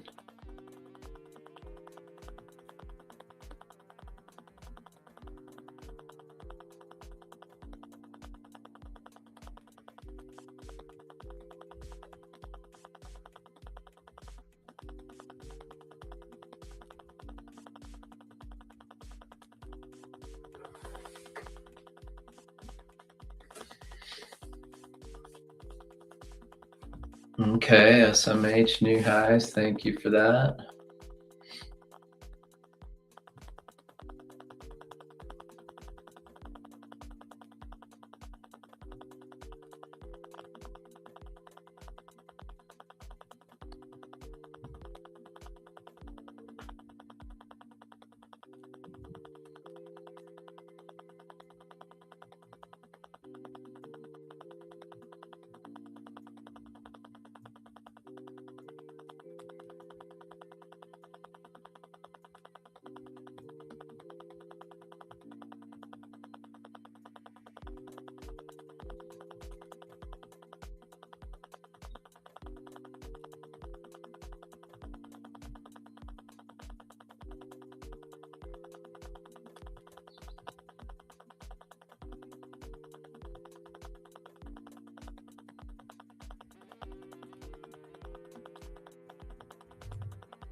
Okay, let's see if they can sweep some liquidity to the downside here.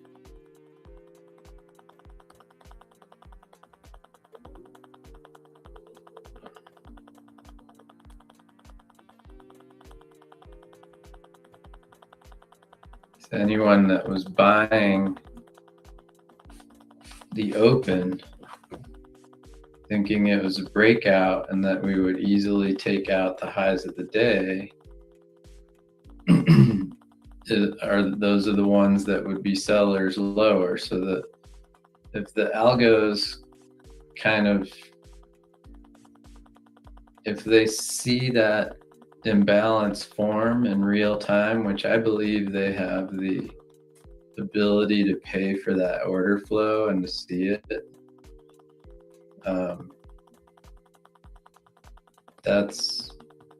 that's where these things can sometimes just become the big rejections. And I don't know that we'll get that, but I don't like the way this candle's forming in the YM. You know, maybe it'll still keep going, but I feel like I should have a decent chance at a pullback back to this 70 level still.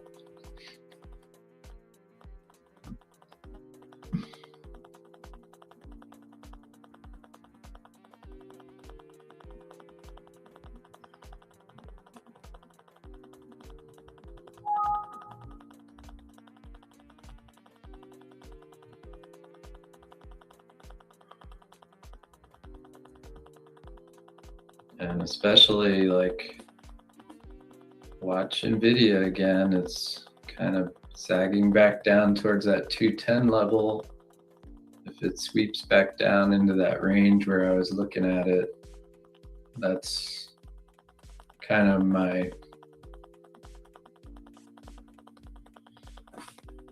the thing I wonder about, right? Is where does that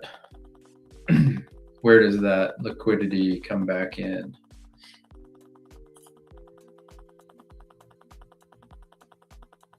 Oh, I'm gonna turn my mic off and on again here real quick. Manny says there's maybe a problem with it.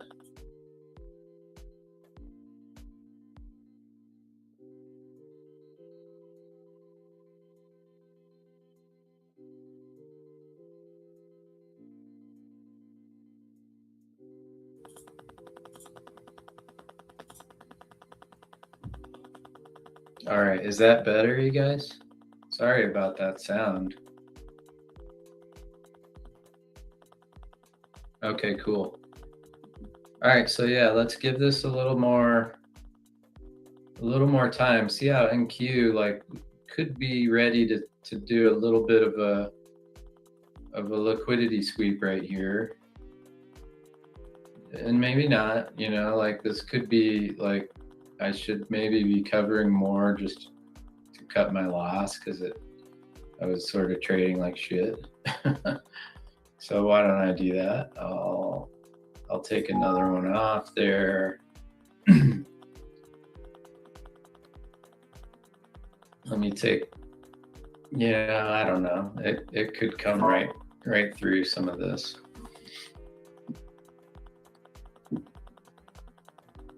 We had a nice little sort of high tick there at like plus 400. Now it's back to 0. So if this becomes, you know, a false break out of the open, you would want to see the ticks now start to print negative, okay? And then you'd want to see this create a little miniature sort of head and shoulders, which it already is kind of doing, but the liquidity sweep now needs to follow. So I just should have been more patient. You know, that opening price principle can sometimes really be just a really great trade.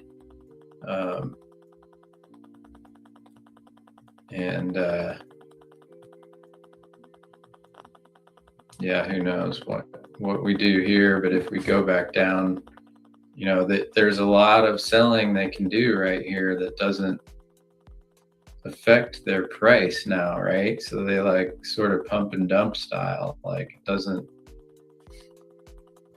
doesn't cost them as much to just start hitting the bid and selling down through this stuff because they've got it back up to these levels. So you don't want to be, I personally think you don't want to be terribly married to your longs here after the selling that we saw yesterday with the Warsh comments, because, you know, that was pretty big, heavy selling, and they could have more selling to do. And so the fact that we're back up at these levels makes it easy for them to come in and turn on their sell programs again. And, you know, it's sort of like the old manipulation kind of stuff that you read about in like reminiscences of the stock operator, right? It's like when they've got big positions to unwind, they can do this stuff both ways. And we don't really know until after the fact where was the real supply and demand and stuff. It can happen quickly here, and I'll say this, so far I'm feeling kind of lucky, right, that it came back here the way it has, especially if the SMH is making new highs.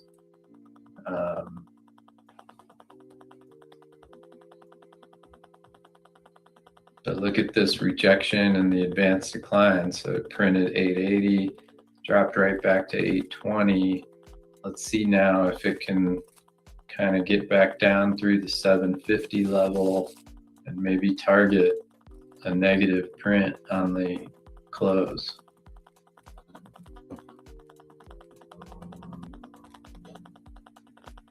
And this is a beautiful looking head and shoulders formation on the 1 minute, if it actually carries out the formation. So you don't want to see it violate the 75s. It should trade up here, and then they should sweep it right back down.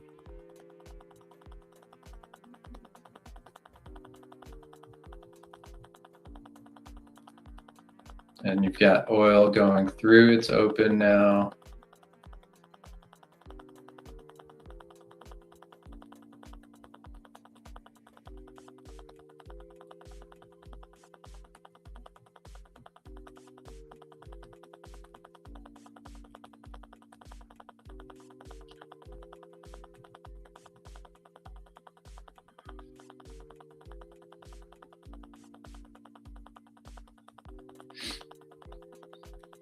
Let's see, YM trying to move lower. You're saying YM was at a previous low that was holding and you preempted a short. Yeah, so when YM printed this long green candle, what I was trying to gauge was, are we going to see some rotation where YM and RTY rally and then they sell off the others? And so that was just like a concept in my brain of like, oh, the rotation that can happen, this is somewhat what has been happening sometimes on these rotational trades. And so I'm often looking at so many charts all the time that I'm looking to see, is there something that kind of tips its hat in terms of, okay, this is happening and maybe they're rotating and doing something else over here, you know? And it doesn't necessarily mean anything. If it doesn't trade the way you expect it to, if you formulate some thought or opinion on something like that, then you want to respect the fact that it isn't trading the way you wanted it to, and be wary. Like right now, what I want to see is this thing really undercut.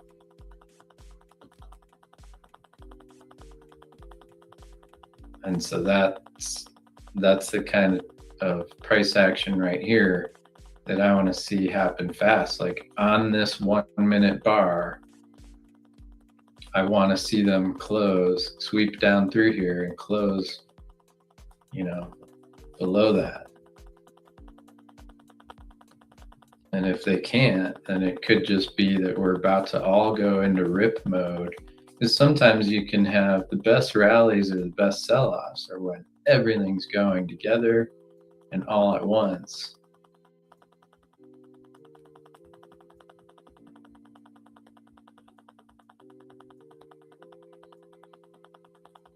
So it was a pretty good rejection again of the open, but unless it follows through back into this range, it's not a rejection. You know, it could just be that they've trapped everybody short like me and they're going to squeeze us into the close.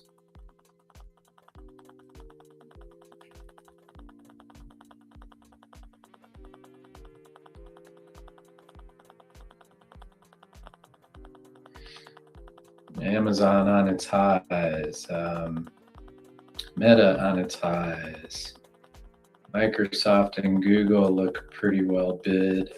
Tesla is trying to recapture its open.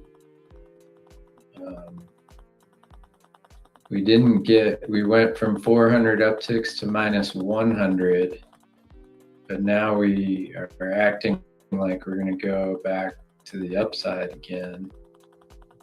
Yeah, I better cover some here, you know, that's how I'm feeling about it.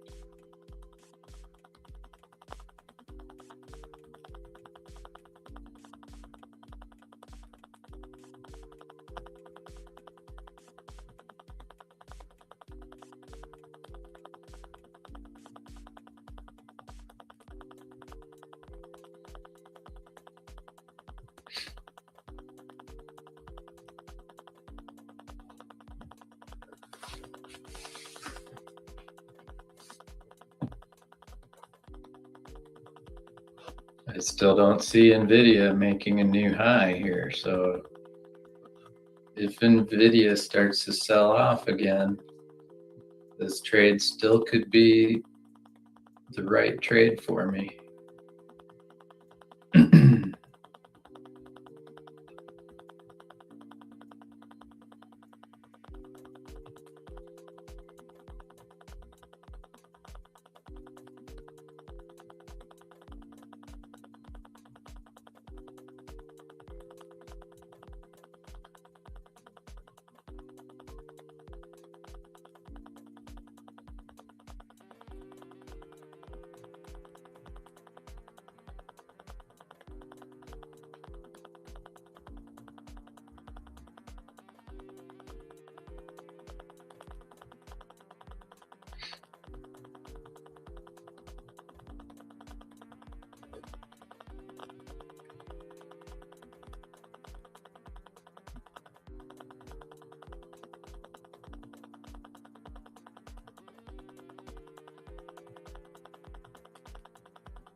Tough to figure this stuff out. There's not a lot of rhythms.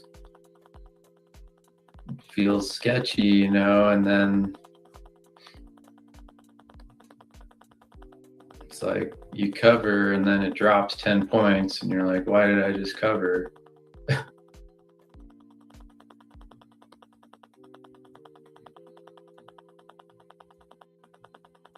And so the 71s need to hold here if you're bullish.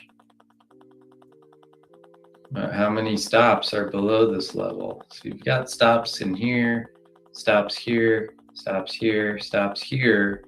And it's just a matter of if they decide to turn those sell programs on, can they sweep them, you know? They may not be able to with as strong as the tech is today. But because we were so range bound earlier, I kind of have to believe that there's enough trade on both sides of this thing that you've got also a big 15-minute doji candle formed here. you know, but there is very good support now at this level. So if that support doesn't hold, the whole range kind of opens up below you. Or it can open up below you. It doesn't mean it will.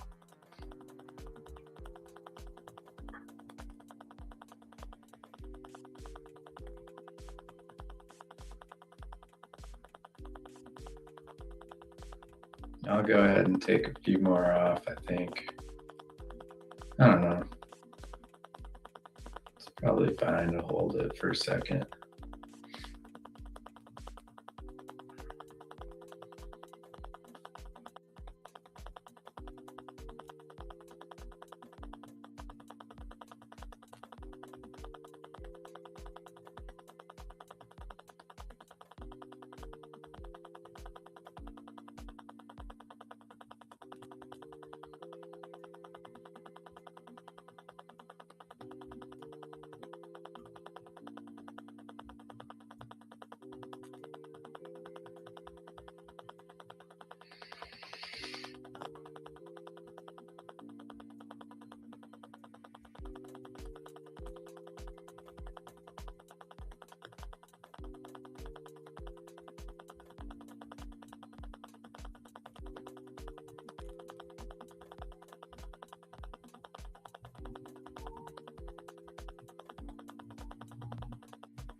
I'm not going to wait around too much if it doesn't really follow through, right? It should really trigger some selling, and you should get a few points out of it pretty easily.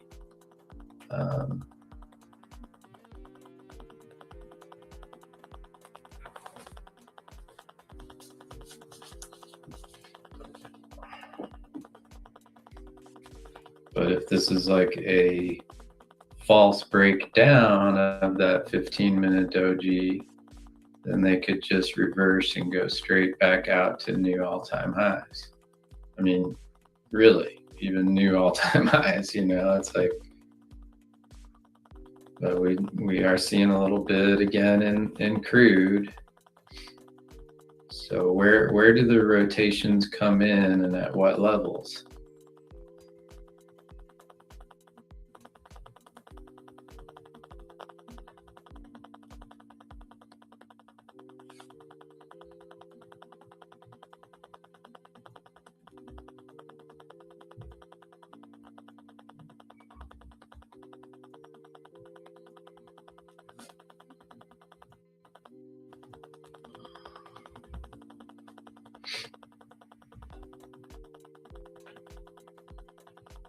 Does this become sort of the rejection of the open and like a continuation selling event after yesterday?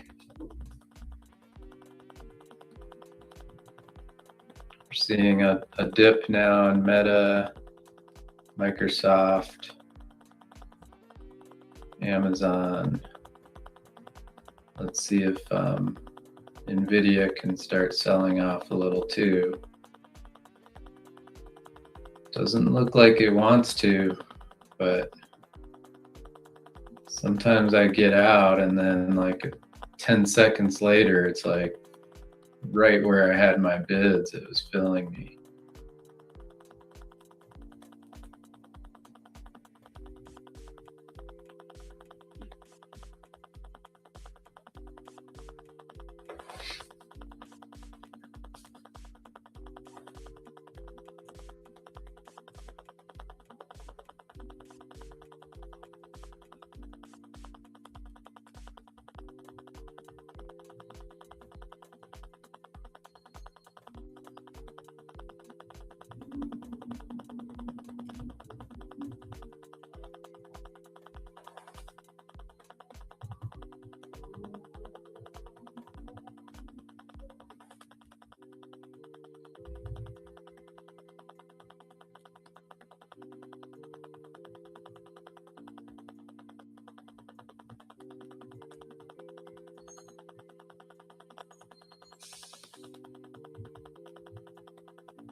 All right, now can it accelerate? Advanced declines are coming back to that 800 level, so let's see if they can target the bottom of this range.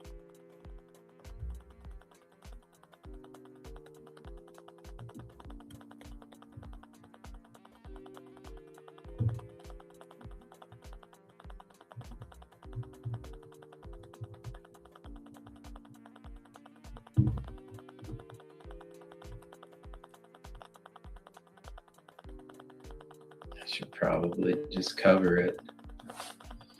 It looks pretty firm still, the NQ, doesn't it? But if NVIDIA fails at this ledge here and gets back down in the range, then I think this will be still a pretty good trade.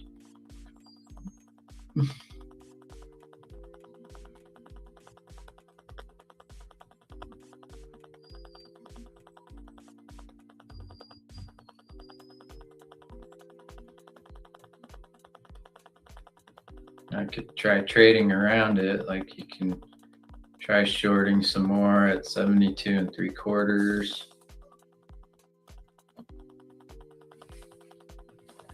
Since I got started too early, I don't really need to do that. It's sort of like,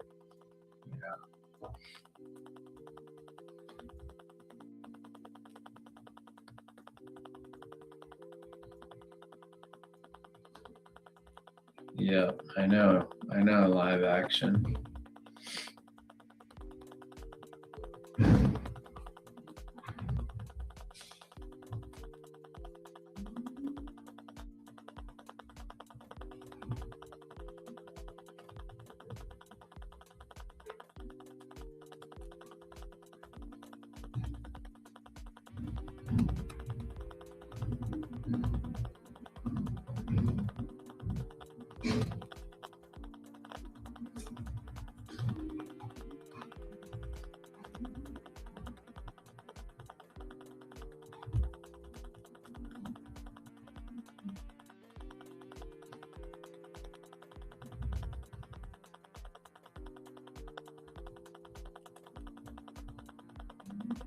I mean, the thing I like now is the fact that on my system, this is the position that I should be in. The moving average is sloping down on the 1 minute. That's my primary system. We're below the open. And so I want to be usually trying to short the rallies up into that moving average.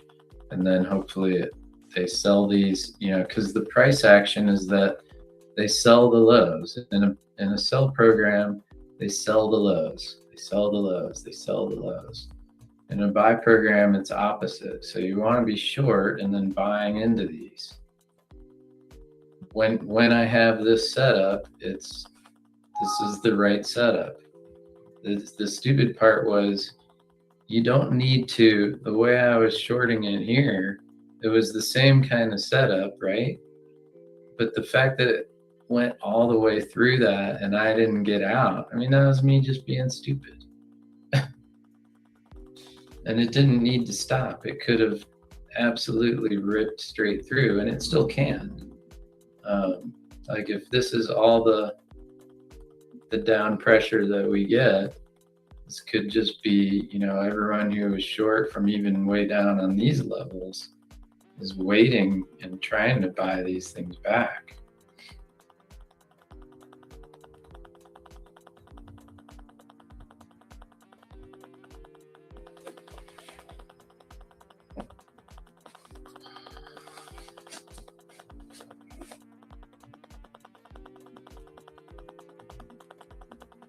So I might just buy a few more back right here just because.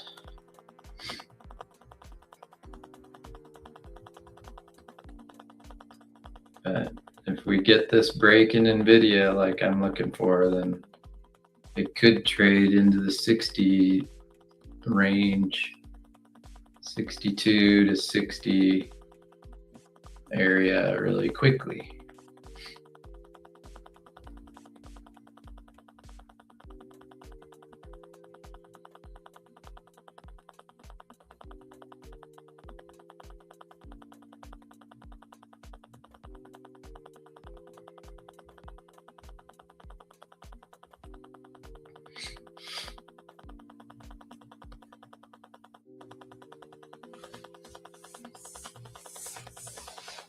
Let's see if there's anything on the NQ level-wise that corresponds.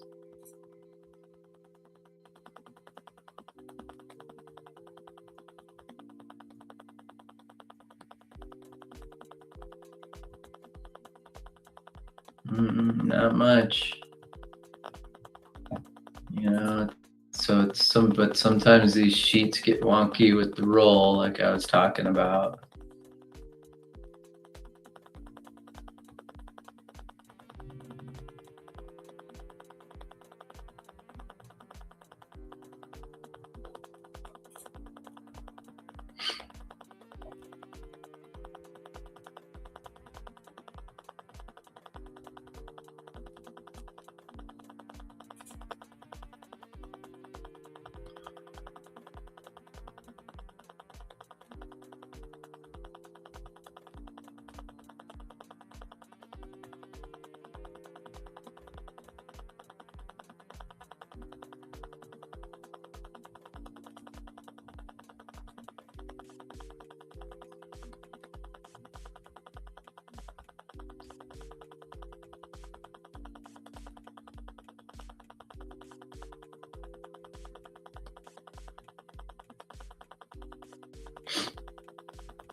Nice.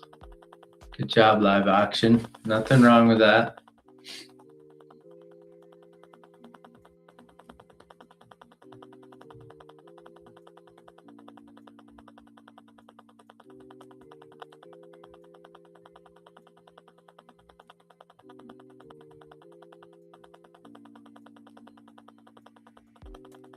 Did you get your fill?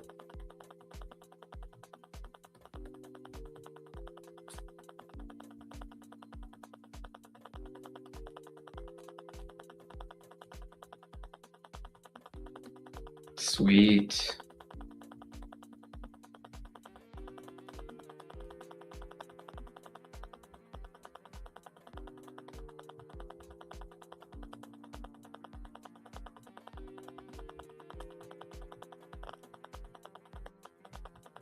NVIDIA testing the 210 level. Advanced declines back to sub 800. So now if advanced declines can sweep the 770 level and get some downside momentum, you know, can they go all the way back down to like 0 or negative on the day?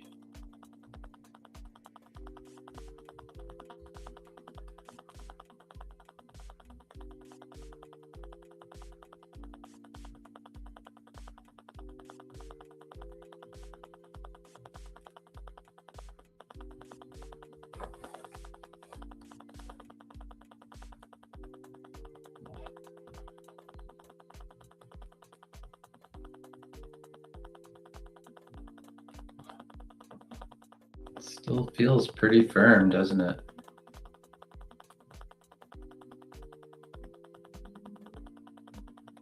I'll try one more here short from 71.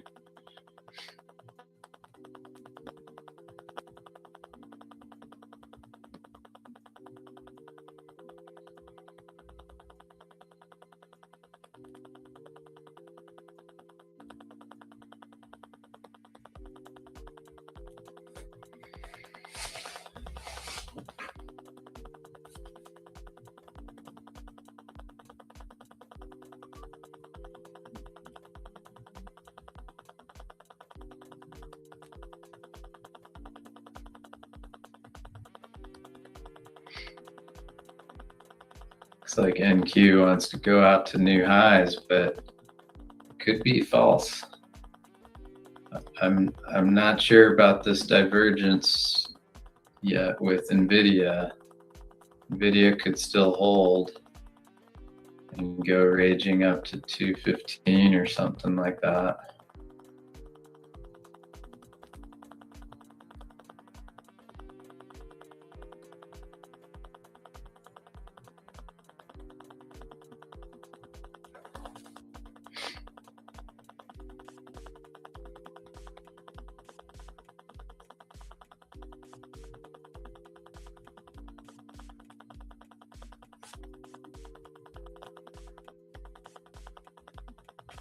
Here's advanced declines trading 777. And here's what I'm talking about with, is this meaningful?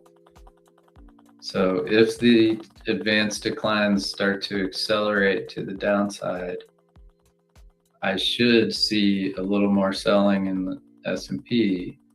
And if I don't, okay, then that tells me something maybe. So now, because now it's like a divergence thing with the Qs trying to go make a new high while the advanced declines were sagging there. So watch the NQ closely here, because if that was just a false breakout and it's now sweeps, then we've got more downside momentum, I think.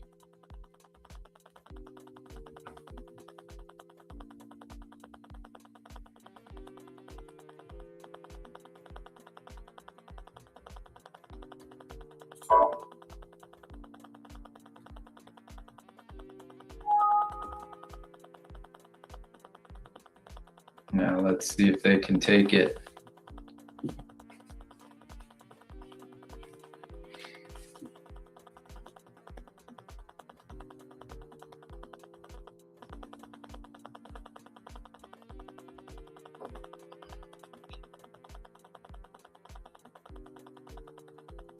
Here's NVIDIA, it's trying to break this little shelf.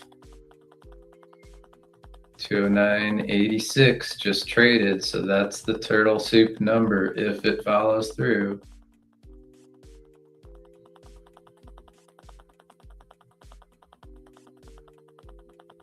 I normally expect to see price test this moving average, so 63 and a half.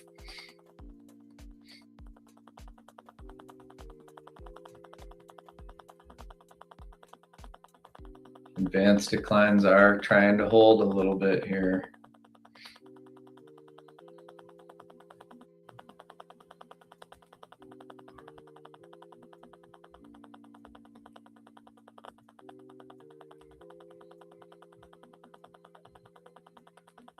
Crude making a new high.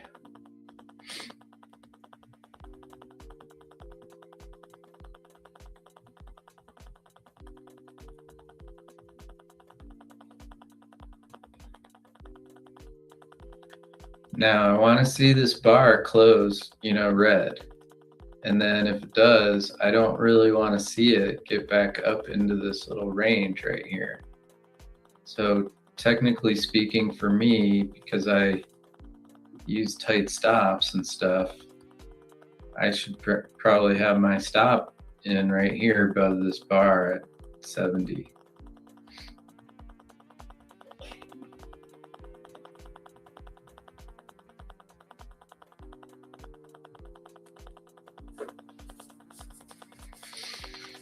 But because of what I'm seeing in NVIDIA and the advanced declines and stuff, I want to give this just maybe another few minutes. Yeah, you're welcome. Hopefully it helped. I mean, it wasn't my best example of breaking my rules and all that, but I hope it did help with some of the other stuff I was talking through. So have a great afternoon. Have a great weekend. And yeah, I think Danny is going to be, I'm not for sure. I can't remember what Manny said, but it seemed like Danny was maybe going to come in here at noon. So I'll hang out here for a little bit longer, see if she does come back in. And if she does, then I can skip out. But for now, I'll just stay in this and see if I can get a couple more of these back. Maybe I'll get actually paid on it.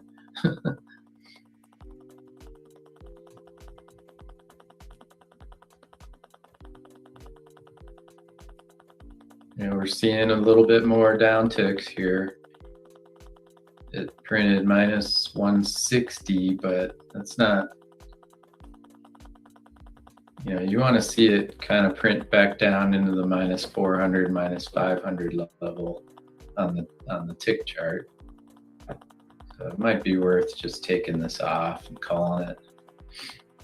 But I do want to see if NVIDIA can bounce or not, because if they start selling it, this could get to the 63s pretty quickly.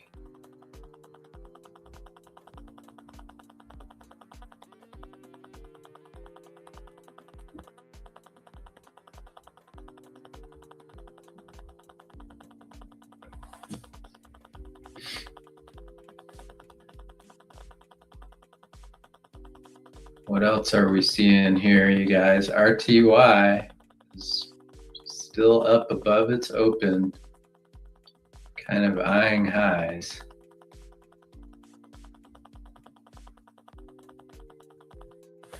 So it feels a little, uh-oh, what just happened to me here?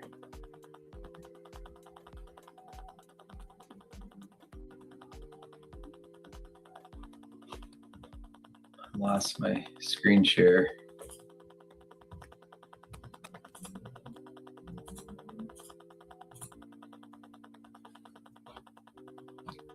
Feels a little stubborn of me to just not be getting out here.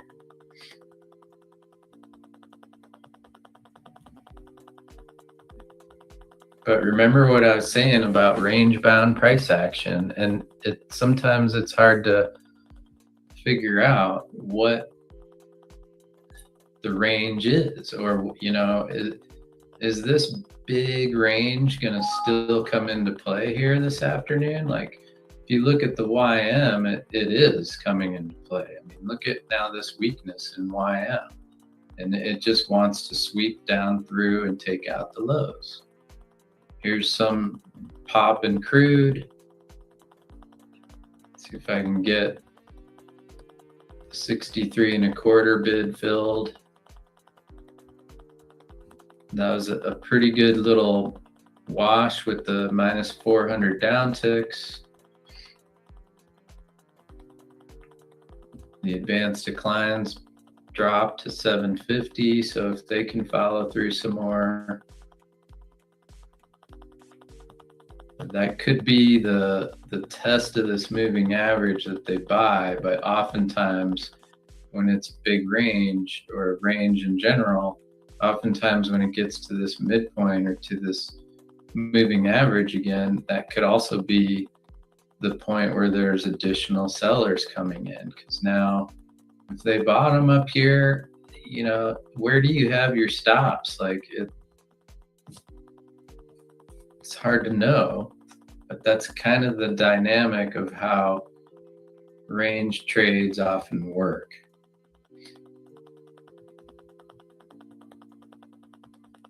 And believe me, the algos and the big boys know that as well. So if their concept is range trade again today, then they're targeting down to here, which means they can have their sell programs on.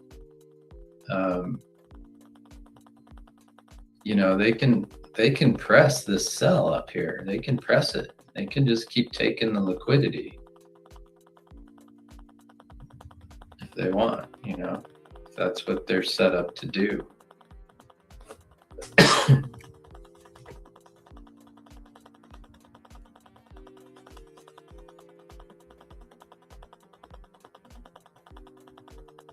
Every time someone's sort of buying it down in here, they put in a new level, a new group of sell stop orders to protect their longs, and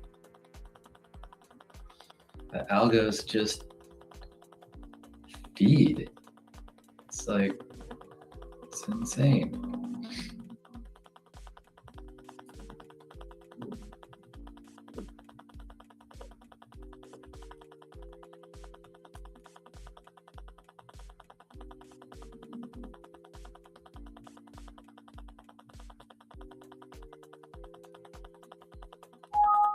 All right, got the 63.25.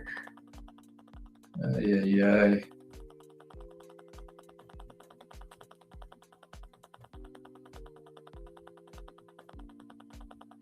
Let's see if the acceleration comes in, look at the YM. Okay, you can wonder if the YM. I mean, it doesn't look horrible. Like there's a lot of support here that you could buy it, thinking it's going to hold. But also, support is only support if the buyers step in. So if instead there's still a lot of anxiety here after yesterday and going into the weekend, and they start triggering sell stops down below these levels, then they're going to likely target a measured move from here to here is 400 points, right? So a measured move takes it down to 51.8, which is that low from yesterday. Now, that doesn't mean that automatically happens, but seen this stuff before. It could happen.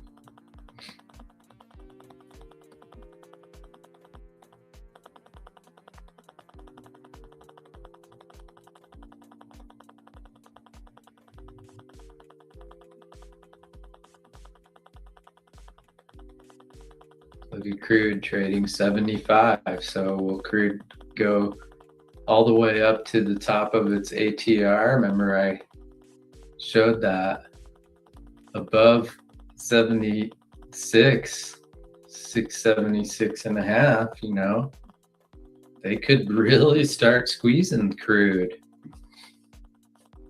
It's like a total gift that it's down at this level. Maybe not, I don't know, but that's kind of my thought on it, was how in the world was it this low again when all this stuff has been happening?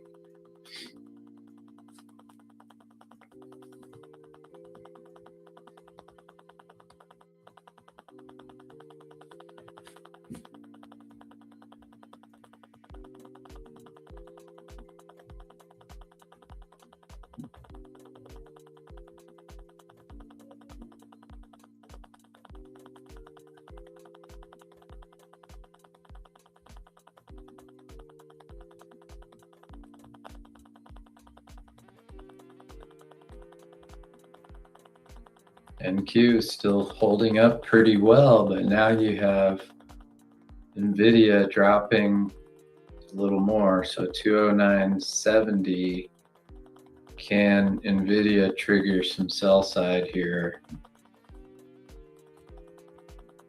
If it can, then this should accelerate.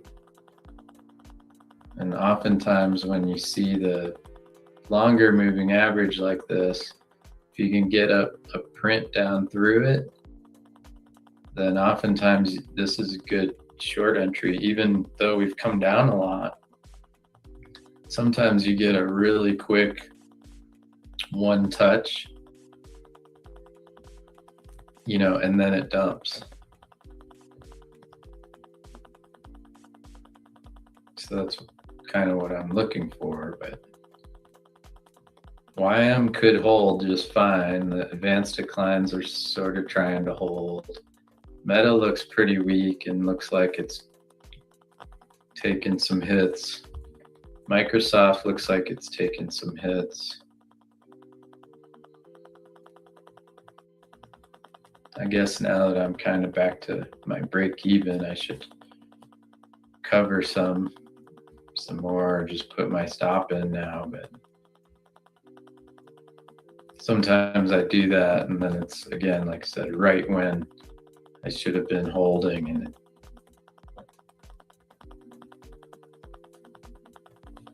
but you are seeing a pretty good pop here in the advanced declines back to 765.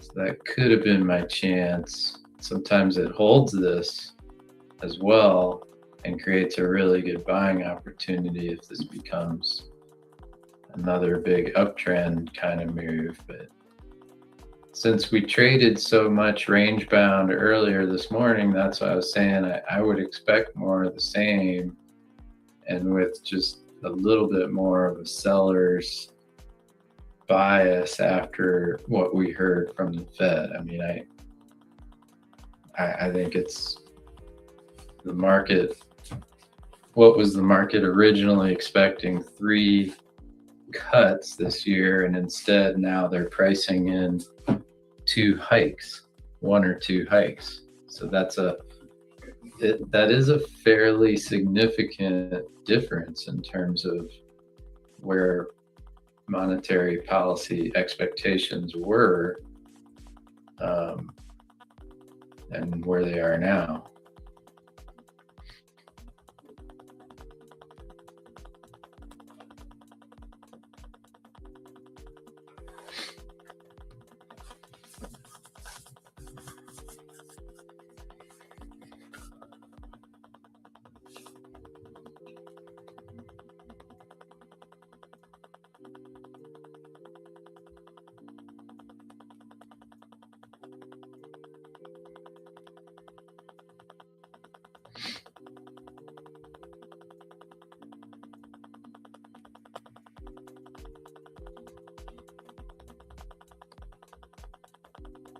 There's still a lot of stops they can target right through these zones. I mean, and that could be the reason to be buying them here, because it's support. If the buyers come in, it's good support, and you had a nice tight stop to not get stopped out on.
I should have taken it off down there, I think.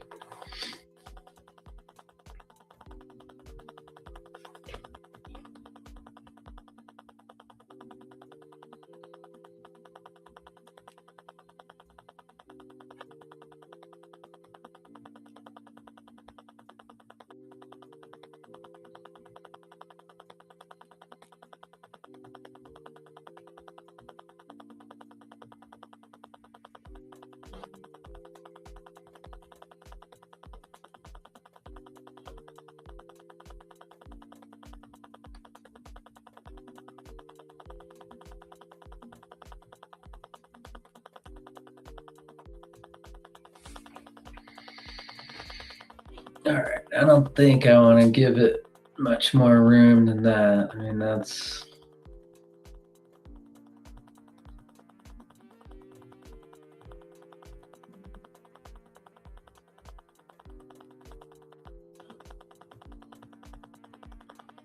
pretty good patience to at least give it that much room. What I want to see now, if this is going to continue, is just that here's their chance to get out, and then they come in with another sell candle boom like that. But it doesn't feel like that's in the cards for today, with as strong as these tech names are. So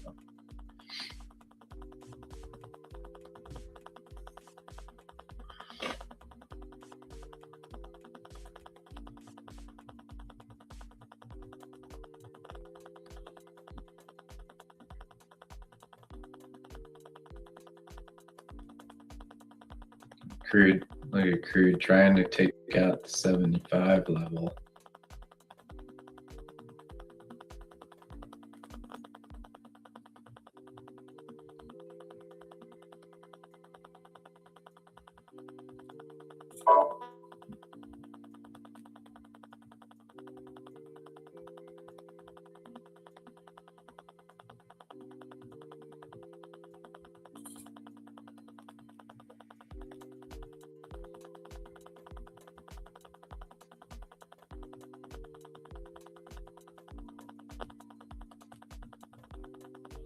Sometimes this is the really good long entry right here, the reversal. But if it's not, and if they sweep them, then they're going to be a little bit panicked to sell, because it's a big air pocket.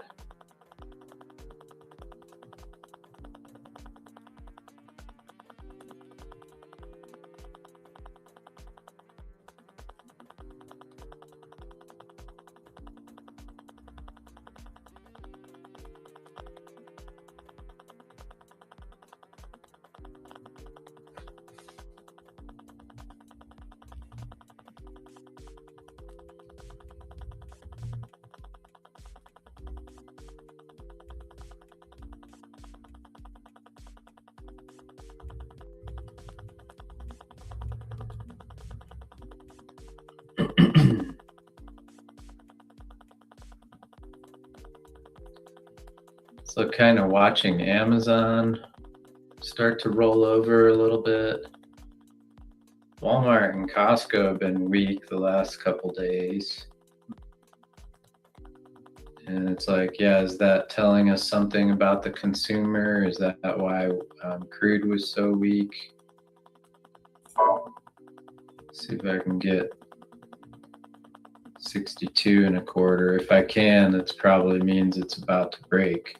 See, NQ is trying to break, but still just has to test this moving average.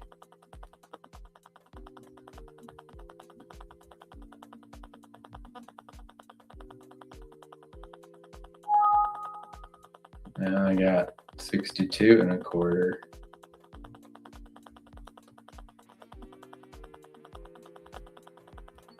See if I can get the 60.25. That was like my original, right?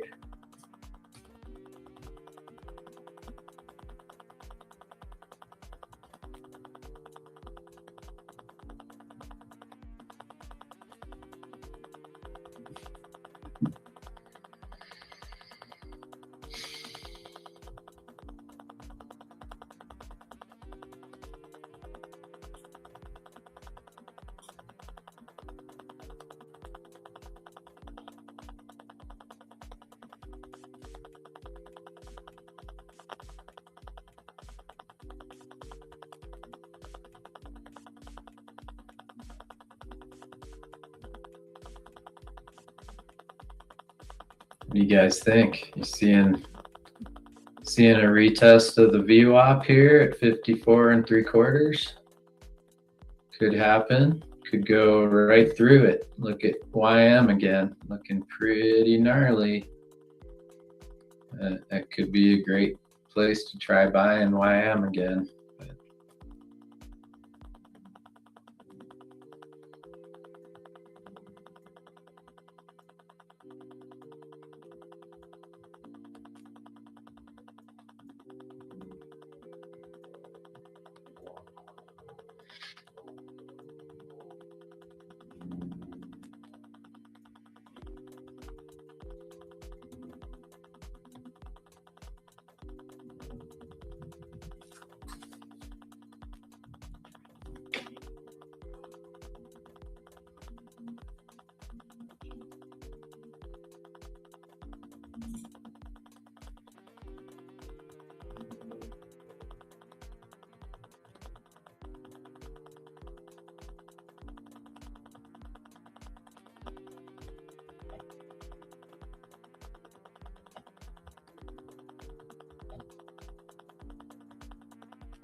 NQ at 685.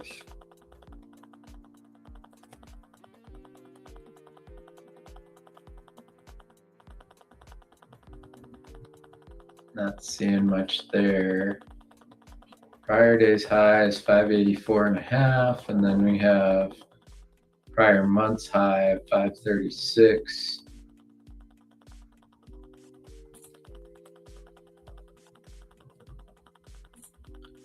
Crude, you've got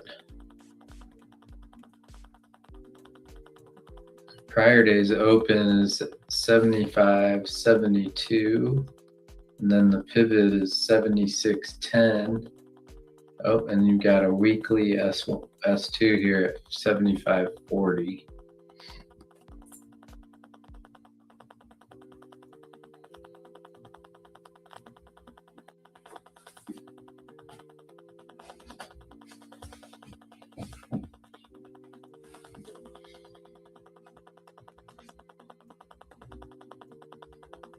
See how that rejected that low.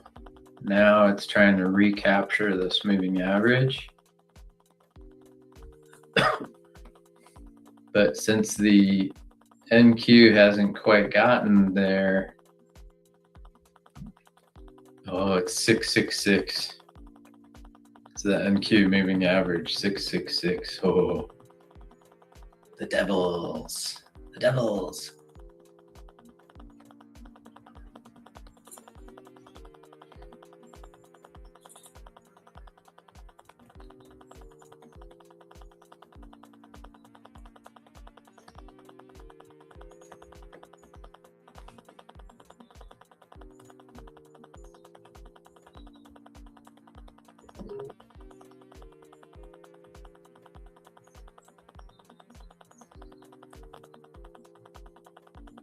The advanced declines recovered that level pretty well, so they're trading back up to 820. Let's see what happens. I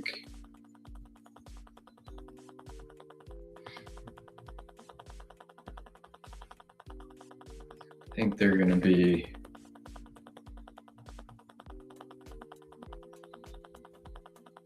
a little pressed to keep the NQ up above its high of the day. I think it wants to trade back down to the open maybe.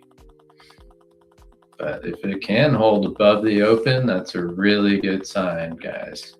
Really good for next week. Guys and gals, whoever's out there.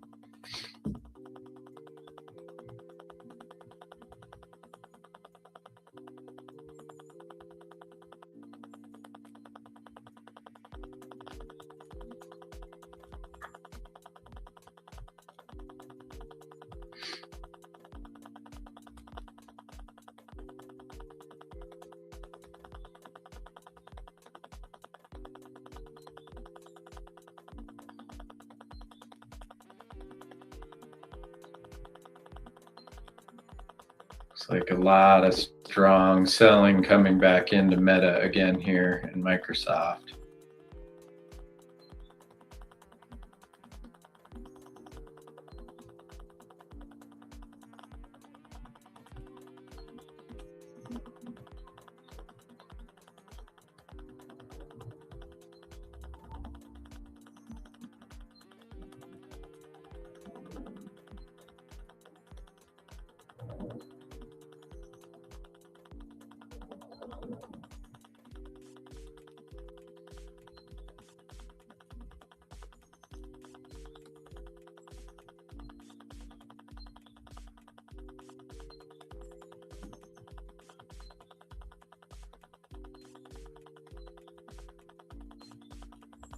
RTY eyeing highs.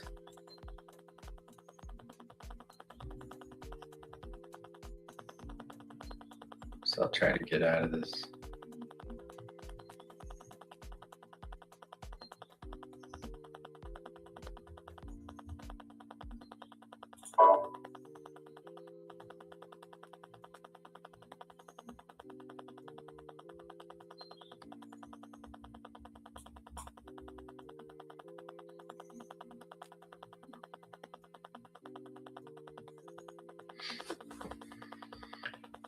I don't know.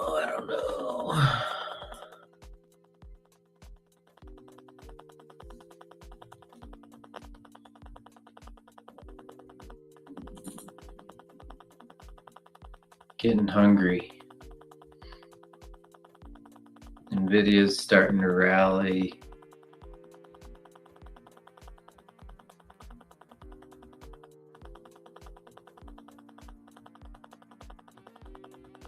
Quiet. summertime trade.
You can also do stuff like this with your wave counts.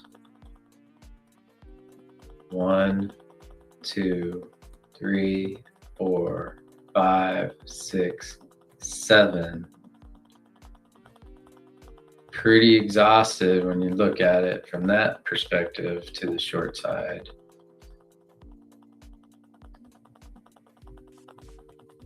But you can also just take your 15-minute candles. So this high is 66 3/4, and this high is 68.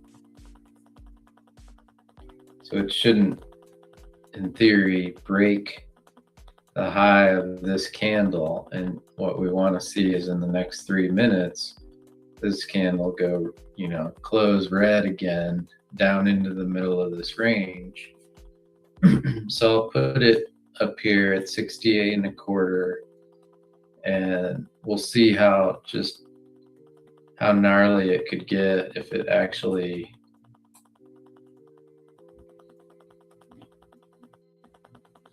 sometimes what they do is, as they're getting close to the candle, the close of the candle is sometimes when they'll actually come in with their volume, and that could be in either direction, right? But if this is like a downtrend right here, then in theory we should not violate this bar at 68 1/4. And then if the downtrend is going to continue, then we've got plenty of room. I mean, that's not the issue, right?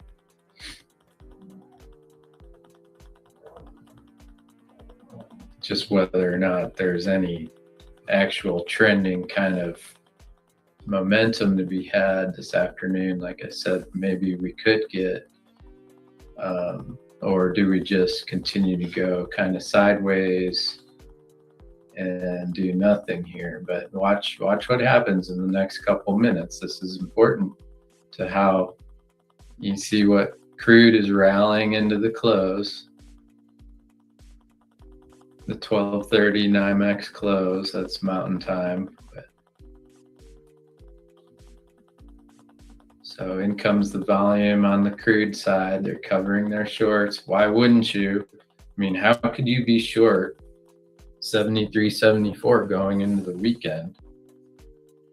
Like, really? You think it's going to go down another 10% just to fill that gap? Like, whatever.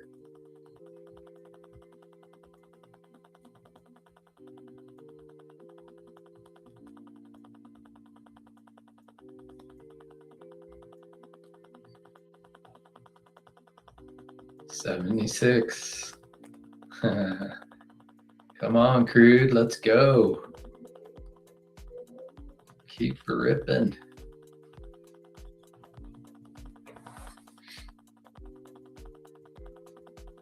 All right, we're getting close. 40 seconds.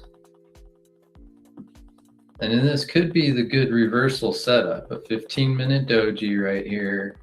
They could, you know, they've come down like this. They could easily squeeze us into the close on the short side. I think it's going to go like this.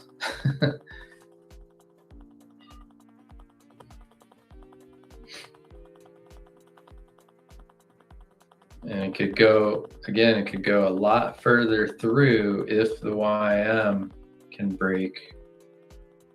If you start to see everything breaking at once, then yeah, be careful.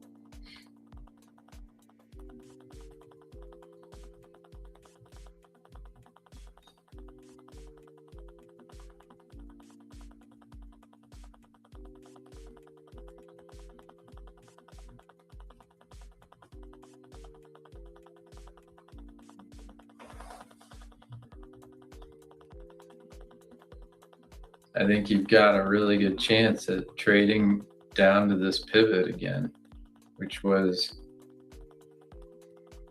this spot here in the overnight low. If it gets there in a hurry, it may not hold, especially if the YM has already cut through. So watch that closely as this trade develops. And if you want to try to hold a runner, you know, I mean, if you've got a couple, you know, whatever your unit measure is, if you've got multiple contracts, it's easy enough to try and buy, like, say, at 50 level, because those nice roundy numbers are often pretty good for the ES. But then I'd be targeting that 32 level. What was it? 32 for the pivot. Okay, and then it's yesterday's low. And I mean, we still have an hour and a half. What if we take out yesterday's low? You know, we could target the 50-day at 73.26 or 73.43 is where that comes in with the projected slope.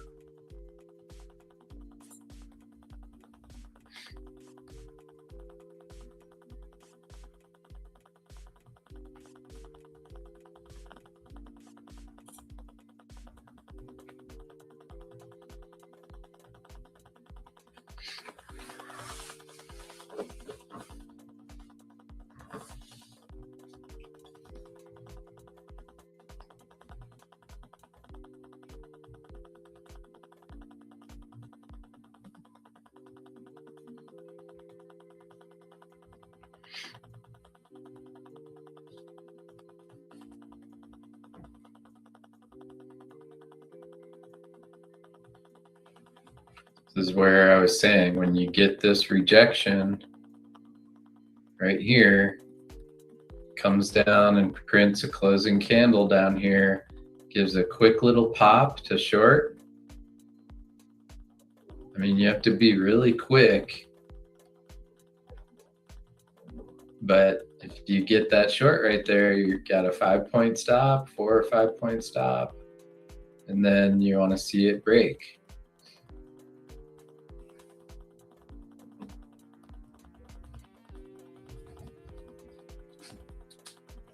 On the NQ side, though, you've got a nice test now of this same moving average on the 15-minute.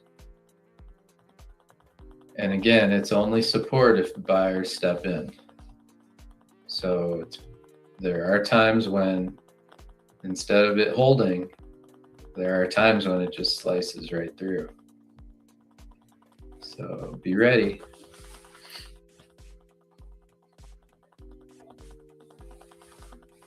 it really wouldn't surprise me either way, whatever it does here.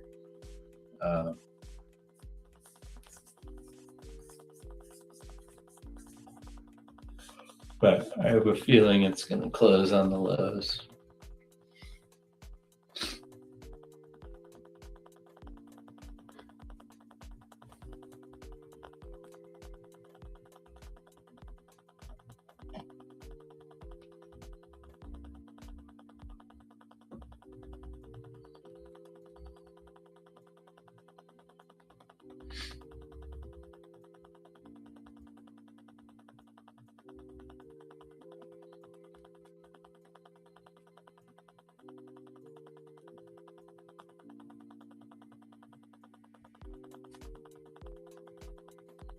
You know, RTY, maybe that's the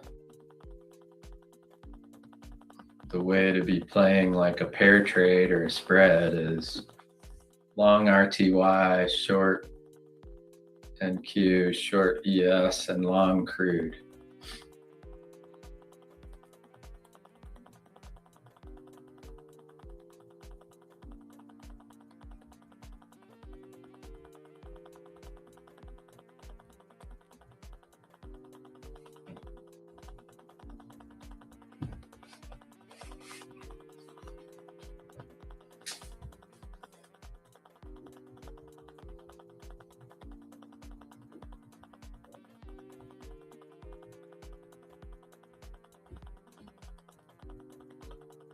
Here's our YM. Let's pull this up on a bigger chart. Show you guys. This is kind of, it's pretty weak looking right here. Right? So if the high of the day is in for YM, move my box down like this.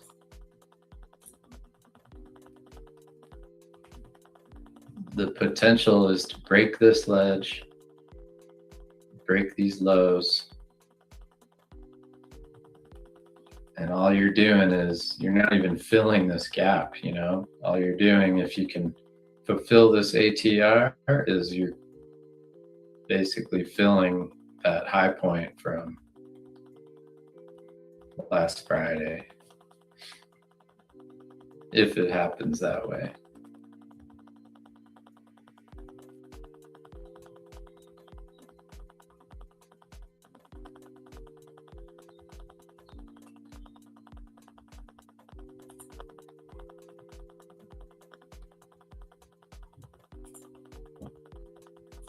See what the NQ looks like.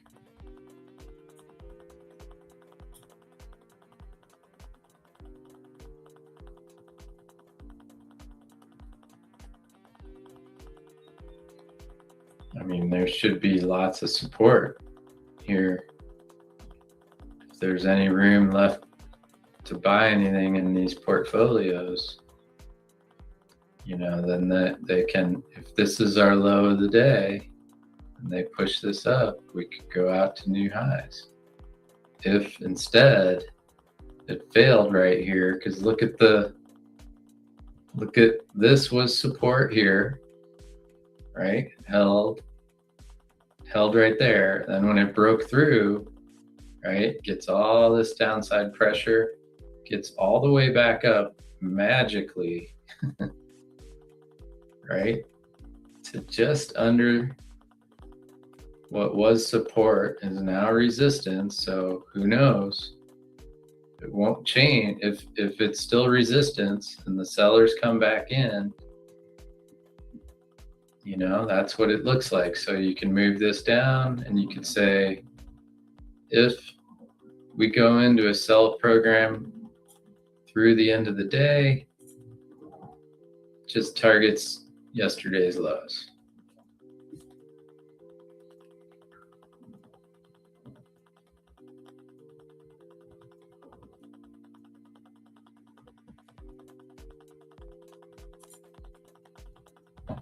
It doesn't seem likely when you lay it out like that, when we have an hour and 20 minutes left.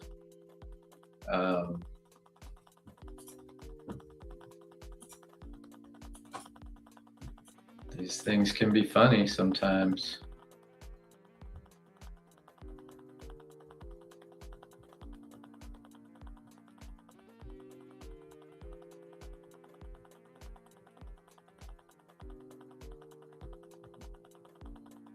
This one I hadn't even moved.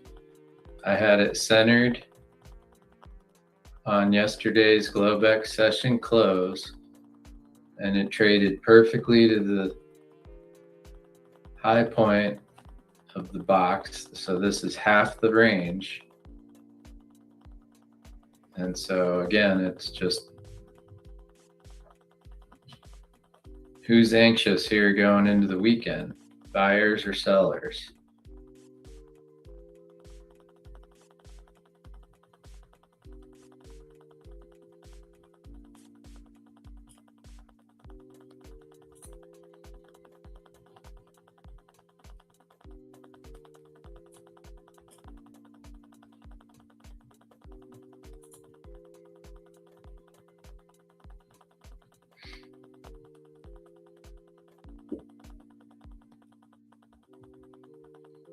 So we can move this up slightly if we want to just put it on that top tick. And that way, look, that's pretty precise, right? From that top tick is 81.5.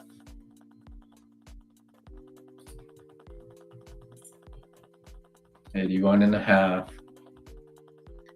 That puts the low of our box, our 5-day ATR box, at 42.5. And guess what this closing print was? 43, I believe. No, a little off. 36.25. I was about to say, like, that is just precision.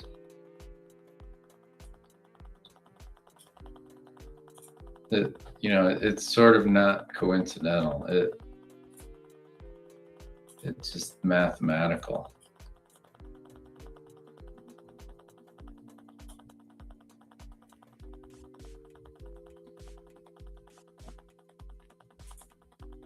See what the RTY looks like.